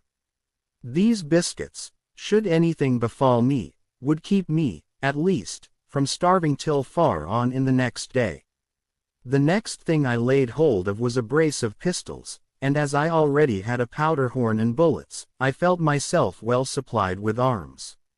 As for the scheme I had in my head, it was not a bad one in itself. I was to go down the sandy spit that divides the anchorage on the east from the open sea, find the white rock I had observed last evening, and ascertain whether it was there or not that Ben Gunn had hidden his boat, a thing quite worth doing, as I still believe. But as I was certain I should not be allowed to leave the enclosure, my only plan was to take French leave and slip out when nobody was watching, and that was so bad a way of doing it as made the thing itself wrong. But I was only a boy, and I had made my mind up. Well, as things at last fell out, I found an admirable opportunity. The squire and Gray were busy helping the captain with his bandages, the coast was clear, I made a bolt for it over the stockade and into the thickest of the trees, and before my absence was observed I was out of cry of my companions. This was my second folly, far worse than the first, as I left but 2 sound men to guard the house, but like the first, it was a help towards saving all of us. I took my way straight for the east coast of the island, for I was determined to go down the seaside of the spit to avoid all chance of observation from the anchorage. It was already late in the afternoon, although still warm and sunny. As I continued to thread the tall woods, I could hear from far before me not only the continuous thunder of the surf, but a certain tossing of foliage and grinding of boughs which showed me the sea breeze had set in higher than usual. Soon cool draughts of air began to reach me, and a few steps farther I came forth into the open borders of the grove, and saw the sea lying blue and sunny to the horizon and the surf tumbling and tossing its foam along the beach. I have never seen the sea quiet round Treasure Island. The sun might blaze overhead, the air be without a breath, the surface smooth and blue, but still these great rollers would be running along all the external coast, thundering and thundering by day and night. And I scarce believe there is one spot in the island where a man would be out of earshot of their noise. I walked along beside the surf with great enjoyment, till, thinking I was now got far enough, behind me was the sea, in front the anchorage. The sea breeze, as though it had the sooner blown itself out by its unusual violence, was already at an end. It had been succeeded by light, variable airs from the south and southeast, carrying great banks of fog. And the anchorage, under lee of Skeleton Island, lay still and leaden as when first we entered it. The Hispaniola, in that unbroken mirror, was exactly portrayed from the truck to the waterline, the Jolly Roger hanging from her peak. Alongside lay one of the gigs, silver in the stern sheets. Him I could always recognize, while a couple of men were leaning over the stern bulwarks, one of them with a red cap, the very rogue that I had seen some hours before stride legs upon the palisade. Apparently they were talking and laughing, though at that distance, upwards of a mile, I could, of course, hear no word of what was said. All at once there began the most horrid, unearthly screaming, which at first startled me badly, though I had soon remembered the voice of Captain Flint and even thought I could make out the bird by her bright plumage as she sat perched upon her master's wrist. Soon after, the jolly boat shoved off and pulled for shore, and the man with the red cap and his comrade went below by the cabin companion. Just about the same time, the sun had gone down behind the spy-glass, and as the fog was collecting rapidly, it began to grow dark in earnest. I saw I must lose no time if I were to find the boat that evening. The white rock, visible enough above the brush, was still some eighth of a mile further down the spit, and it took me a goodish while to get up with it, crawling, often on all fours, among the scrub. Night had almost come when I laid my hand on its rough sides. Right below it there was an exceedingly small hollow of green turf, hidden by banks and a thick underwood about knee-deep, that grew there very plentifully, and in the center of the dell, sure enough, a little tent of goat skins, like what the gypsies carry about with them in England. I dropped into the hollow, lifted the side of the tent, and there was Ben Gunn's boat. Homemade if ever anything was homemade. A rude, lopsided framework of tough wood, and stretched upon that a covering of goat skin. Man, there was one thwart set as low as possible, a kind of stretcher in the bows, and a double paddle for propulsion. I had not then seen a coracle, such as the ancient Britons made, but I have seen one since, and I can give you no fairer idea of Ben Gunn's boat than by saying it was like the first and the worst coracle ever made by man. But the great advantage of the coracle it certainly possessed, for it was exceedingly light and portable. Well, now that I had found the boat, you would have thought I had had enough of truantry for once, but in the meantime I had taken another notion and become so obstinately fond of it that I would have carried it out, I believe, in the teeth of Captain Smollett himself. This was to slip out under cover of the night, cut the Hispaniola adrift, and let her go ashore where she fancied. I had quite made up my mind that the mutineers, after their repulse of the morning, had nothing nearer their hearts than to up anchor and away to sea.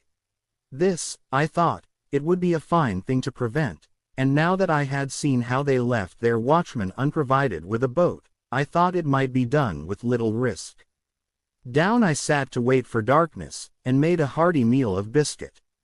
It was a night out of 10,000 for my purpose. The fog had now buried all heaven.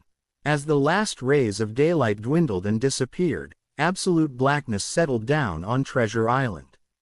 And when, at last, I shouldered the coracle and groped my way stumblingly out of the hollow where I had supped, there were but 2 points visible on the whole anchorage. One was the great fire on shore, by which the defeated pirates lay carousing in the swamp. The other, a mere blur of light upon the darkness, indicated the position of the anchored ship. She had swung round to the ebb. Her bow was now towards me. The only lights on board were in the cabin, and what I saw was merely a reflection on the fog of the strong rays that flowed from the stern window. 128. The ebb had already run some time, and I had to wade through a long belt of swampy sand, where I sank several times above the ankle, before I came to the edge of the retreating water, and wading a little way in, with some strength and dexterity, set my coracle, heel downwards, on the surface. 129. Chapter 23. The ebb tide runs the coracle, as I had ample reason to know before I was done with her, was a very safe boat for a person of my height and weight, both buoyant and clever in a seaway, but she was the most cross-grained, lopsided craft to manage. Do as you pleased, she always made more leeway than anything else, and turning round and round was the maneuver she was best at. Even Ben Gunn himself has admitted that she was queer to handle till you knew her way. Certainly I did not know her way. She turned in every direction but the one I was bound to go. The most part of the time we were broadside on, and I am very sure I never should have made the ship at all but for the tide. By good fortune, paddle as I pleased, the tide was still sweeping me down. And there lay the Hispaniola right in the fairway, hardly to be missed.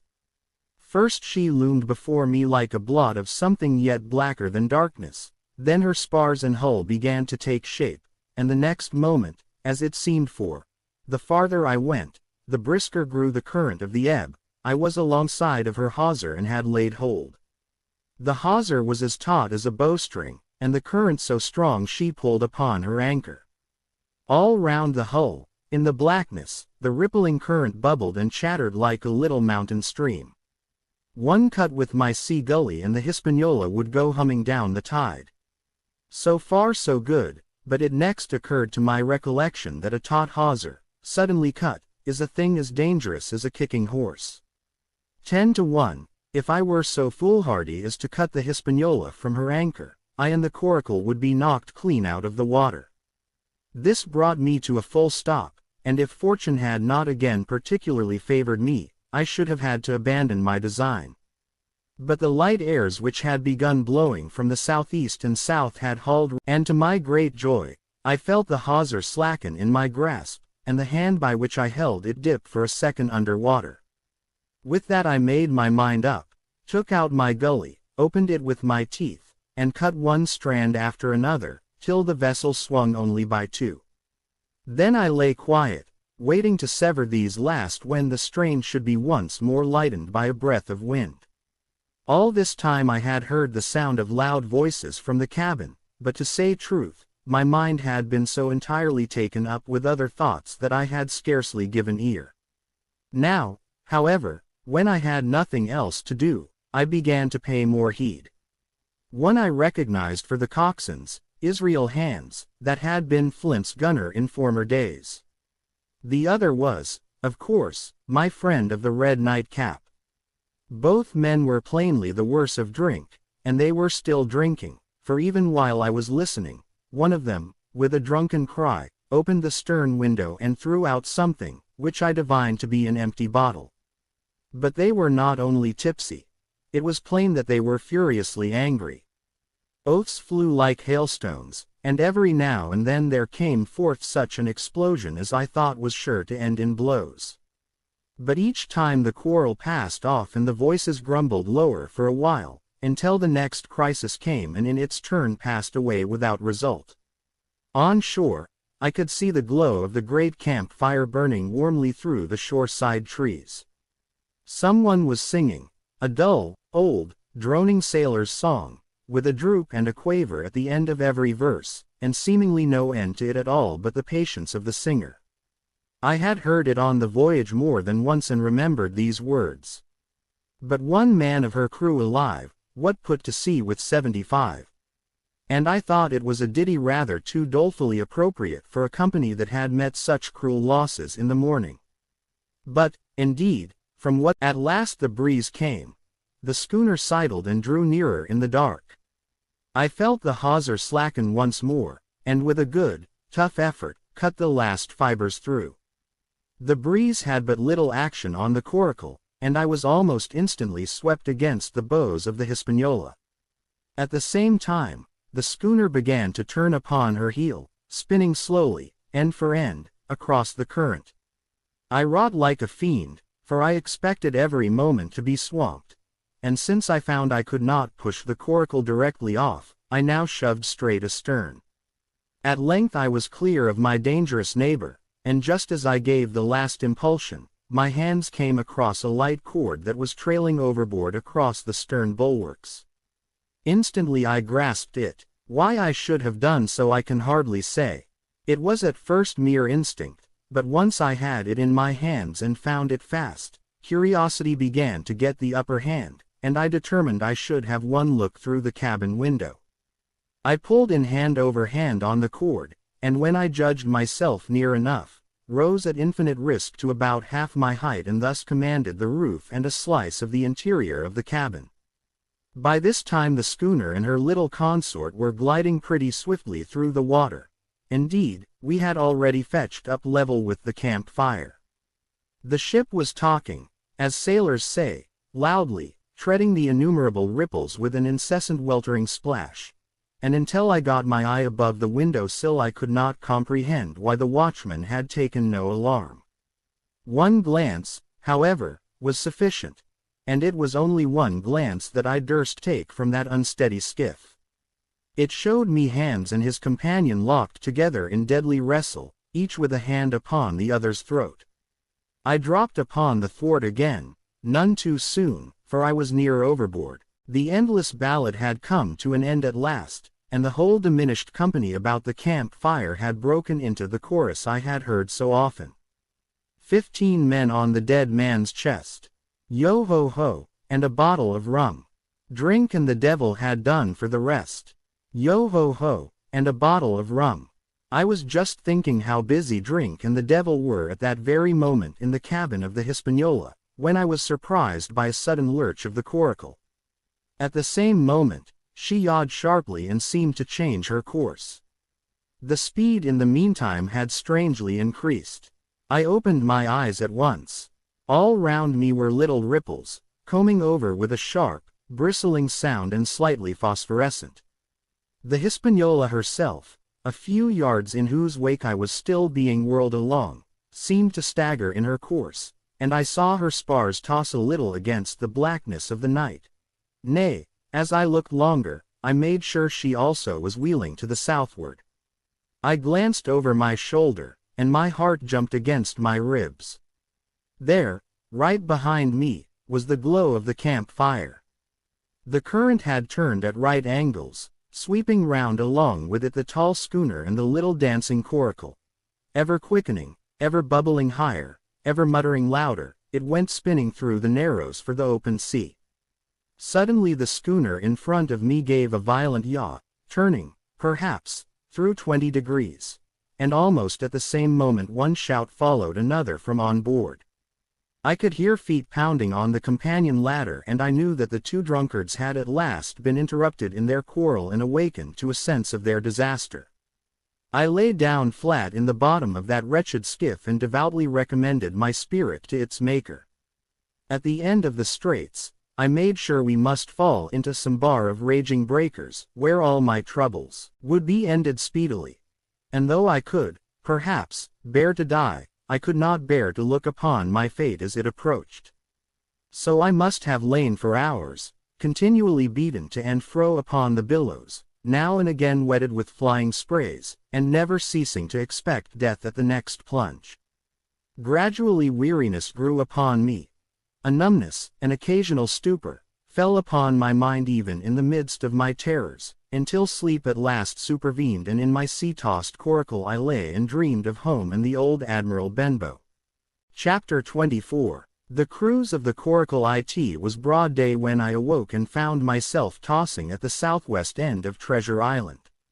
The sun was up but was still hid from me behind the great bulk of the spy-glass, which on this side descended almost to the sea in formidable cliffs. Haulbowline Head and mizzen-mast hill were at my elbow, the hill bare and dark, the head bound with cliffs 40 or 50 feet high and fringed with great masses of fallen rock. I was scarce a quarter of a mile to seaward, and it was my first thought to paddle in and land. That notion was soon given over. Among the fallen rocks the breakers spouted and bellowed. Loud reverberations, heavy sprays flying and falling, succeeded one another from second to second. And I saw myself, if I ventured nearer, dashed to death upon the rough shore or spending my strength in vain to scale the beetling crags.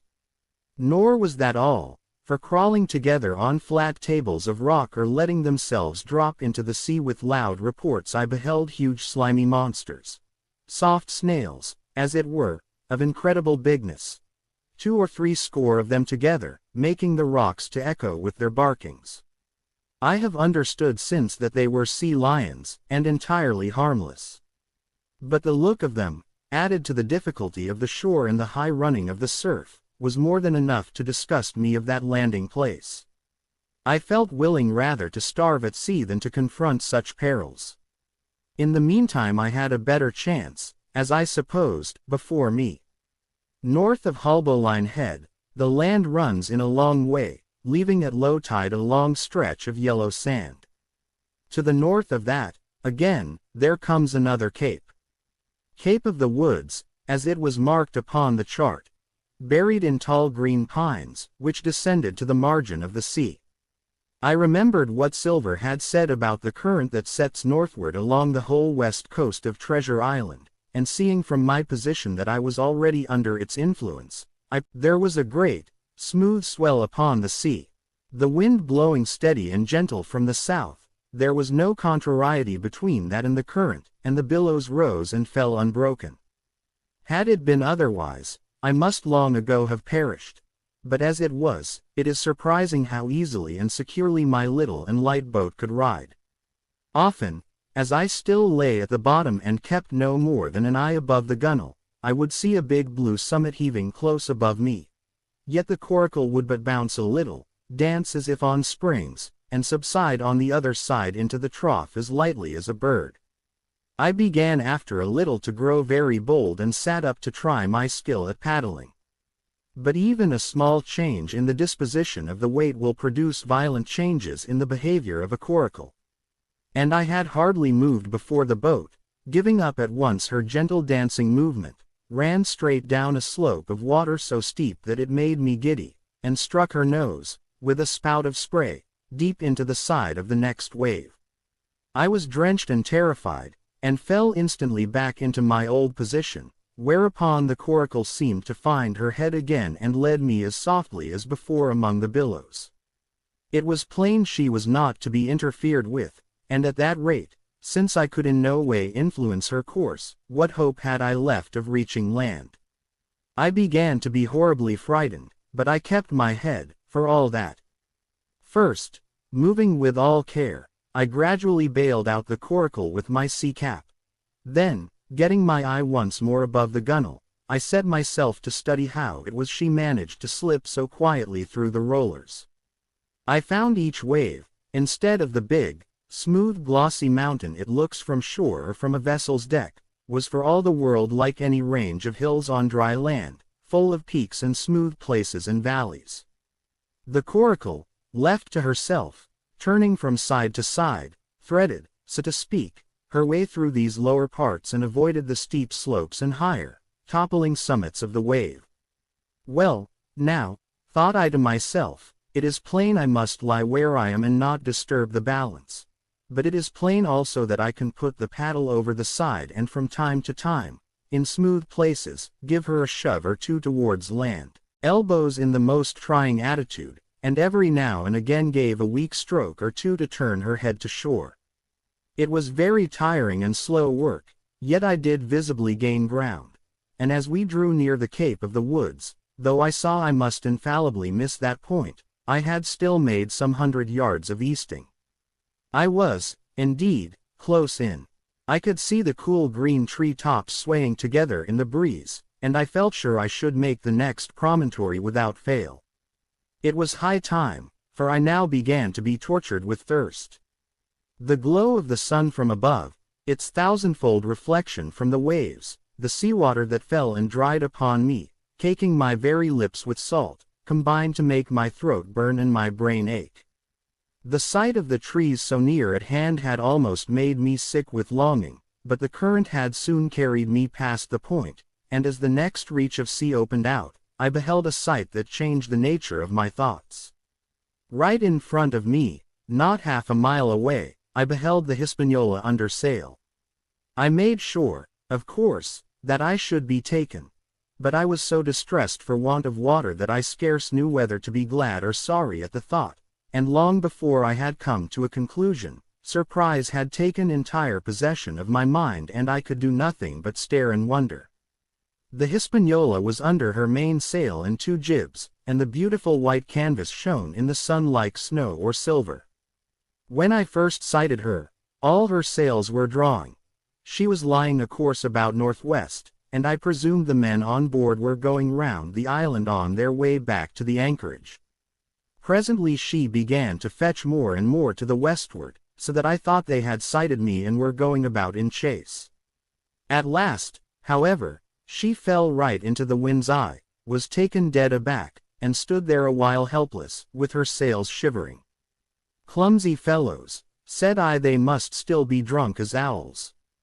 And I thought how Captain Smollett would have set them skipping. Meanwhile the schooner gradually fell off and filled again upon another tack, sailed swiftly for a minute or so, and brought up once more dead in the wind's eye. Again and again was this, and dashes, and at each repetition ended as she had begun, with idly flapping canvas. It became plain to me that nobody was steering. And if so, where were the men? Either they were dead drunk or had deserted her, I thought, and perhaps if I could get on board I might return the vessel to her captain. The current was bearing coracle and schooner southward at an equal rate. As for the latter's sailing, it was so wild and intermittent, and she hung each time so long in irons, that she certainly gained nothing, if she did not even lose. If only I dared to sit up and paddle, I made sure that I could overhaul her. The scheme had an air of adventure that inspired me, and the thought of the water breaker beside the fore companion doubled my growing courage. Up I got, was welcomed almost instantly by another cloud of spray, but this time stuck to my purpose and set myself, with all my strength and caution, to paddle after the unsteered Hispaniola. Once I shipped a sea so heavy that I had to stop and bail, with my heart fluttering like a bird, but gradually I got into the way of the thing and guided my coracle among the waves, with only now and then a blow upon her bows and a dash of foam in my face. I was now gaining rapidly on the schooner. I could see the brass glisten on the tiller as it banged about, and still no soul appeared upon her decks. I could not choose but suppose she was deserted. If not, the men were lying drunk below, where I might batten them down, perhaps, and do what I chose with the ship. For some time she had been doing the worst thing possible for me, standing still. She headed nearly due south, yawing, of course, all the time. Each time she fell off, her sails partly filled, and these brought her in a moment right to the wind again. I have said this was the worst thing possible for me, for helpless as she looked in this situation, with the canvas cracking like cannon and the blocks trundling and banging on the deck, she still continued to run away from me. But now, at last, I had my chance. The breeze fell for some seconds, very low, and the current gradually turning her, the Hispaniola revolved slowly round her center and at last presented me her stern, with the cabin window still gaping open and the lamp over the table still burning on into the day. The mainsail hung drooped like a banner. She was stock still but for the current. For the last little while I had even lost, but now redoubling my efforts, I began once more to overhaul the chase. I was not 100 yards from her when the wind came again in a clap. She filled on the port tack and was off again, stooping and skimming like a swallow. My first impulse was one of despair, but my second was towards joy. Round she came, till she was broadside onto me. Round still till she had covered a half and then 2/3 and then 3/4 of the distance that separated us. I could see the waves boiling white under her forefoot. Immensely tall she looked to me from my low station in the coracle. And then, of a sudden, I began to comprehend. I had scarce time to think. Scarce time to act and save myself. I was on the summit of one swell when the schooner came stooping over the next. The bowsprit was over my head. I sprang to my feet and leapt, stamping the coracle under water. With one hand I caught the jib boom, while my foot was lodged between the stay and the brace. And as I still clung there panting, a dull blow told me that the schooner had charged down upon and struck the coracle and that I was left without retreat on the Hispaniola. 139, Chapter 25. I strike the Jolly Roger the First had scarce gained a position on the bowsprit when the flying jib flapped and filled upon the other tack, with a report like a gun. The schooner trembled to her keel under the reverse, but next moment, the other sails still drawing, the jib flapped back again and hung idle. This had nearly tossed me off into the sea, and now I lost no time, crawled back along the bowsprit, and tumbled head foremost on the deck. I was on the lee side of the forecastle, and the mainsail, which was still drawing, concealed from me a certain portion of the after deck. Not a soul was to be seen. The planks, which had not been swabbed since the mutiny, bore the print of many feet, and an empty bottle, broken by the neck, tumbled to and fro like a live thing in the scuppers. Suddenly the Hispaniola came right into the wind. The jibs behind me cracked aloud, the rudder slammed to, the whole ship gave a sickening heave and shudder, and at the same moment the main boom swung inboard, the sheet groaning in the blocks, and showed me the lee after deck. There were the two watchmen, sure enough. Red Cap on his back, as stiff as a handspike, with his arms stretched out like those of a crucifix and his teeth showing through his open lips. Israel hands propped against the bulwarks, his chin on his chest, his hands lying open before him on the deck, his face as white, under its tan, as a tallow candle. For a while the ship kept bucking and sidling like a vicious horse, the sails filling, now on one tack, now on another, and the boom swinging to and fro till the mast groaned aloud under the strain. Now and again too there would come a cloud of light sprays over the bulwark and a heavy blow of the ship's bows against the swell. So much heavier weather was made of it by this great rigged ship than by my homemade, lopsided coracle, now gone to the bottom of the sea. At every jump of the schooner, appeared still more to sink into himself and settle down upon the deck, his feet sliding ever the farther out, and the whole body canting towards the stern, so that his face became, little by little, hid from me, and at last I could see nothing beyond his ear and the frayed ringlet of one whisker. At the same time, I observed, around both of them, splashes of dark blood upon the planks and began to feel sure that they had killed each other in their drunken wrath. While I was thus looking and wondering, in a calm moment, when the ship was still, Israel hands turned partly round and with a low moan writhed himself back to the position in which I had seen him first. The moan, which told of pain and deadly weakness, and the way in which his jaw hung open went right to my heart. But when I remembered the talk I had overheard from the apple barrel, all pity left me. I walked aft until I reached the main mast. "Come aboard, Mr. Hands," I said ironically. He rolled his eyes round heavily, but he was too far gone to express surprise. All he could do was to utter one word, "Brandy." It occurred to me there was no time to lose, and dodging the boom as it once more lurched across the deck, I slipped aft and down the companion stairs into the cabin. It was such a scene of confusion as you can hardly fancy. All the lockfast places had been broken open in quest of the chart. The floor was thick with mud where ruffians had sat down to drink or consult after waiting in the marshes round their camp. The bulkheads, all painted in clear white and beaded round with gilt, bore a pattern of dirty hands. Dozens of empty bottles clinked together in corners to the rolling of the ship.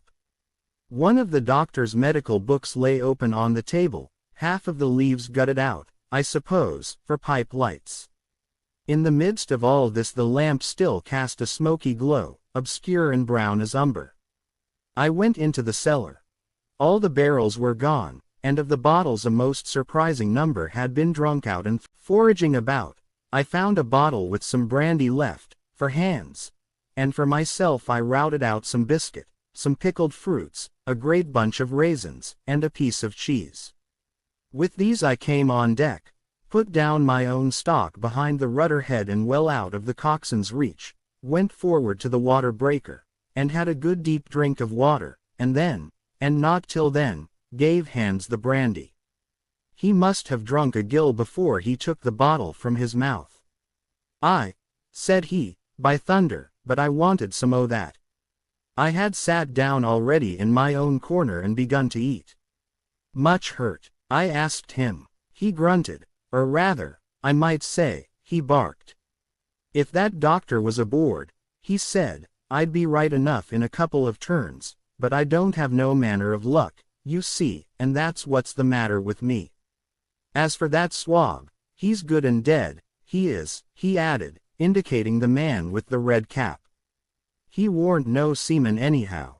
And where mote you have come from?" "Well," said I, "I've come aboard to take possession of this ship, Mr. Hands. And you'll please regard me as your captain until further notice."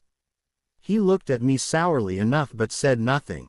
Some of the color had come back into his cheeks, though he still looked very sick and still continued to slip out and settle down as the ship banged about.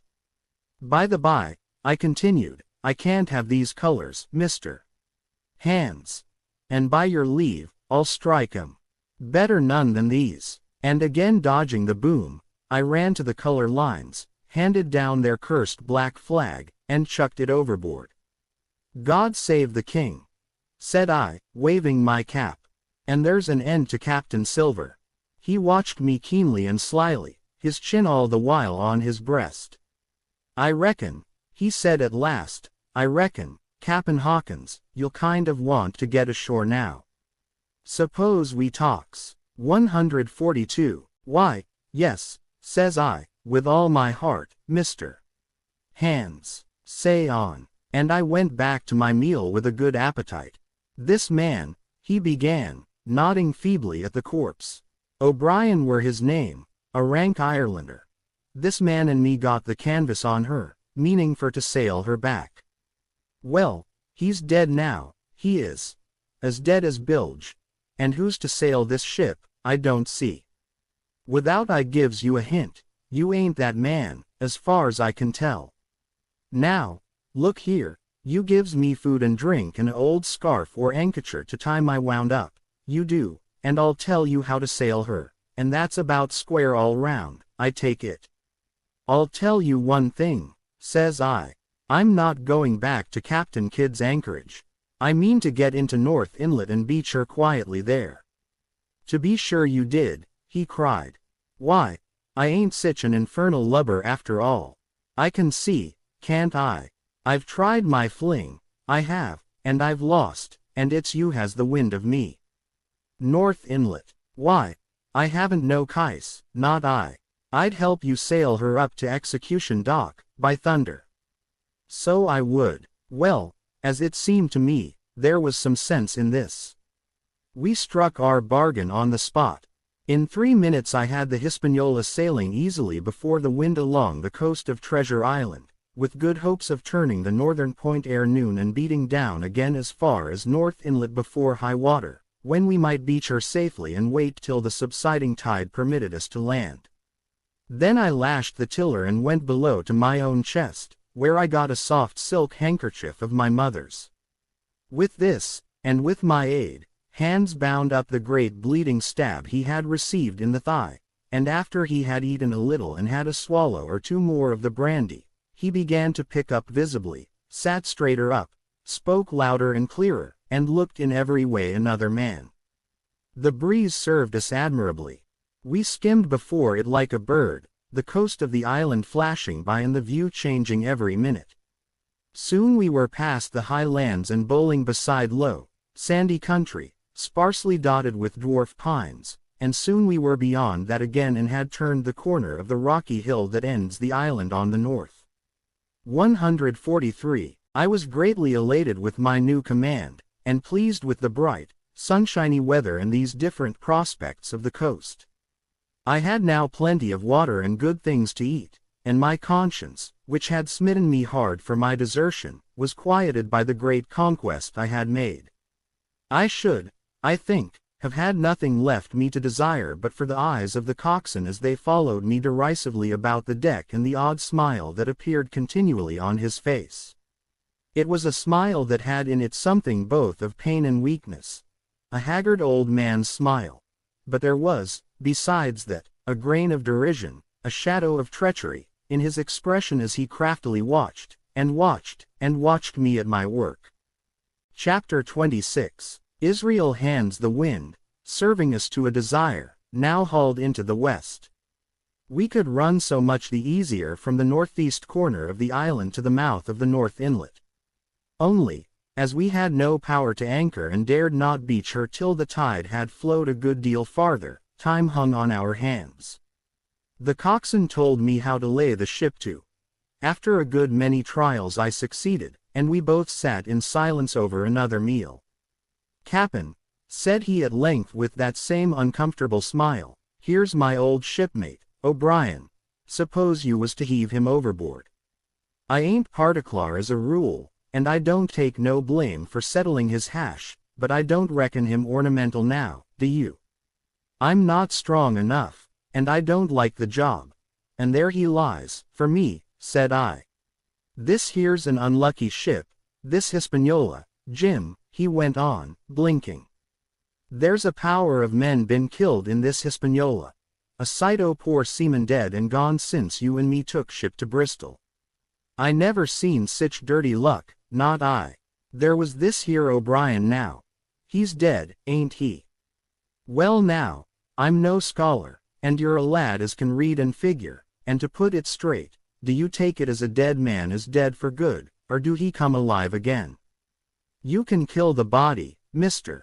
Hands, but not the spirit. You must know that already, I replied. O'Brien there is in another world, and may be watching us. Ah, says he, well, that's unfortunate. Appears as if killing parties was a waste of time. Howsomever, sperrits don't reckon for much, by what I've seen. I'll chance it with the sperrits, Jim. And now, you've spoke up free, and I'll take it kind if you'd step down into that there cabin and get me shiver my timbers. I can't hit the name on. Well, you get me a bottle of wine, Jim. This here brandy's too strong for my head. Now, the coxswain's hesitation seemed to be unnatural, and as for the note met mine, they kept wandering to and fro, up and down, now with a look to the sky, now with a flitting glance upon the dead O'Brien. All the time he kept smiling and putting his tongue out in the most guilty, embarrassed manner, so that a child could have told that he was bent on some deception. I was prompt with my answer, however, for I saw where my advantage lay and that with a fellow so densely stupid I could easily conceal my suspicions to the end. Some wine, I said. Far better. Will you have white or red? Well, I reckon it's about the blessed same to me, shipmate, he replied. So it's strong, and plenty of it, what's the odds? All right, I answered. I'll bring you port, Mr. Hands, but I'll have to dig for it. With that I scuttled down the companion with all the noise I could, slipped off my shoes, ran quietly along the sparred gallery, mounted the forecastle ladder, and popped my head out of the fore companion. I knew he would not expect to see me there, yet I took every precaution possible, and certainly the worst of my suspicions proved too true. He had risen from his position to his hands and knees, and though his leg obviously hurt him pretty sharply when he moved, for I could hear him stifle a groan, yet it was at a good, rattling rate that he trailed himself across the deck. In half a minute he had reached the port scuppers and picked, out of a coil of rope, a long knife, or rather a short dirk, discolored to the hilt with blood. He looked upon it for a moment, thrusting forth his under jaw, tried the point upon his hand, and then, hastily concealing it in the bosom of his jacket, trundled back again into his old place against the bulwark. This was all that I required to know. Israel could move about, he was now armed, and if he had been at so much trouble to get rid of me, it was plain that I was meant to be the victim. What he would do afterwards. Whether he would try to crawl right across the island from North Inlet to the camp among the swamps or whether he would fire Long Tom, trusting that his own comrades might come first to help him, was, of course, more than I could say.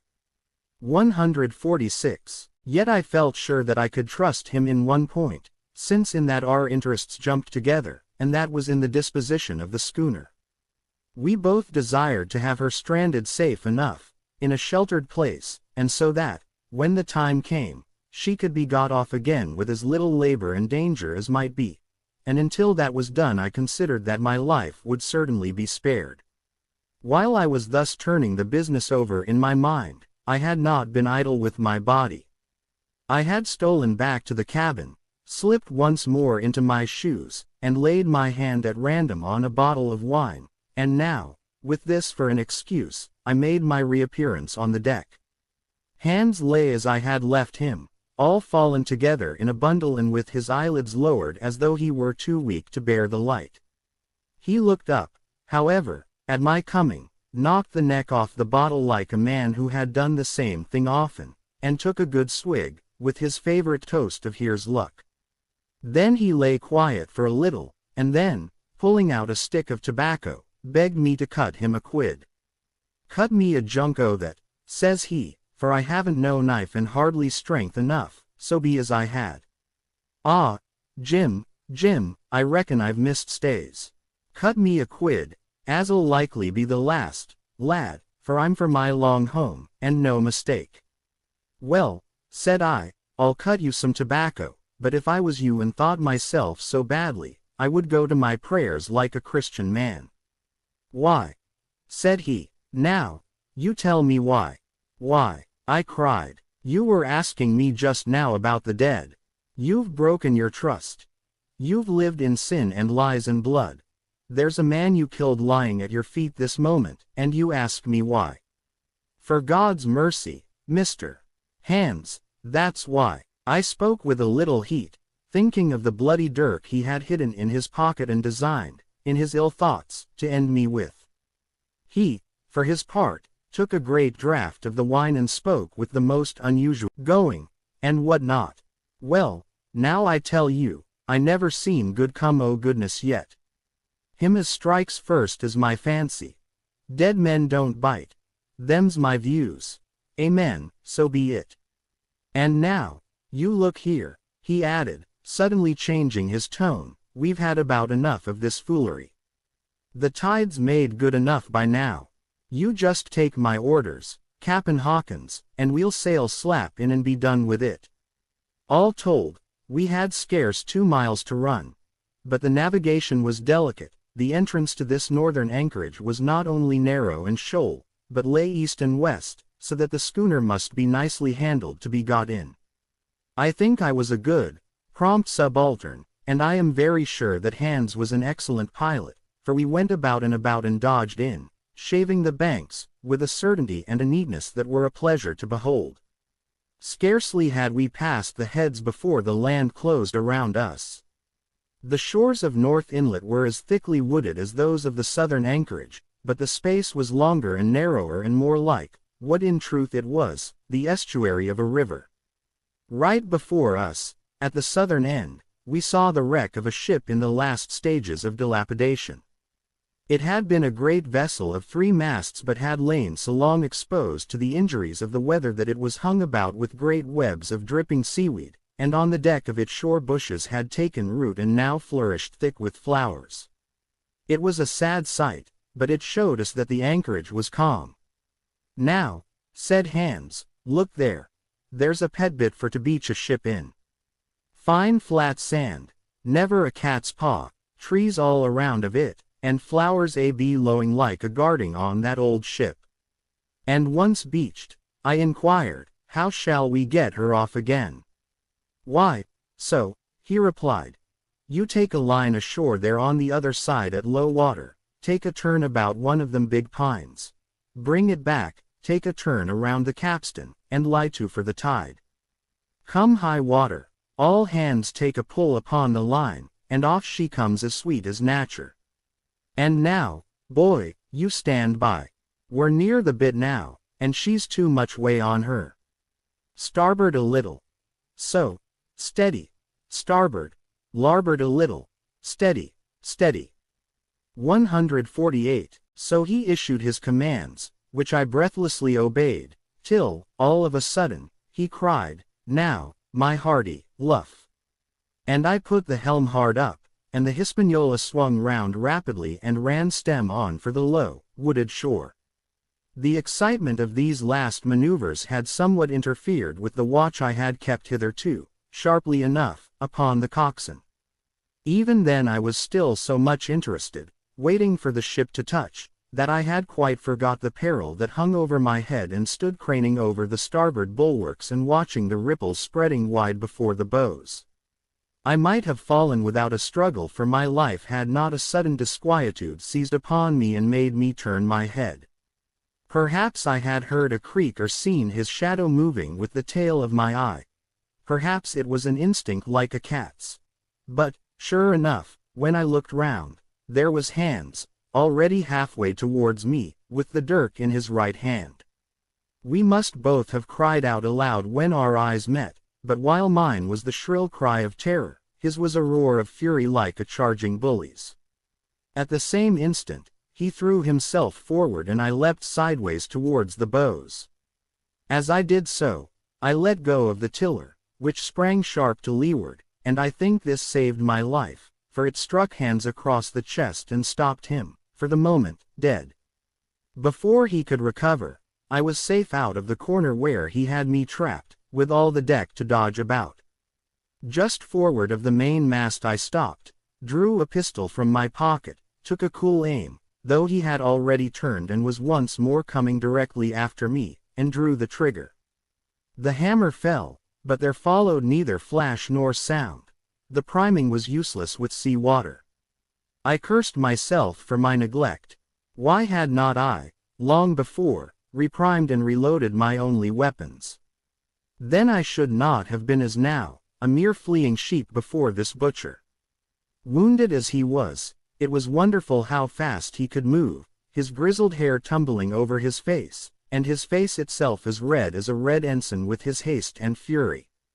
I had no time to try my other pistol, nor indeed much inclination, for I was sure it would be useless. One thing I saw plainly. I must not simply retreat before him, or he would speedily hold me boxed into the bows, as a moment since he had me in the stern, once so caught, and 9 or 10 inches of the blood-stained dirk would be my last experience on this side of eternity. I placed my palms against the main mast, which was of a goodish bigness, and waited, every nerve upon the stretch. Seeing that I meant to dodge, he also paused, and a moment or two passed in feints on his part and corresponding movements upon mine. It was such a game as I had often played at home about the rocks of Black Hill Cove, but never before, you may be sure, with such a wildly beating heart as now. Still, as I say, it was a boy's game, and I thought I could hold my own at it against an elderly seaman with a wounded thigh. Indeed, my courage had begun to rise so high that I allowed myself a few darting thoughts on what would be the end of the affair, and while I saw certainly that I could spin it out for long, I saw no hope of any ultimate escape. Well, while things stood thus, suddenly the Hispaniola struck, staggered, ground for an instant in the sand, and then, swift as a blow, canted over to the port side till the deck stood at an angle of 45 degrees and about a puncheon of water splashed into the scupper holes and lay, in a pool, between the deck and bulwark. We were both of us capsized in a second, and both of us rolled, almost together, into the scuppers, the dead red cap, with his arms still spread out, tumbling stiffly after us. So near were we, indeed, that my head came against the coxswain's foot with a crack that made my teeth rattle. Blow and all, I was the first to foot again, for Hans had got involved with the dead body. The sudden canting of the ship had made the deck no place for running on. I had to find some new way of escape, and that upon the instant, for my foe was almost touching me. Quick as thought, I sprang into the mizzen shrouds, rattled up hand over hand, and did not draw a breath till I was seated on the cross trees. I had been saved by being prompt. The dirk had struck not half a foot below me as I pursued my upward flight, and there stood Israel Hands with his mouth open and his face upturned to mine, a perfect statue of surprise and disappointment. Now that I had a moment to myself, I lost no time in changing the priming of my pistol, and then, having one ready for service, and to make 150 assurance doubly sure, I proceeded to draw the load of the other and recharge it afresh from the beginning. My new employment struck Hans all of a heap. He began to see the dice going against him, and after an obvious hesitation, he also hauled himself heavily into the shrouds, and with the dirk in his teeth, began slowly and painfully to mount. It cost him no end of time and groans to haul his wounded leg behind him, and I had quietly finished my arrangements before he was much more than a third of the way up. Then, with a pistol in either hand, I addressed him. "One more step, Mr. Hands," said I, "and I'll blow your brains out. Dead men don't bite, you know," I added with a chuckle. He stopped instantly. I could see by the working of his face that he was trying to think, and the process was so slow and laborious that, in my newfound security, I laughed aloud. At last, with a swallow or two, he spoke, his face still wearing the same expression of extreme perplexity. In order to speak he had to take the dagger from his mouth, but in all else he remained unmoved. "Jim," says he, "I reckon we're fouled, you and me, and we'll have to sign articles. I'd have had you but for that there lurch, but I don't have no luck, not I, and I reckon I'll have to strike, which comes hard, you see, for a master mariner to a ship's younker like you, Jim." I was drinking in his words and smiling away, as conceited as a cock upon a wall, when, all in a breath, back went his right hand over his shoulder. Something sang like an arrow through the air. I felt a blow and then a sharp pang, and there I was pinned by the shoulder to the mast. In the horrid pain and surprise of the moment, I scarce can say it was by my own volition, and I am sure it was without a conscious aim. Both my pistols went off, and both escaped out of my hands. They did not fall alone. With a choked cry, the coxswain loosed his. Chapter 27. Pieces of 8. Owing to the cant of the vessel, the masts hung far out over the water, and from my perch on the cross trees I had nothing below me but the surface of the bay. Hans, who was not so far up, was in consequence nearer to the ship and fell between me and the bulwarks. He rose once to the surface in a lather of foam and blood and then sank again for good. As the water settled, I could see him lying huddled together on the clean, bright sand in the shadow of the vessel's sides. A fish or two whipped past his body. Sometimes, by the quivering of the water, he appeared to move a little, as if he were trying to rise. But he was dead enough, for all that, being both shot and drowned, and was food for fish in the very place where he had designed my slaughter. I was no sooner certain of this than I began to feel sick, faint, and terrified. The hot blood was running over my back and chest. The dirk, where it had pinned my shoulder to the mast, seemed to burn like a hot iron. Yet it was not so much these real sufferings that distressed me, for these, it seemed to me, I could bear without a murmur. It was the horror I had upon my mind of falling from the cross trees into that still green water, beside the body of the coxswain. I clung with both hands till my nails ached, and I shut my eyes as if to cover up the peril. Gradually my mind came back again, my pulses quieted down to a more natural time, and I was once more in possession of myself. It was my first thought to pluck forth the dirk, but either it stuck too hard or my nerve failed me, and I desisted with a violent shudder. Oddly enough, that very shudder did the business. The knife, in fact, had come the nearest in the world to missing me altogether. It held me by a mere pinch of skin, and this the shudder tore away. The blood ran down the faster, to be sure, but I was my own master again and only tacked to the mast by my coat and shirt. I went below and did what I could for my wound. It pained me a good deal and still bled freely, but it was neither deep nor dangerous, nor did it greatly gall me when I used my arm. Then I looked around me, and as the ship was now, in a sense, my own, I began to think of clearing it from its last passenger, the dead man, O'Brien.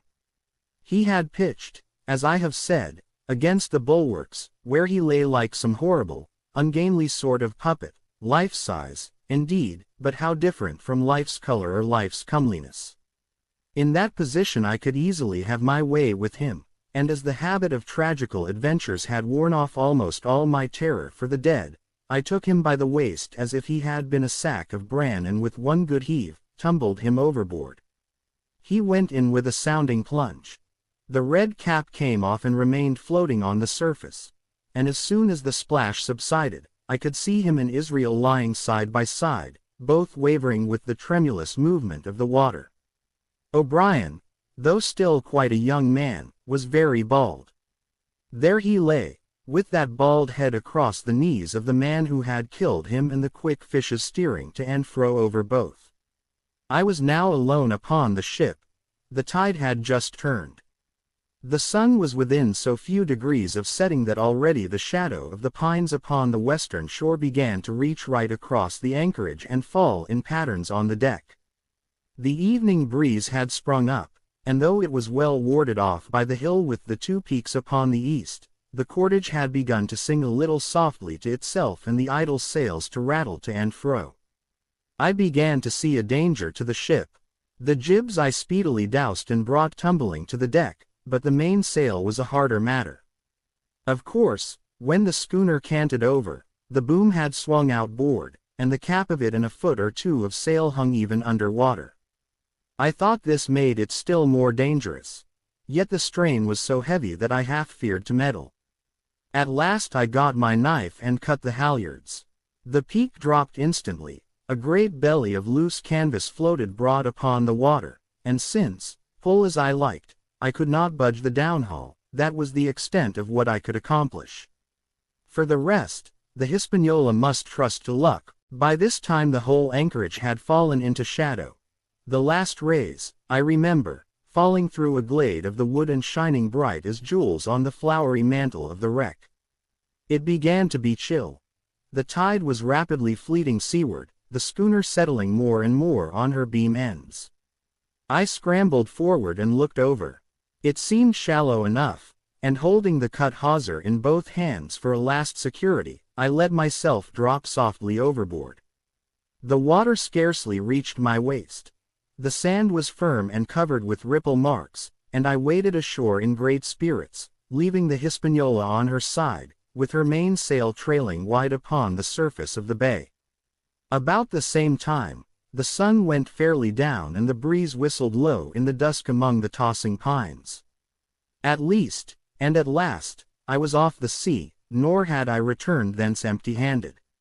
There lay the schooner, clear at last from buccaneers and ready for our own men to board and get to sea again.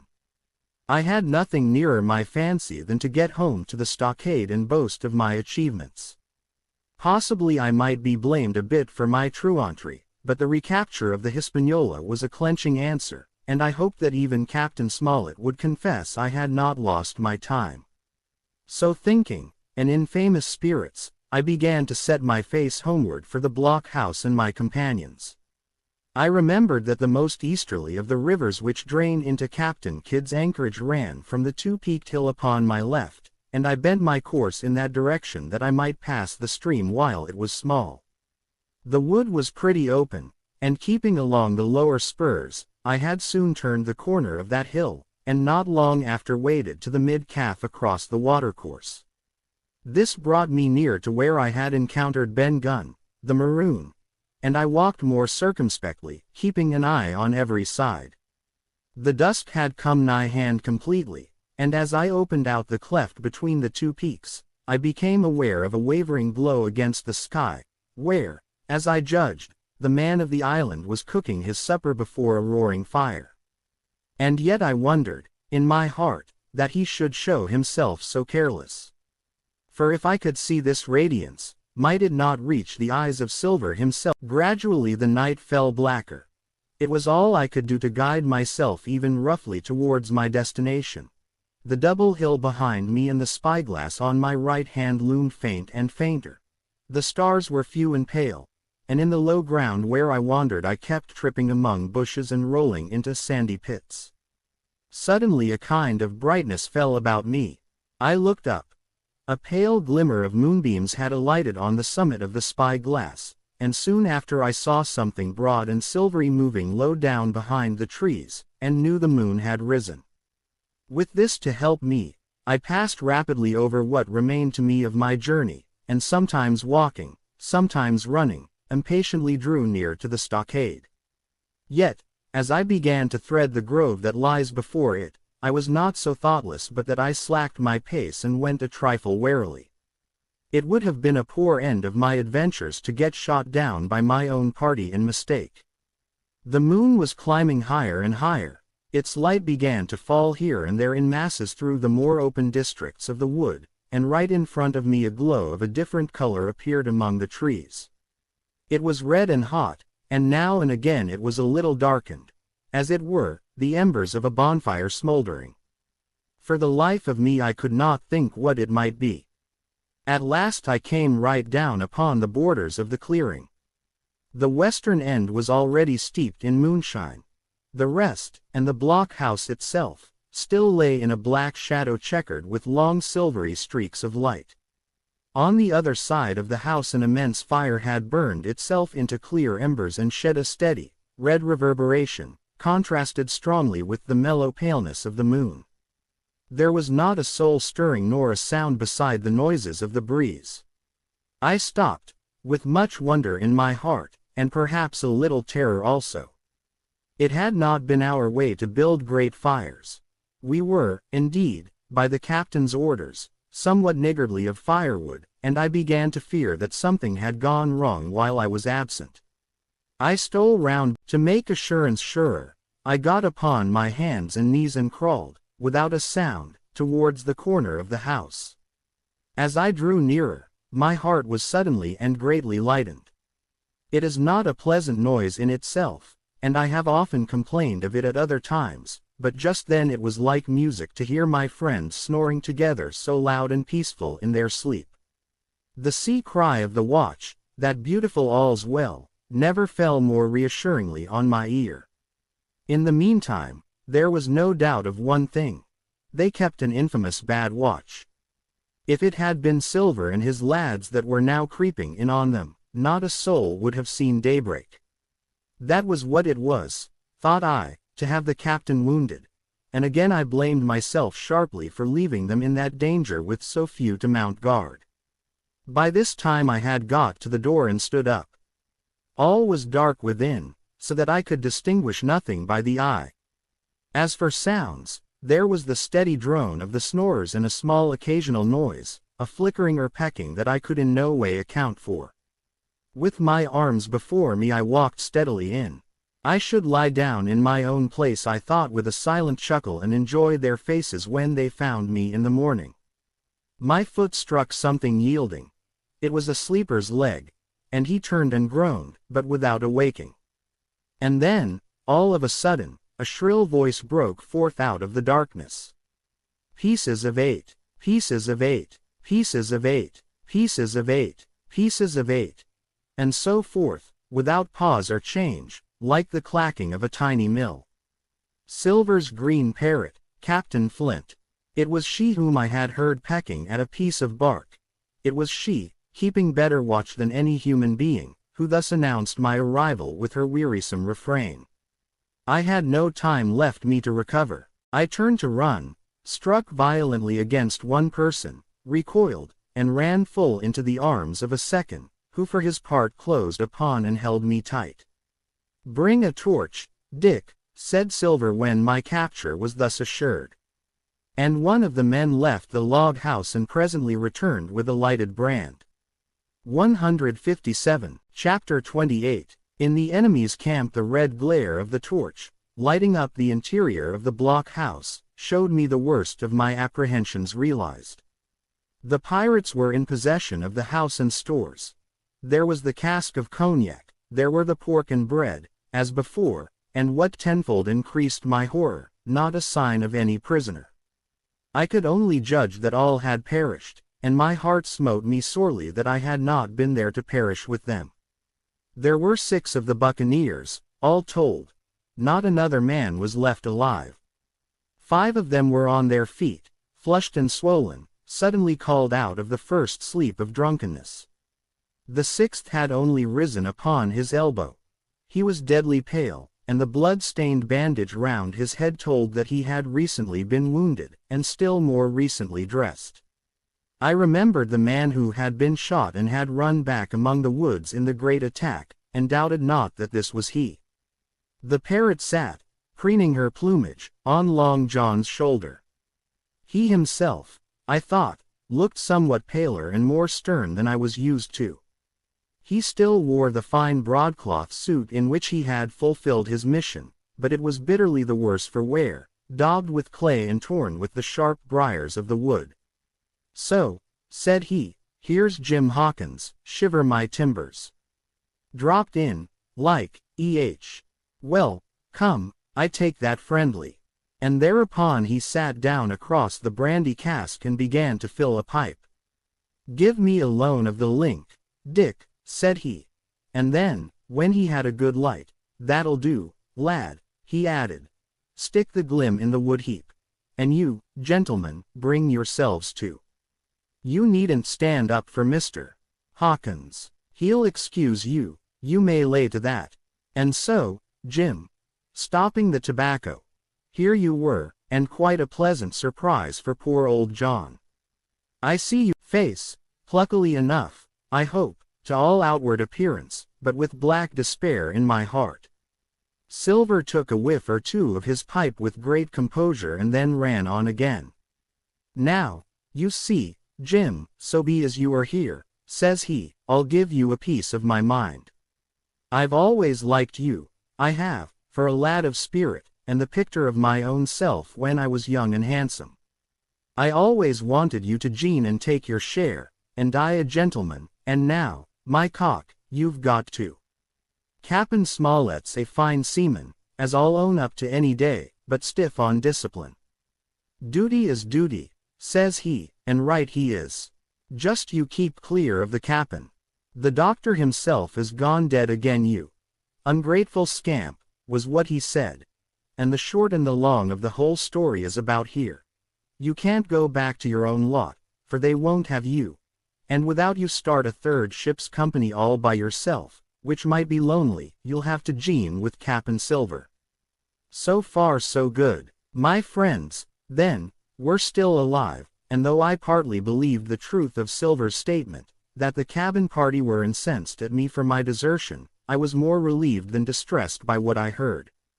I don't say nothing as to your being in our hands, continued Silver, though there you are, and you may lay to it. I'm all for argument. I never seen good come out o' threatening. If you like the service, well, you'll gene. And if you don't, Jim, why, you're free to answer no free and welcome, shipmate. And if fairer can be said by mortal seamen, shiver my sides. Am I to answer, then? I asked with a very tremulous voice. Through all this sneering talk, I was made to feel the threat of death that overhung me, and my cheeks burned and my heart beat painfully in my breast. Lad, said Silver, no one's pressing of you. Take your bearings. None of us won't hurry you, mate. Time goes so pleasant in your company, you see. Well, says I, growing a bit bolder, if I'm to choose, I declare I have a right to know what's what, and why you're here, and where my what's what, repeated one of the buccaneers in a deep growl. Ah, he'd be a lucky one as knowed that. You'll perhaps batten down your hatches till you're spoke to, my friend, cried Silver truculently to this speaker. And then, in his first gracious tones, he replied to me, yesterday morning, Mr. Hawkins, said he, in the dog watch, down came Dr. Livesey with a flag of truce. Says he, Cap'n Silver, you're sold out. Ship's gone. Well, maybe we'd been taking a glass, and a song to help it round. I won't say no, leastways, none of us had looked out. We looked out, and by thunder, the old ship was gone. I never seen a pack o' fools look fishier. And you may lay to that, if I tells you that looked the fishiest. Well, says the doctor, let's bargain. We bargained, him and I, and here we are. Stores, brandy, blockhouse, the firewood you was thoughtful enough to cut, and in a manner of speaking, the whole blessed boat, from Crosstrees to Kelson. As for them, they've tramped. I don't know where's they are. He drew again quietly at his pipe. And lest you should take it into that head of yours, he went on, that you was included in the treaty, here's the last word that was said. How many are you, says I, to leave? 4, says he. 4, and one of us wounded. As for that boy, I don't know where he is, confound him, says he, nor I don't much care. We're about sick of him. These was his words. Is that all? I asked. Well, it's all that you're to hear, my son, returned Silver. And now I am to choose. And now you are to choose, and you may lay to that, said Silver. Well, said I am not such a fool, but I know pretty well what I have to look for.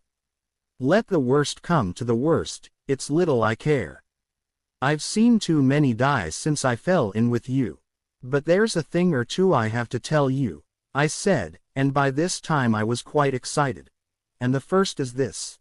Here you are, in a bad way. Ship lost, treasure lost, men lost, your whole business gone to wreck. And if you want to know who did it, it was I. I was in the Apple Barrel the night we sighted land, and I heard you, John, and you, Dick Johnson, and Hans, who is now at the bottom of the sea. 161, and told every word you said before the hour was out.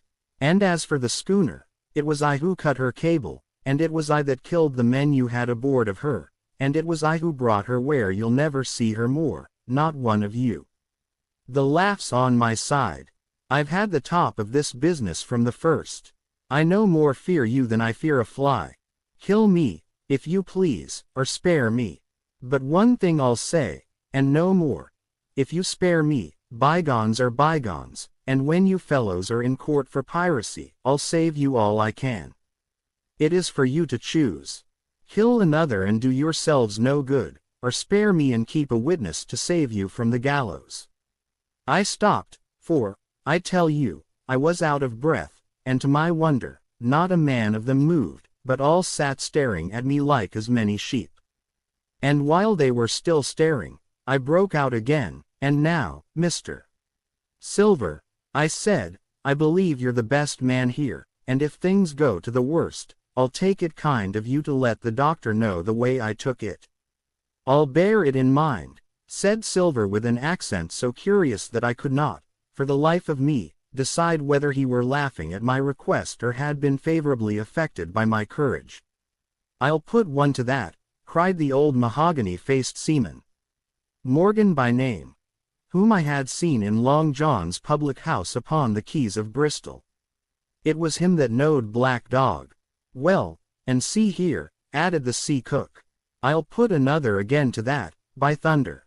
For it was this same boy that faked the chart from Billy Bones. First and last, we've split upon Jim Hawkins. Then here goes, said Morgan with an oath. And he sprang up, drawing his knife as if he had been 20. Avast, there, cried Silver. Who are you, Tom Morgan? Maybe you thought you was cap'n here, perhaps. By the powers, but I'll teach you better. Cross me, and you'll go where many a good man's gone before you, first and last, these 30 year back. Some to the yard arm, shiver my timbers, and some by the board, and all to feed the fishes. There's never a man looked me between the eyes and seen a good day afterwards. Tom Morgan, you may— Tom's right, said one. I stood hazing long enough from one, added another. I'll be hanged if I'll be hazed by you, John Silver. Did any of you gentlemen want to have it out with me? Roared Silver, bending far forward from his position on the keg, with his pipe still glowing in his right hand. Put a name on what you're at. You ain't dumb, I reckon. Him that wants shall get it. Have I lived this many years, and a son of a rum-punchin' cock has had athwart my hoss at the latter end of it. You know the way. You're all gentlemen o' fortune, by your account. Well, I'm ready. Take a cutlass, him that dares, and I'll see the color of his inside, crutch and all, before that pipe's empty. Not a man stirred. Not a man answered. That's your sort, is it? He added, returning his pipe to his mouth. Well, you're a gay lot to look at, anyway. Not much worth to fight, you ain't. Perhaps you can understand King George's English. I'm cap'n here by 'lection. I'm cap'n here because I'm the best man by a long sea mile. You won't fight, as gentlemen o' fortune should. Then, by thunder, you'll obey, and you may lay to it. I like that boy, now. I never seen a better boy than that. He's more a man than any pair of rats of you in this here house, and what I say is this. Let me see him that'll lay a hand on him. That's what I say, and you may lay to it. There was a long pause after this. I stood straight up against the wall, my heart still going like a sledge-hammer, but with a ray of hope now shining in my bosom. Silver leant back against the wall, his arms crossed, his pipe in the corner of his mouth, as calm as though he had been in church. Yet his eye kept wandering furtively, and he kept the tail of it on his unruly followers. They, on their part, drew gradually together towards the far end of the blockhouse, and the low hiss of their whispering sounded in my ear continuously, like a stream. One after another, they would look up, and the red light of the torch would fall for a second on their nervous faces. But it was not towards me, it was towards Silver that they turned their eyes. "You seem to have a lot to say," remarked Silver, spitting far into the air. "Pipe up and let me hear it, or lay to." 163. "Ax your pardon, sir," returned one of the men. "You're pretty free with some of the rules. Maybe you'll kindly keep an eye upon the rest. This crew's dissatisfied. This crew don't vally bullying a marlin spike. This crew has its rights like other crews, I'll make so free as that. And by your own rules, I take it we can talk together. I ax your pardon, sir, acknowledging you for to be captain at this present, but I claim my right, and steps outside for a council." And with an elaborate sea salute, this fellow, a long, ill-looking, yellow-eyed man of 35, stepped coolly towards the door and disappeared out of the house. One after another the rest followed his example, each making a salute as he passed, each adding some apology. "According to rules," said one. "Forecastle council," said Morgan. And so with one remark or another all marched out and left Silver and me alone with the torch. The sea cook instantly removed his pipe. "Now, look you here, Jim Hawkins," he said in a steady whisper that was no more than audible, "you're within half a plank of death, and what's a long sight worse, of torture. They're going to throw me off. But, you mark, I stand by you through thick and thin. I didn't mean to. No, not till you spoke up. I was about desperate to lose that much blunt, and be hanged into the bargain.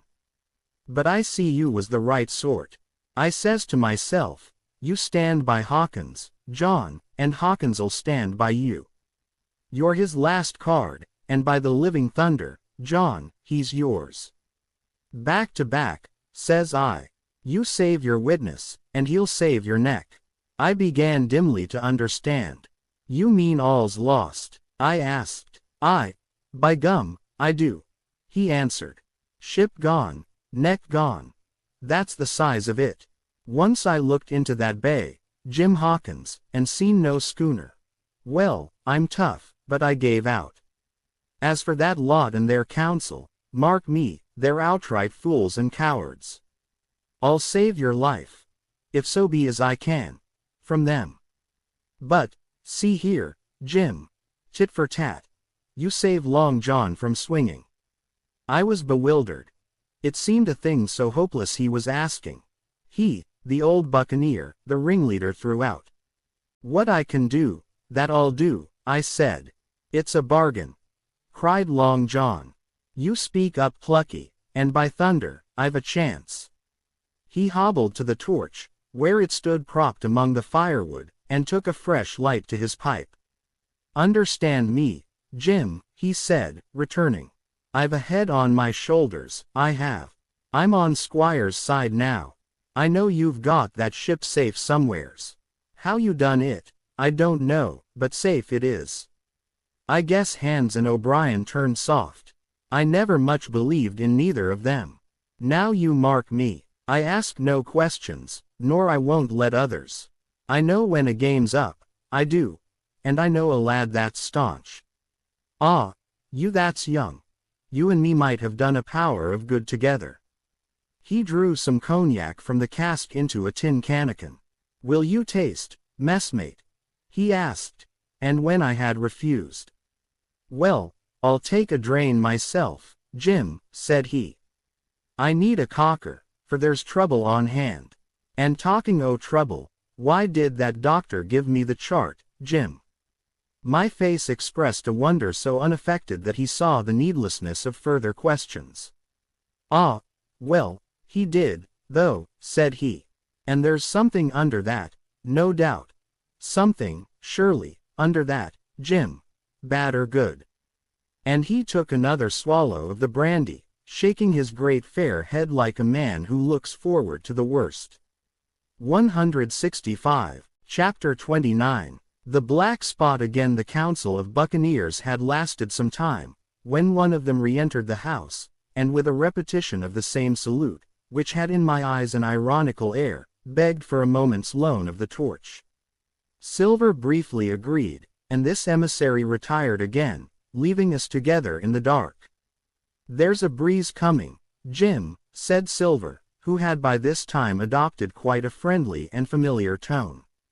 I turned to the loophole nearest me and looked out. The embers of the great fire had so far burned themselves out and now glowed so low and duskily that I understood why these conspirators desired a torch. About halfway down the slope to the stockade, they were collected in a group. One held the light, another was on his knees in their midst, and I saw the blade of an open knife shine in his hand with varying colors in the moon and torchlight. The rest were all somewhat stooping, as though watching the maneuvers of this last. I could just make out that he had a book as well as a knife in his hand, and was still wondering how anything so incongruous had come in their possession when the kneeling figure rose once more to his feet and the whole party began to move together towards the house. "Here they come," said I, and I returned to my former position, for it seemed beneath my dignity that they should find me watching them. "Well, let 'em come, lad. Let 'em come," said Silver cheerily. "I've still a shot in my locker." The door opened, and the 5 men, standing huddled together just inside, pushed one of their number forward. In any other circumstances it would have been comical to see his slow advance, hesitate. Thus encouraged, the buccaneer stepped forth more briskly, and having passed something to Silver, from hand to hand, slipped yet more smartly back again to his companions. The sea cook looked at what had been given him. "The Black Spot." "I thought so," he observed. "Where might you have got the paper?" "Why, Hillo, look here, now. This ain't lucky. You've gone and cut this out of a Bible." "What fools cut a Bible?" "Ah, there," said Morgan. "There. What did I say? No good'll come o' that, I said." "Well, you've about fixed it now, among you," continued Silver. "You'll all swing now, I reckon. What soft-headed lubber had a Bible?" "It was Dick," said one. "Dick, was it? Then Dick can get to prayers," said Silver. "He's seen his slice of luck, has Dick, and you may lay to that." But here the long man with the yellow eyes struck in. "Belay that talk, John Silver," he said. "This crew has tipped you the Black Spot in full council, as in duty bound. Just you turn it over, as in duty bound, and see what's wrote there. Then you can talk." "Thankee, George," replied the sea cook. "You always was brisk for business, and has the rules by heart, George, as I'm pleased to see. Well, what is it, anyway?" "Ah, deposed. That's it, is it? Very pretty wrote, to be sure. Like print, I swear. Your hand o' right, George. Why, you was gettin' quite a leadin' man in this here crew. You'll be cap'n next, I shouldn't wonder. Just oblige me with that torch again, will you? This pipe don't draw." "Come, now," said George, "you don't fool this crew no more. You're a funny man, by your account. But you're over now, and you'll maybe step down off that barrel and help vote." "I thought you said you knowed the rules," returned Silver contemptuously. "Leastways, if you don't, I do. And I wait here. And I'm still your cap'n, mind. Till you outs with your grievances and I reply. In the meantime, your Black Spot ain't worth a biscuit. After that, we'll see." 167. "Oh," replied George, "you don't be under no kind of apprehension. We're all square, we are. First, you've made a hash of this cruise. You'll be a bold man to say no to that. Second, you let the enemy out o' this here trap for nothing. Why did they want out? I dunno, but it's pretty plain they wanted it. Third, you wouldn't let us go at them upon the march. Oh, we see through you, John Silver. You want to play booty, that's what's wrong with you. And then, fourth, there's this here boy. Is that all? Asked Silver quietly. Enough, too, retorted George. We'll all swing and sun dry for your bungling. Well now, look here, I'll answer these 4 pints. One after another I'll answer 'em. I made a hash o' this cruise, did I? Well now, you all know what I wanted, and you all know if that had been done that we'd been aboard the Hispaniola this night as ever was, every man of us alive, and fit, and full of good plum duff, and the treasure in the hold of her, by thunder. Well, who crossed me? Who forced my hand, as was the lawful cap'n? Who tipped me the black spot the day we landed and began this dance? Ah, it's a fine dance. I'm with you there.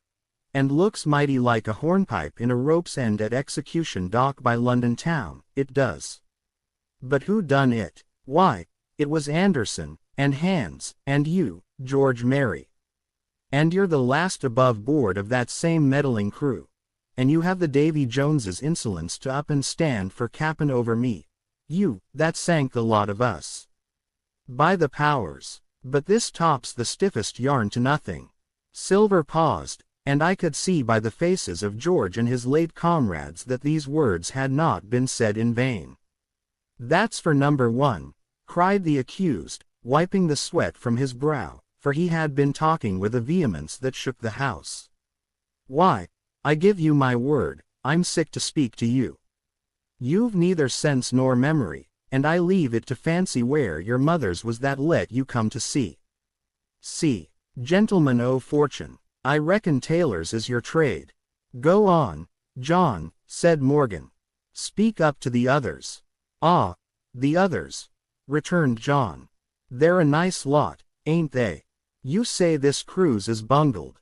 Ah, by gum, if you could understand how bad it's 168, bungled, you would see. Were that near the gibbet that my neck's stiff with thinking on it. You've seen 'em, maybe, hanged in chains, birds about 'em, seamen pinting 'em out as they go down with the tide. Who's that? Says one. That, why, that's John Silver. I knowed him well, says another. And you can hear the chains jangle as you go about and reach for the other buoy. Now, that's about where we are, every mother's son of us, thanks to him, and Hans, and Anderson, and other ruination fools of you. And if you want to know about number 4, and that boy, why, shiver my timbers, isn't he a hostage? Are we going to waste a hostage? No, not us. He might be our last chance, and I shouldn't wonder. Kill that boy, not me, mates. And number 3, ah, well, there's a deal to say to number 3. Maybe you don't count it nothing to have a real college doctor to see you every day. You, John, with your head broke. Are you, George Merry, that had the ague shakes upon you not 6 hours agone, and has your eyes the color of lemon peel to this same moment on the clock? And maybe, perhaps, you didn't know there was a consort coming either. But there is, and not so long till then. And we'll see who'll be glad to have a hostage when it comes to that.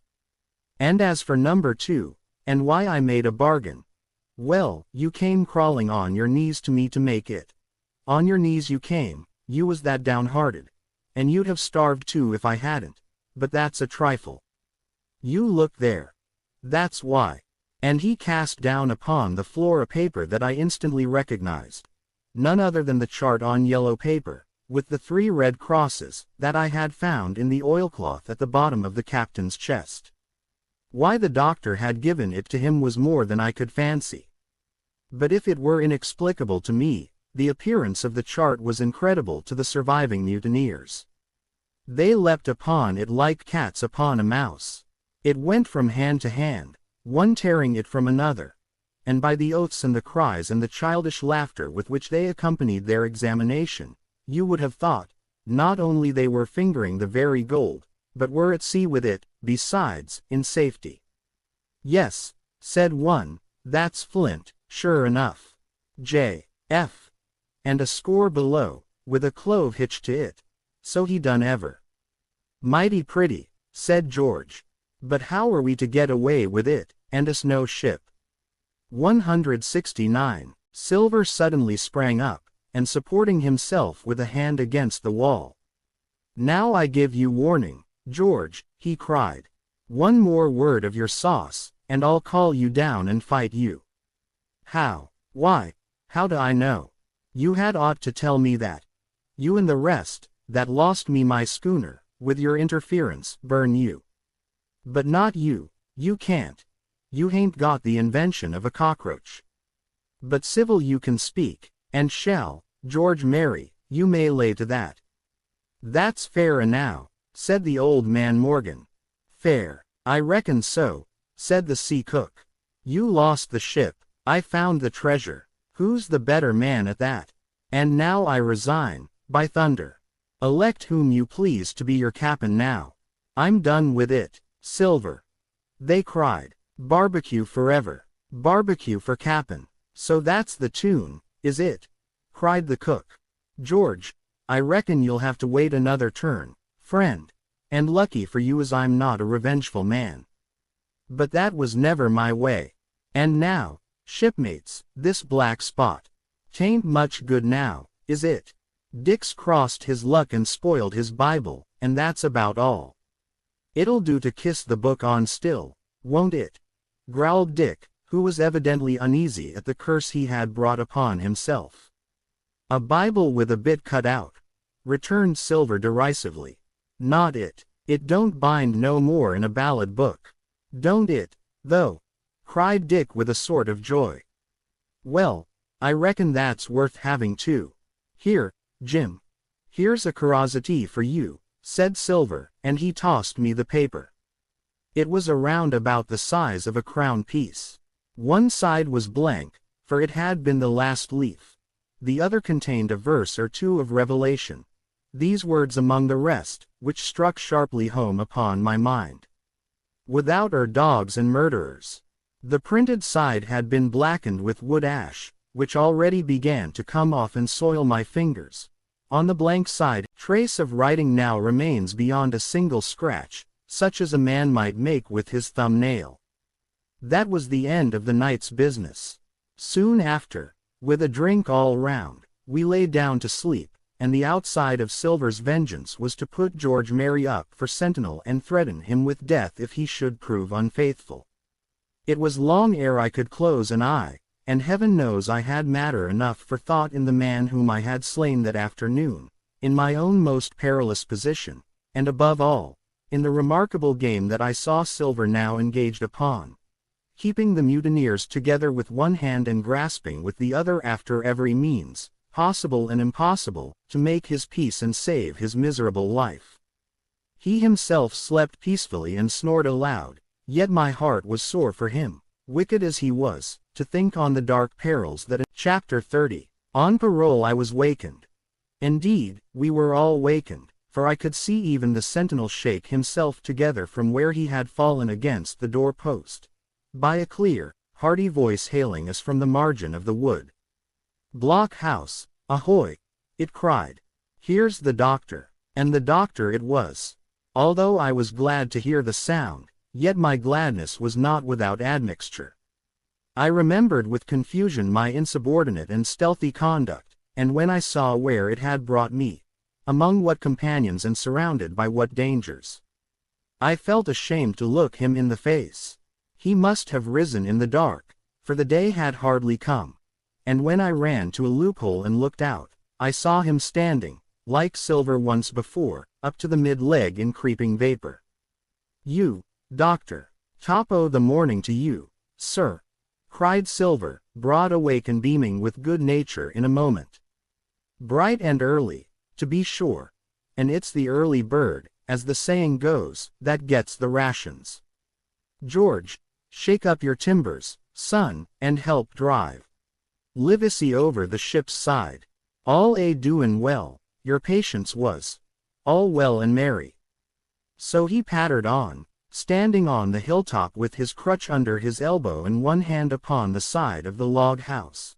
Quite the old John in voice, manner, and expression. We've quite a surprise for you too, sir," he continued. "We've a little stranger here.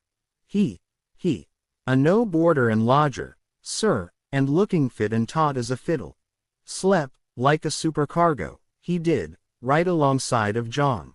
Stem to stem we was, all night." Dr. Livesey was by this time across the stockade and pretty near the cook, and I could hear the alteration in his voice as he said, "Not Jim." "The very same Jim as ever was," says Silver.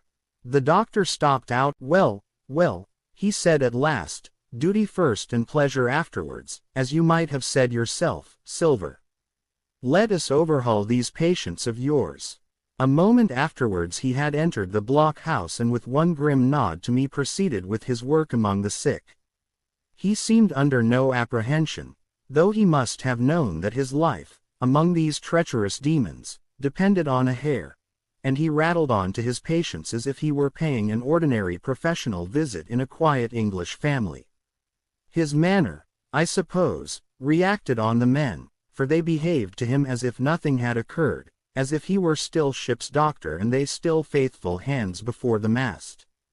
"You're doing well, my friend," he said to the fellow with the bandaged head, "and if ever any person had a close shave, it was you. Your head must be as hard as iron. Well, George, how goes it? You're a pretty color, certainly. Why, your liver, man, is upside down. Did you take that medicine?" "Did he take that medicine, men?" Aye, sir, he took it, sure enough," returned Morgan. "Because, you see, since I am mutineers, doctor, or prison doctor as I prefer to call it," says Dr. Livesey in his pleasantest way, "I make it a point of honor not to lose a man for King George, God bless him, and the gallows." The rogues looked at each other but swallowed the home thrust in silence. "Dick don't feel well, sir," said one. "Don't he?" replied the doctor. "Well, step up here, Dick, and let me see your tongue." "No, I should be surprised if he did. The man's tongue is fit to frighten the French. Another fever." "Ah, there," said Morgan, "that comment of spiling Bibles. That comes, as you call it, of being errant asses," retorted the doctor, "and not having sense enough to know honest air from poison, and the dry land from a vile, pestiferous slough. I think it most probable, though of course it's only an opinion, that you'll all have the deuce to pay before you get that malaria out of your systems. Camp in a bog, would you? Silver, I'm surprised at you. You're less of a fool than many, take you all. 173, round. But you don't appear to me to have the rudiments of a notion of the rules of health. Well," he added after he had dosed them round and they had taken his prescriptions, with really laughable humility, more like charity schoolchildren than blood-guilty mutineers and pirates, "well, that's done for today. And now I should wish to have a talk with that boy, please." And he nodded his head in my direction carelessly. George Merry was at the door, spitting and spluttering over some bad-tasted medicine, but at the first word of the doctor's proposal he swung round with a deep flush and cried no and swore. Silver struck the barrel with his open hand. "Silence!"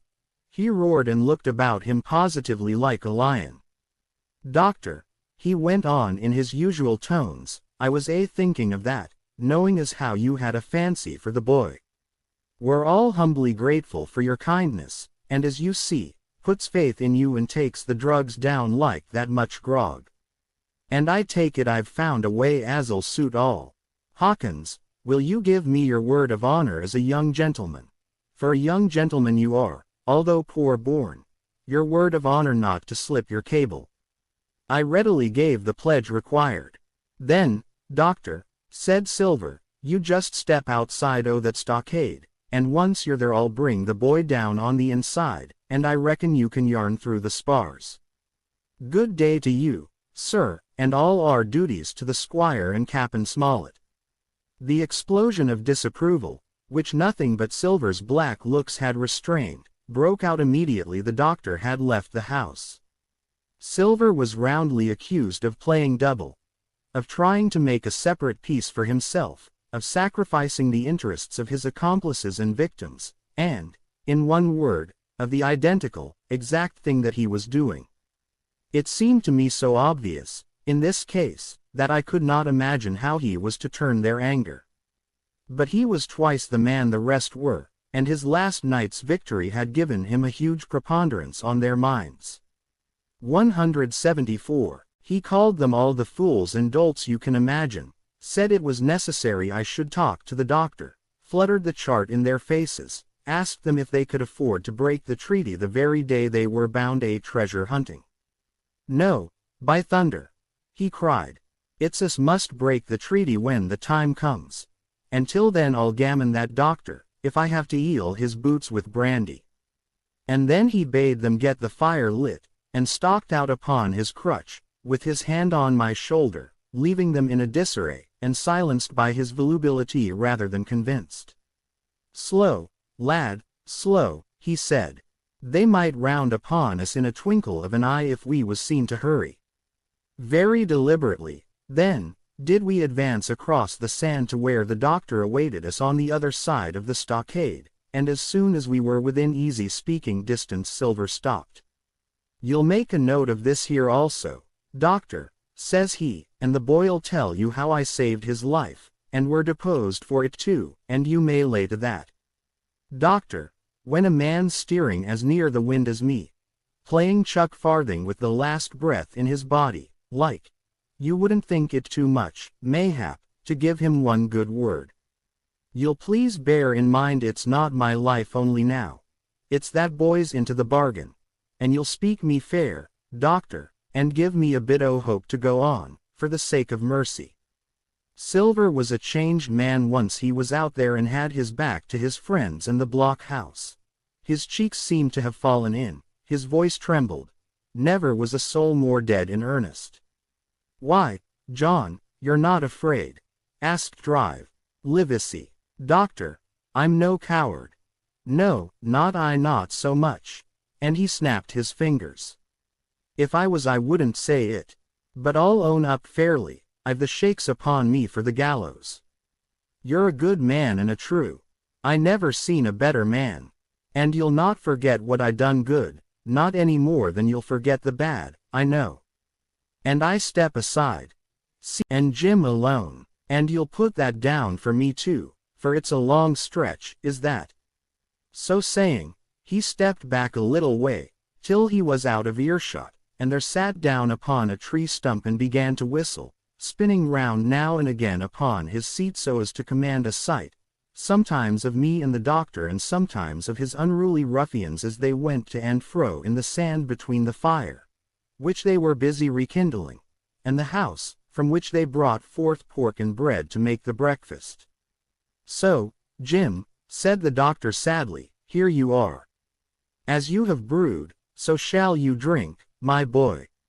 Heaven knows, I cannot find it in my heart to blame you, but this much I will say, be it kind or unkind. When Captain Smollett was well, you dared not have gone off. And when he was ill and couldn't help it, by George, it was downright cowardly. I will own that I here began to weep. Doctor, I said, you might spare me. I have blamed myself enough. My life's forfeit anyway, and I should have been dead by now if Silver hadn't stood for me. And doctor, believe this, I can die. And I dare say I deserve it. But what I fear is torture. If they come to torture me. Jim, the doctor interrupted, and his voice was quite changed. Jim, I can't have this. Whip over, and we'll run for it. Doctor, said I passed my word. I know, he cried. We can't help that, Jim, now. I'll take it on my shoulders, holus bolus, blame and shame, my boy. But stay here, I cannot let you. Jump, one jump, and you're out, and we'll run for it like antelopes. No, I replied. You know right well you wouldn't do the thing yourself. Neither you nor Squire nor Captain, and no more will I. Silver trusted me, I passed my word, and back I go. But, doctor, you did not let me finish. If they come to torture me, I might let slip a word of where the ship is, for I got the ship, part by luck and part by risking, and she lies in North Inlet, on the southern beach, and just below high water. At half tide she must be high and dry. 176. The ship! Exclaimed the doctor. Rapidly I described to him my adventures, and he heard me out in silence. There is a kind of fate in this, he observed when I had done. Every step, it's you that saves our lives. And do you suppose by any chance that we are going to let you lose yours? That would be a poor return, my boy. You found out the plot. You found Ben Gunn.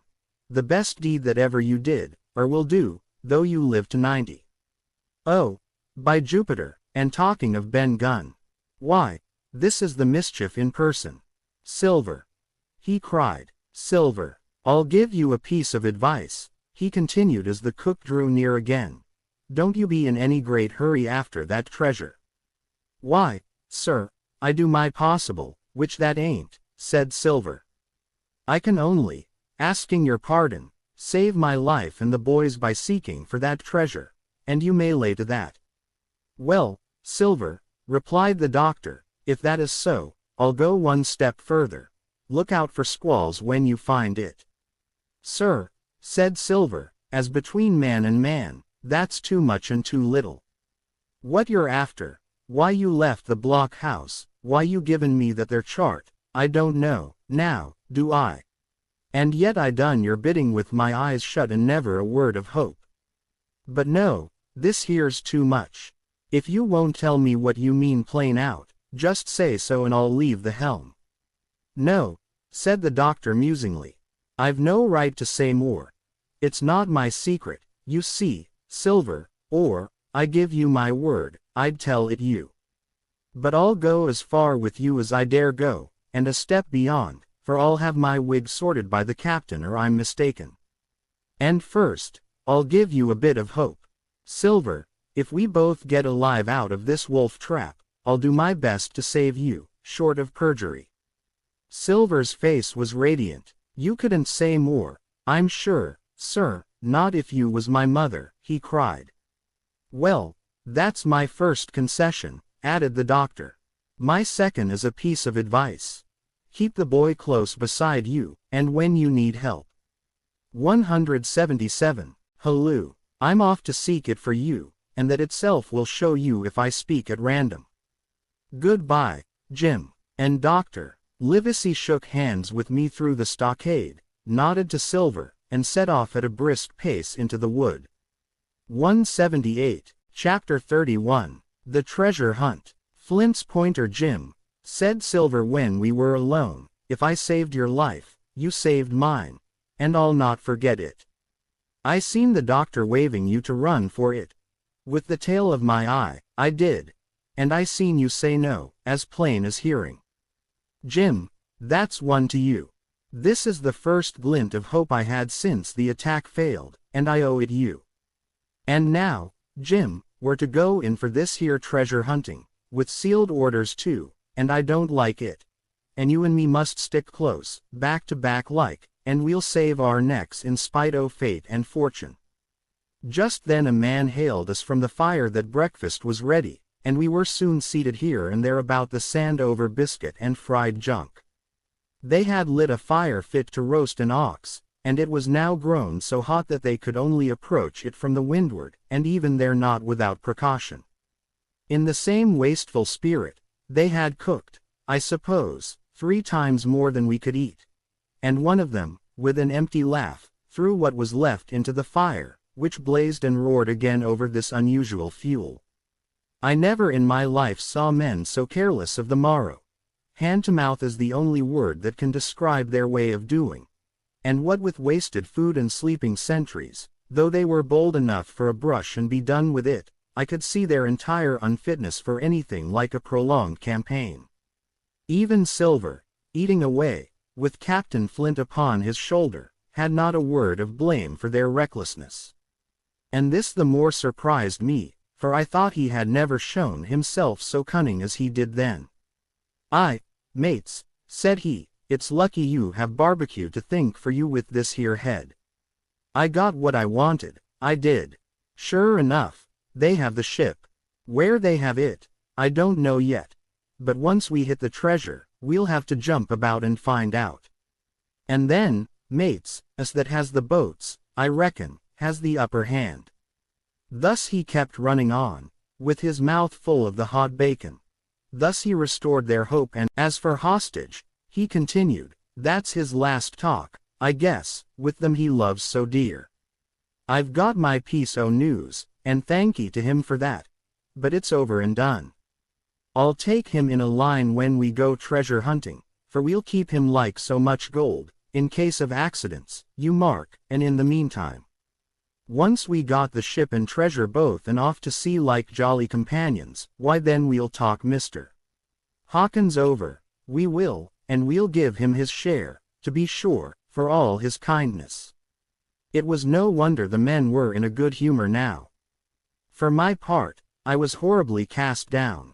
Should the scheme he had now sketched prove feasible, Silver, already doubly a traitor, would not hesitate to adopt it.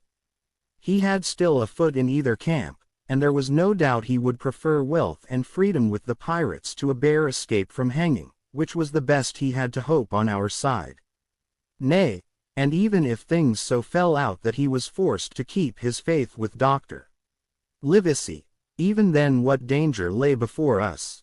What a moment that would be when the suspicions of his followers turned to certainty and he and I should have to fight for dear life.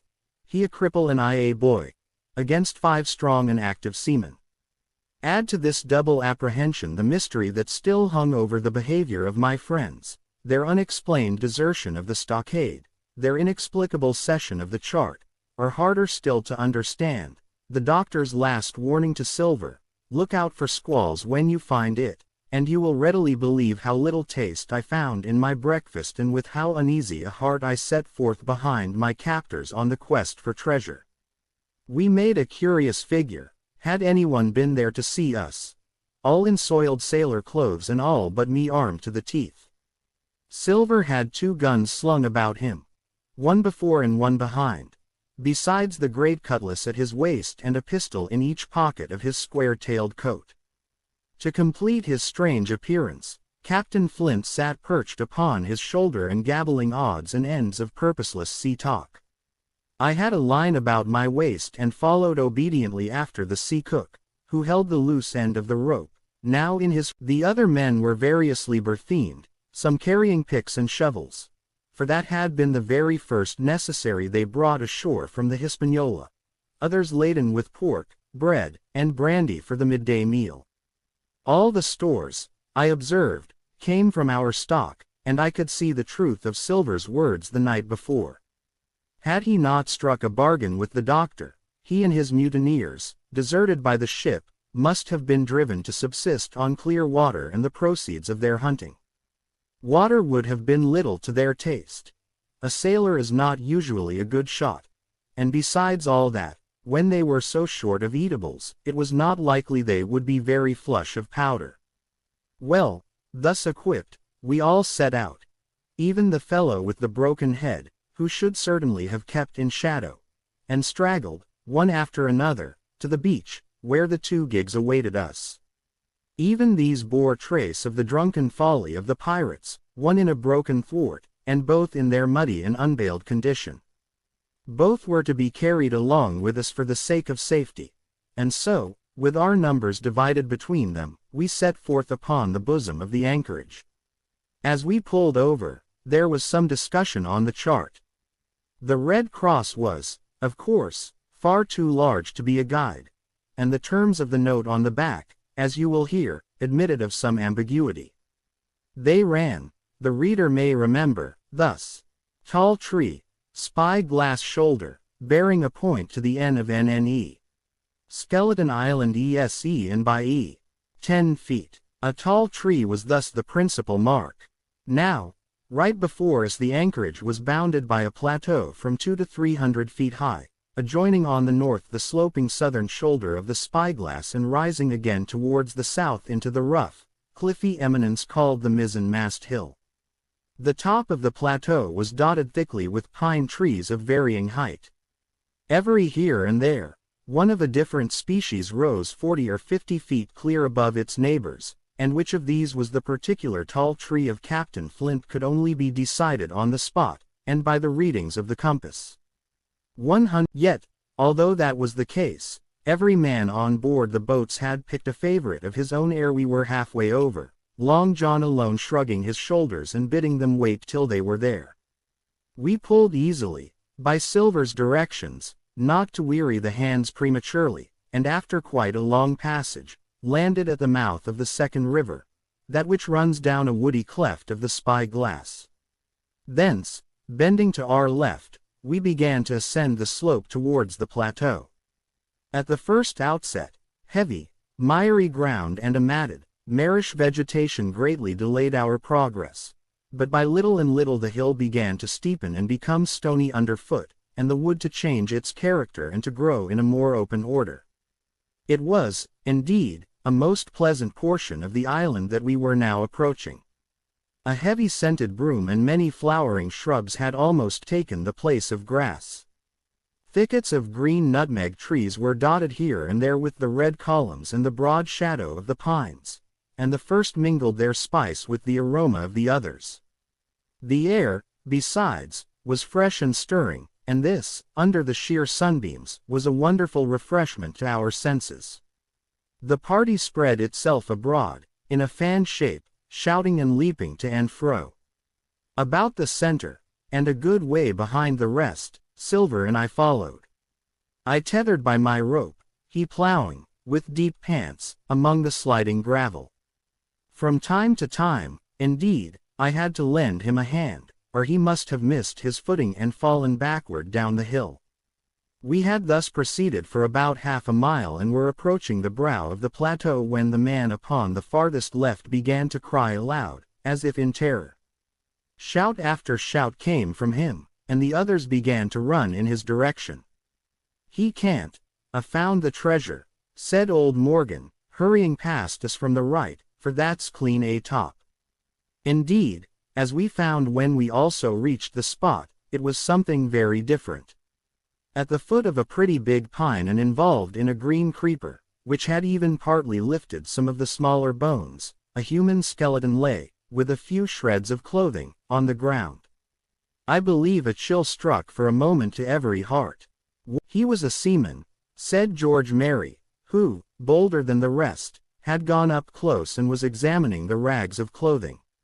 "Leastways, this is good sea cloth." "Aye, said Silver. "Like enough. You wouldn't look to find a bishop here, I reckon. But what sort of a way is that for bones to lie? 'Tain't in nature." Indeed, on a second glance, it seemed impossible to fancy that the body was in a natural position. But for some disarray the work, perhaps, of the birds that had fed upon him or of the slow-growing creeper that had gradually enveloped his remains, the man lay perfectly straight, his feet pointing in one direction, his hands, raised above his head like a diver's, pointing directly in the opposite. "I've taken a notion into my old numbskull," observed Silver. "Here's the compass. There's the tip-top Pinto Skeleton Island, stickin' out like a tooth. Just take a bearing, will you, along the line of them bones." It was done. The body pointed straight in the direction of the island, and the compass read duly ESE and by E. "I thought so," cried the cook. "This here is a pinter. Right up there is our line for the Pole Star and the Jolly Dollars. But, by thunder, if it don't make me cold inside to think of Flint. This is one of his jokes, and no mistake. Him and these 6 was alone here. He killed 'em, every man. And this one he hauled here and laid down by compass, shiver my timbers. They're long bones, and the hair's been yellow. Aye, that would be Allardyce. You mind Allardyce, Tom Morgan?" Aye, returned Morgan. "I mind him. He owed me money, he did, and took my knife ashore with him." "Speaking of knives," said another, "why don't we find his in lying round? Flint warned the man to pick a seaman's pocket, and the birds, I guess, would leave it be." "By the powers, and that's true," cried Silver. "There ain't a thing left here," said Mary, still feeling round among the bones. Not a copper doit nor a baccy box. It don't look natural to me. 183. No, by gum, it don't, agreed Silver. Not natural, nor not nice, says you. Great guns, messmates, but if Flint was living, this would be a hot spot for you and me. 6 they were, and 6 are we. And bones is what they are now. I saw him dead with these here deadlights, said Morgan. Billy took me in. There he laid, with penny pieces on his eyes. Dead. Aye, sure enough he's dead and gone below, said the fellow with the bandage. But if ever spirit walked, it would be Flint's. Dear heart, but he died bad, did Flint. Aye, that he did, observed another. Now he raged, and now he hollered for the rum, and now he sang. 15 men were his only song, mates, and I tell you true, I never rightly liked to hear it since. It was main hot, and the windy was open, and I hear that old song comin' out as clear, and the death hull on the man already.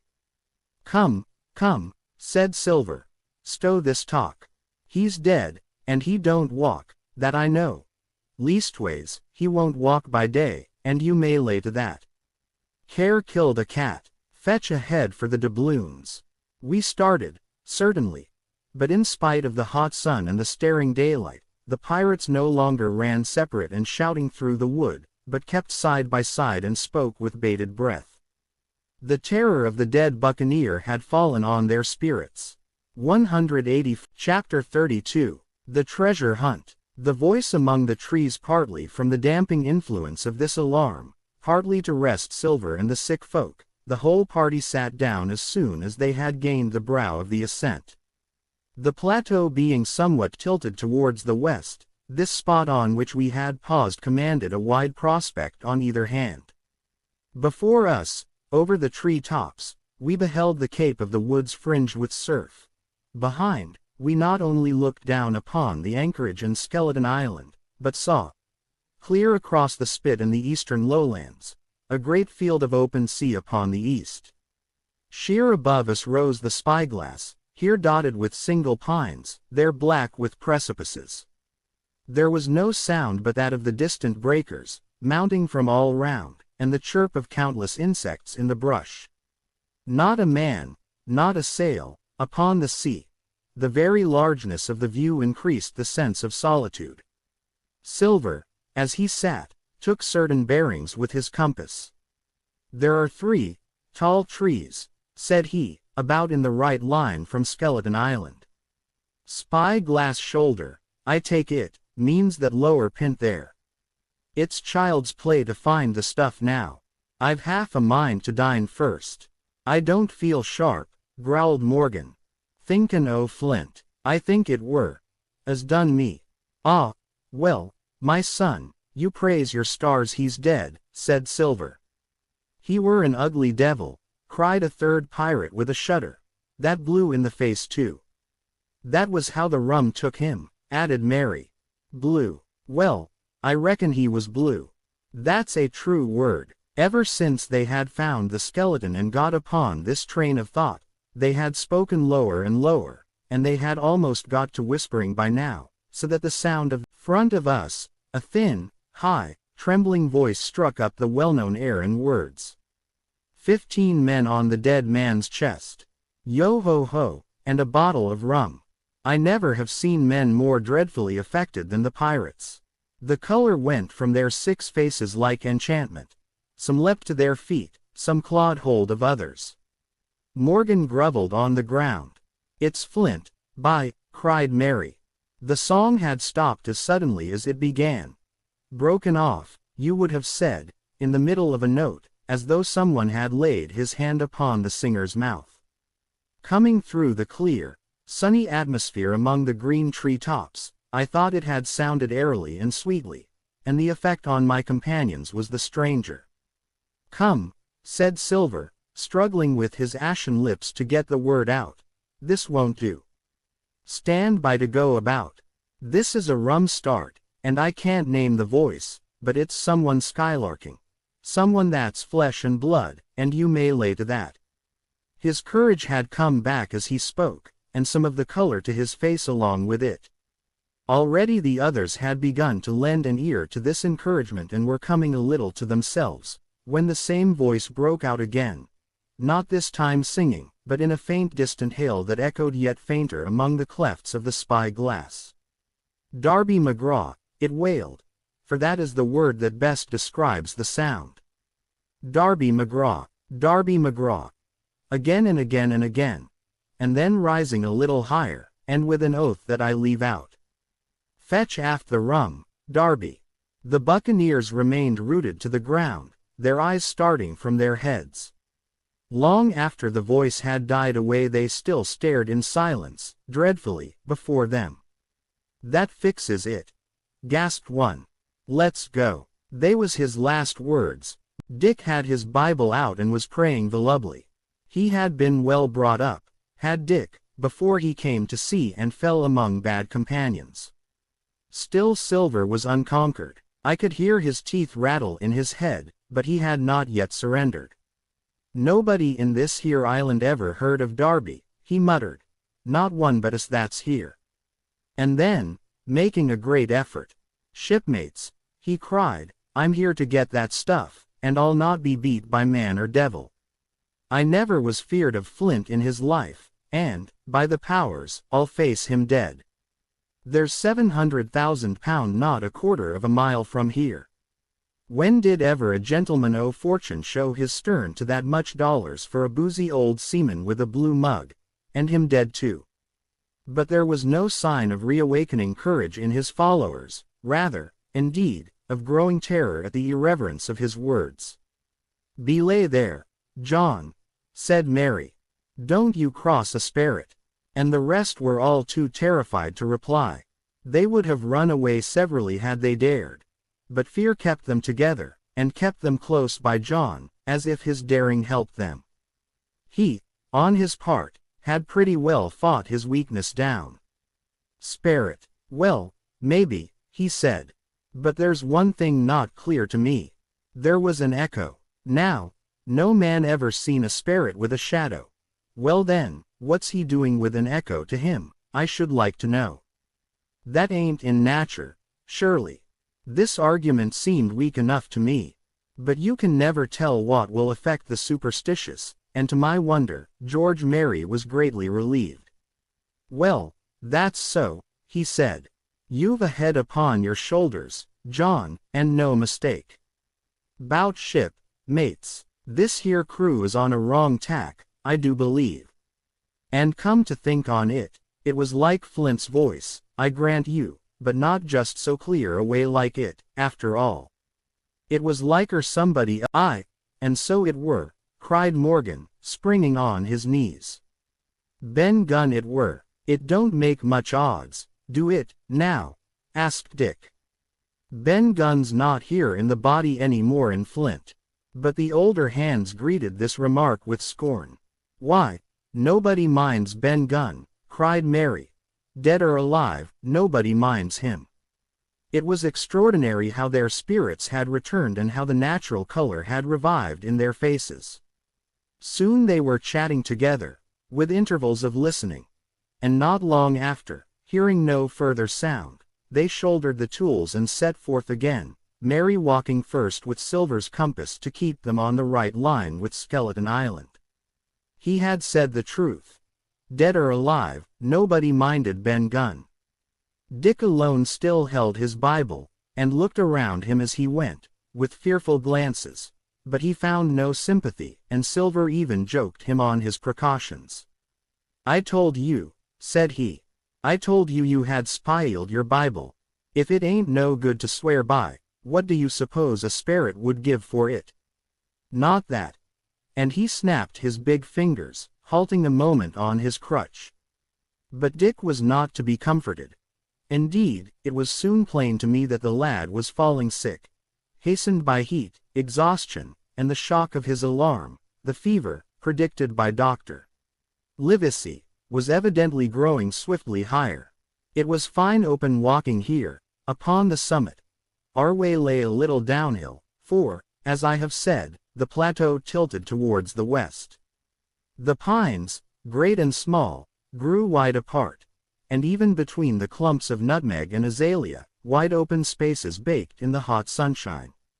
Striking, as we did, pretty near northwest across the island, we drew, on the one hand, ever nearer under the shoulders of the spy-glass, and on the other, looked ever wider over that western bay where I had once tossed and trembled in the coracle. The first of the tall trees was reached, and by the bearings proved the wrong one. So with the second. The third rose nearly 200 feet, 188, into the air above a clump of underwood, a giant of a vegetable, with a red column as big as a cottage, and a wide shadow around in which a company could have maneuvered.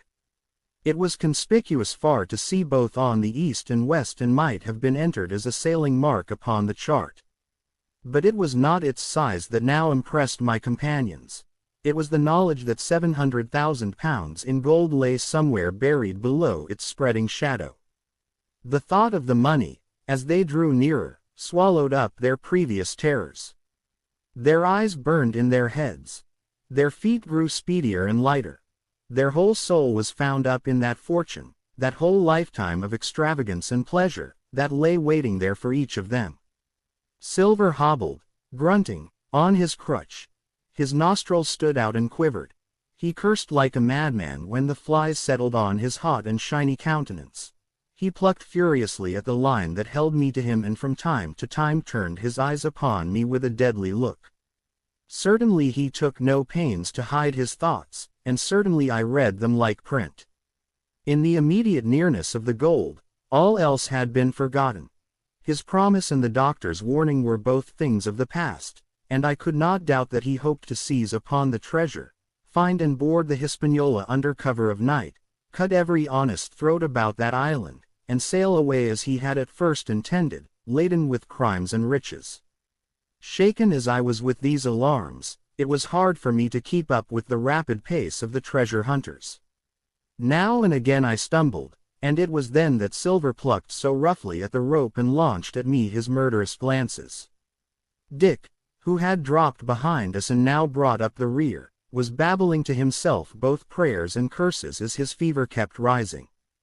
This also added to my wretchedness, and to crown all, I was haunted by the thought of the tragedy that had once been acted on that plateau, when that ungodly buccaneer with the blue face, he who died at Savannah, singing and shouting for drink, had there, with his own hand, cut down his 6 accomplices. This grove that was now so peaceful must then have rung with cries, I thought. And even with the thought I could believe "Huzza, mates, all together!" shouted Mary, and the foremost broke into a run. And suddenly, not 10 yards further, we beheld them stop. A low cry arose. Silver doubled his pace, digging away with the foot of his crutch like one possessed, and next moment he and I had come also to a dead halt. Before us was a great excavation, not very recent, for the sides had fallen in and grass had sprouted on the bottom. In this were the shaft of a pick broken in two and the boards of several packing cases strewn around. On one of these boards I saw, branded with a hot iron, the name Walrus, the name of Flint's ship. All was clear to probation. The cash had been found and rifled. The 700,000 pounds were gone. Chapter 33. The fall of a chieftain. There never was such an overturn in this world. Each of these 6 men was as though he had been struck. But with Silver the blow passed almost instantly. Every thought of his soul had been set full stretch, like a racer, on that money. Well, he was brought up, in a single second, dead. And he kept his head, found his temper, and changed his plan before the others had had time to realize the disappointment. "Jim," he whispered, "take that, and stand by for trouble." And he passed me a double-barreled pistol. At the same time, he began quietly moving northward, and in a few steps had put the hollow between us 2 and the other 5. Then he looked at me and nodded, as much as to say, "Here is a narrow corner," as, indeed, I thought it was. His looks were not quite friendly, and I was so revolted at these constant changes that I could not forbear whispering, "So you've changed sides again." There was no time left for him to answer in. The buccaneers, with oaths and cries, began to leap, one after another, into the pit and to dig with their fingers, throwing the boards aside as they did so. Morgan found a piece of gold. He held it up with a perfect spout of oaths. It was a 2 guinea apiece, and it went from hand to hand among them for a quarter of a minute. 2 guineas! Roared Mary, shaking it at Silver. "That's your £700,000, is it? You're the man for bargains, ain't you? You're him that never bungled nothing, you wooden-headed lubber."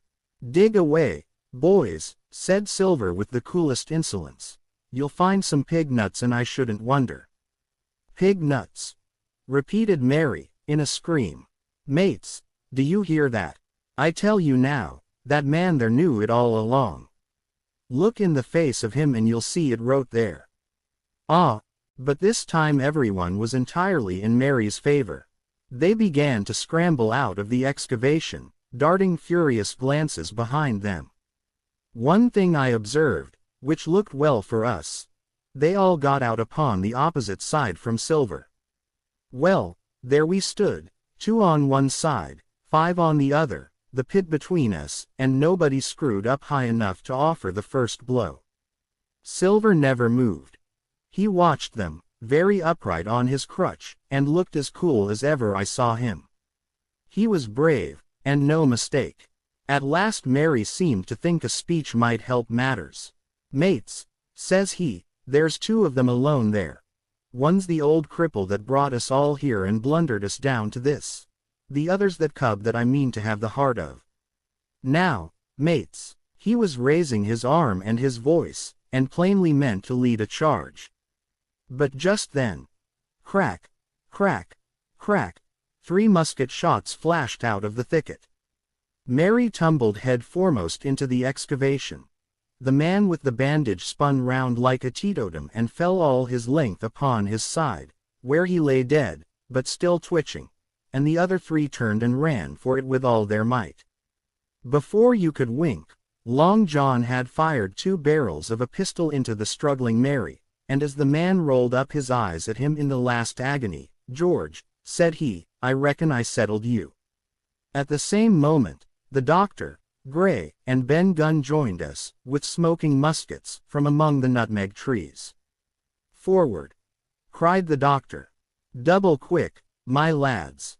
We must head 'em off the boats." And we set off at a great pace, sometimes plunging through the bushes to the chest. I tell you, but Silver was anxious to keep up with us. The work that man went through, leaping on his crutch till the muscles of his chest were fit to burst, was work no sound man ever equaled, and so thinks the doctor.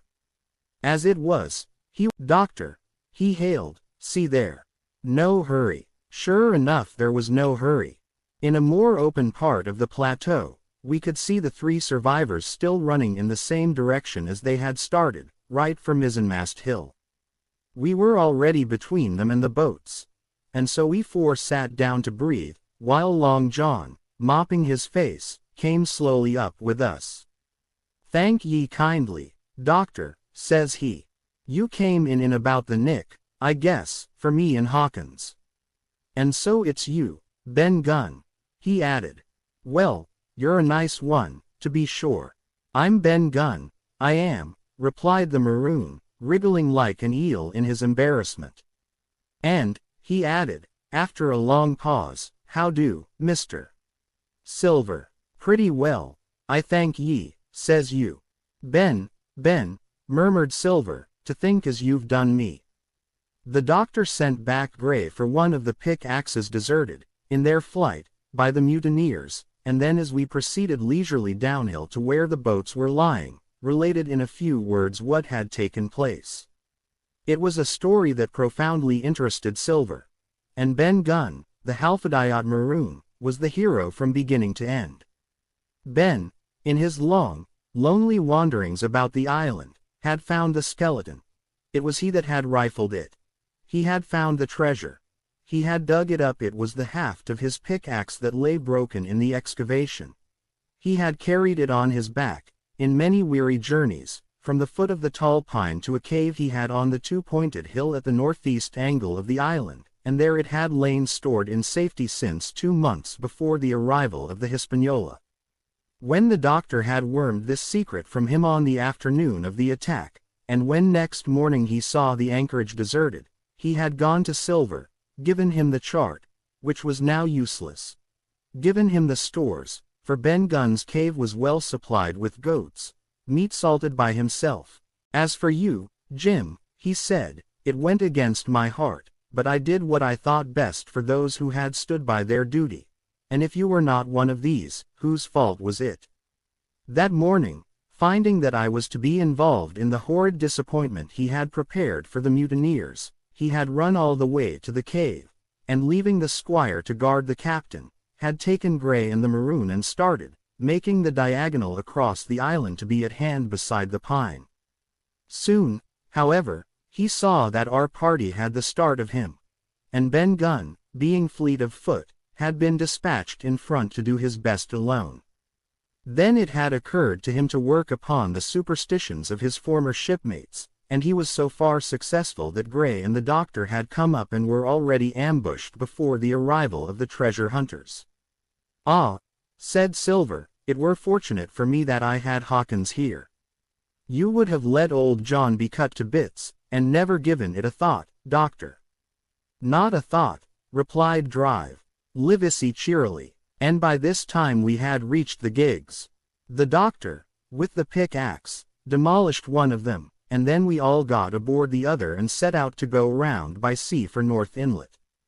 This was a run of 8 or 9 miles. Silver, though he was almost killed already with fatigue, was set to an oar, like the rest of us, and we were soon skimming swiftly over a smooth sea. Soon we passed out of the straits and doubled the southeast corner of the island, round which, 4 days ago, we had towed the Hispaniola.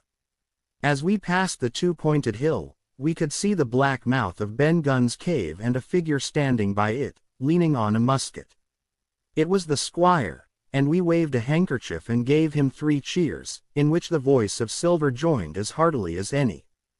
3 miles farther, just inside the mouth of North Inlet, what should we meet but the Hispaniola, cruising by herself. The last flood had lifted her, and had there been much wind or a strong tide current, as in the southern anchorage, we should never have found her more, or found her stranded beyond help. As it was, there was little of the mainsail. Another anchor was got ready and dropped in 1.5 fathoms of water. We all pulled round again to Rum Cove, the nearest point for Ben Gunn's treasure house. And then Gray, single-handed, returned with the gig to the Hispaniola, where he was to pass the night on guard. A gentle slope ran up from the beach to the entrance of the cave. At the top, the squire met us. To me he was cordial and kind, saying nothing of my escapade either in the way of blame or praise. At Silver's polite salute he somewhat flushed. "John Silver," he said, "you're a prodigious villain and impostor. A monstrous impostor, sir.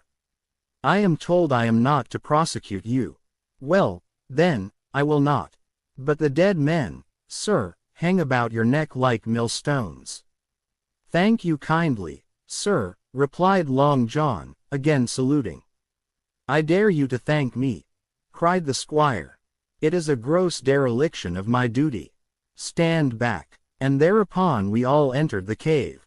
It was a large, airy place, with a little spring and a pool of clear water, overhung with ferns. The floor was sand. Before a big fire lay Captain Smollett, and in a far corner, only duskily flickered over by the blaze, I beheld great heaps of coin and quadrilaterals built of bars of gold. That was Flint's treasure that we had come so far to seek and that had cost already the lives of 17 men from the Hispaniola. How many it had cost in the amassing, what blood and sorrow, what good ships scuttled on the deep, what brave men walking the plank blindfold, what shot of cannon, what shame and lies and cruelty, perhaps no man alive could tell. Yet there were still 3 upon that island. Silver, and old Morgan, and Ben Gunn. who had each taken his share in these crimes, as each had hoped in vain to share in the reward. "Come in, Jim," said the captain. "You're a good boy in your line, Jim, but I don't think you and me'll go to sea again. You're too much of the born favorite for me. Is that you, John Silver? What brings you here?" "Ah," said the captain, and that was all he said. What a supper I had of it that night, with all my friends around me. And what a meal it was, with Ben Gunn's salted goat and some delicacies and a bottle of old wine from the Hispaniola. Never, I am sure, were people gayer or happier. And there was Silver, sitting back almost out of the firelight, but eating heartily, prompt to spring forward when anything was wanted, even joining quietly in our laughter. The same bland, polite, obsequious seaman of the voyage out. 196. Chapter 34. And last the next morning we fell early to work, for the transportation of this great mass of gold near a mile by land to the beach, and thence 3 miles by boat to the Hispaniola, was a considerable task for so small a number of workmen. The 3 fellows still abroad upon the island did not greatly trouble us. A single sentry on the shoulder of the hill was sufficient to ensure us against any sudden onslaught, and we thought, besides, they had had more than enough of fighting. Therefore the work was pushed on briskly. Gray and Ben Gunn came and went with the boat, while the rest during their absences piled treasure on the beach.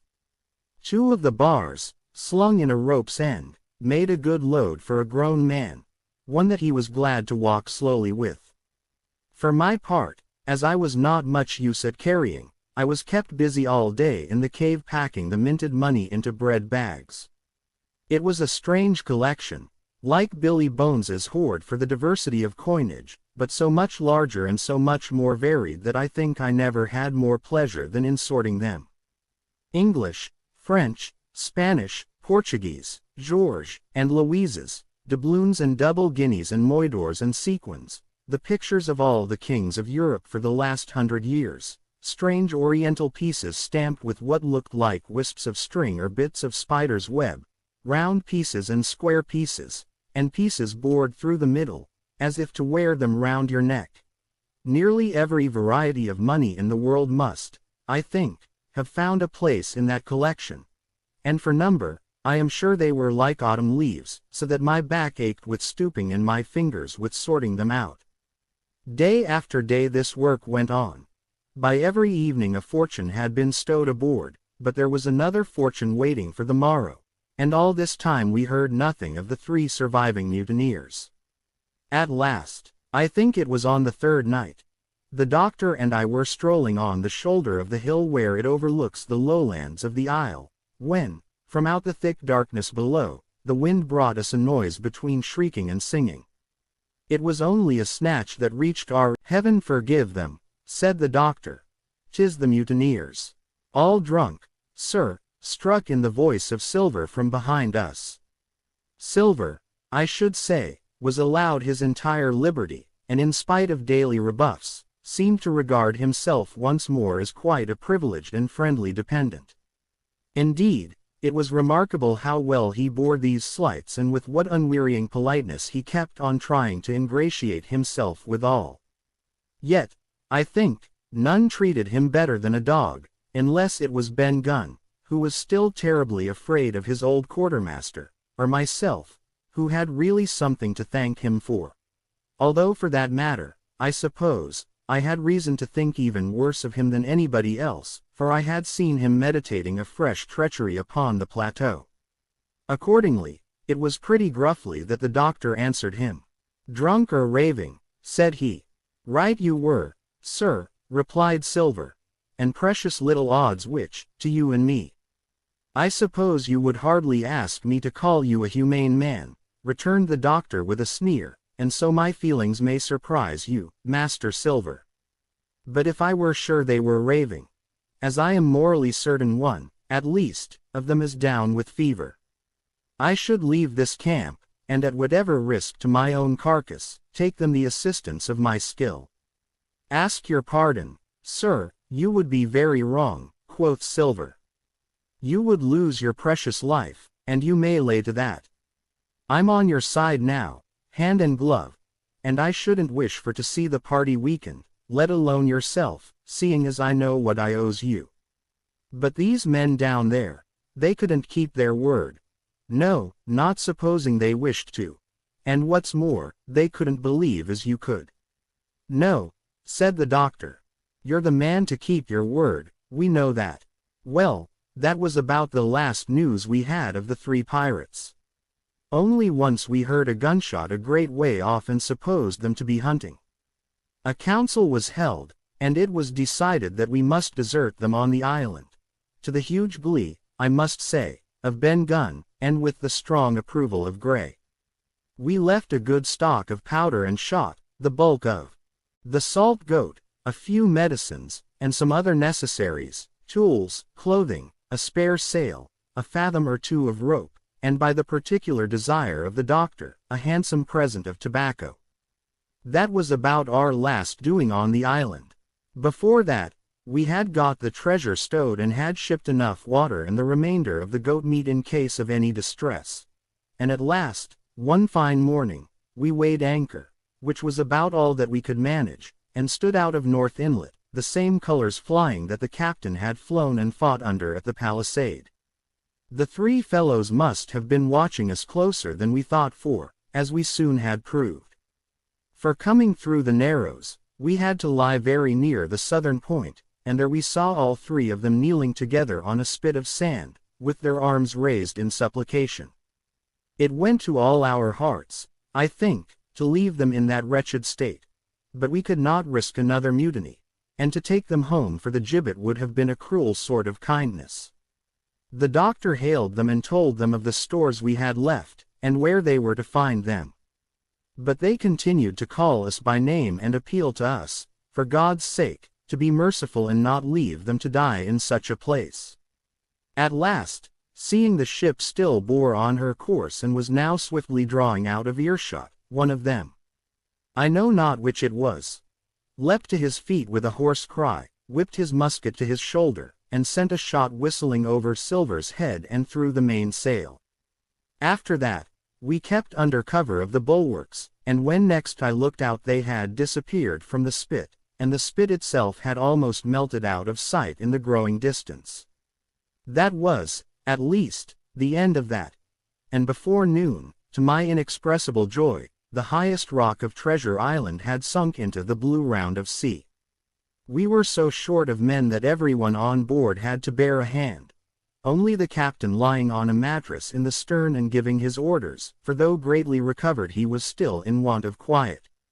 We laid her head for the nearest port in Spanish America, for we could not risk the voyage home without fresh hands, and as it was, what with baffling winds and a cup, it was just at sundown when we cast anchor in a most beautiful landlocked gulf, and were immediately surrounded by shore boats full of Negroes and Mexican Indians and half-bloods selling fruits and vegetables and offering to dive for bits of money.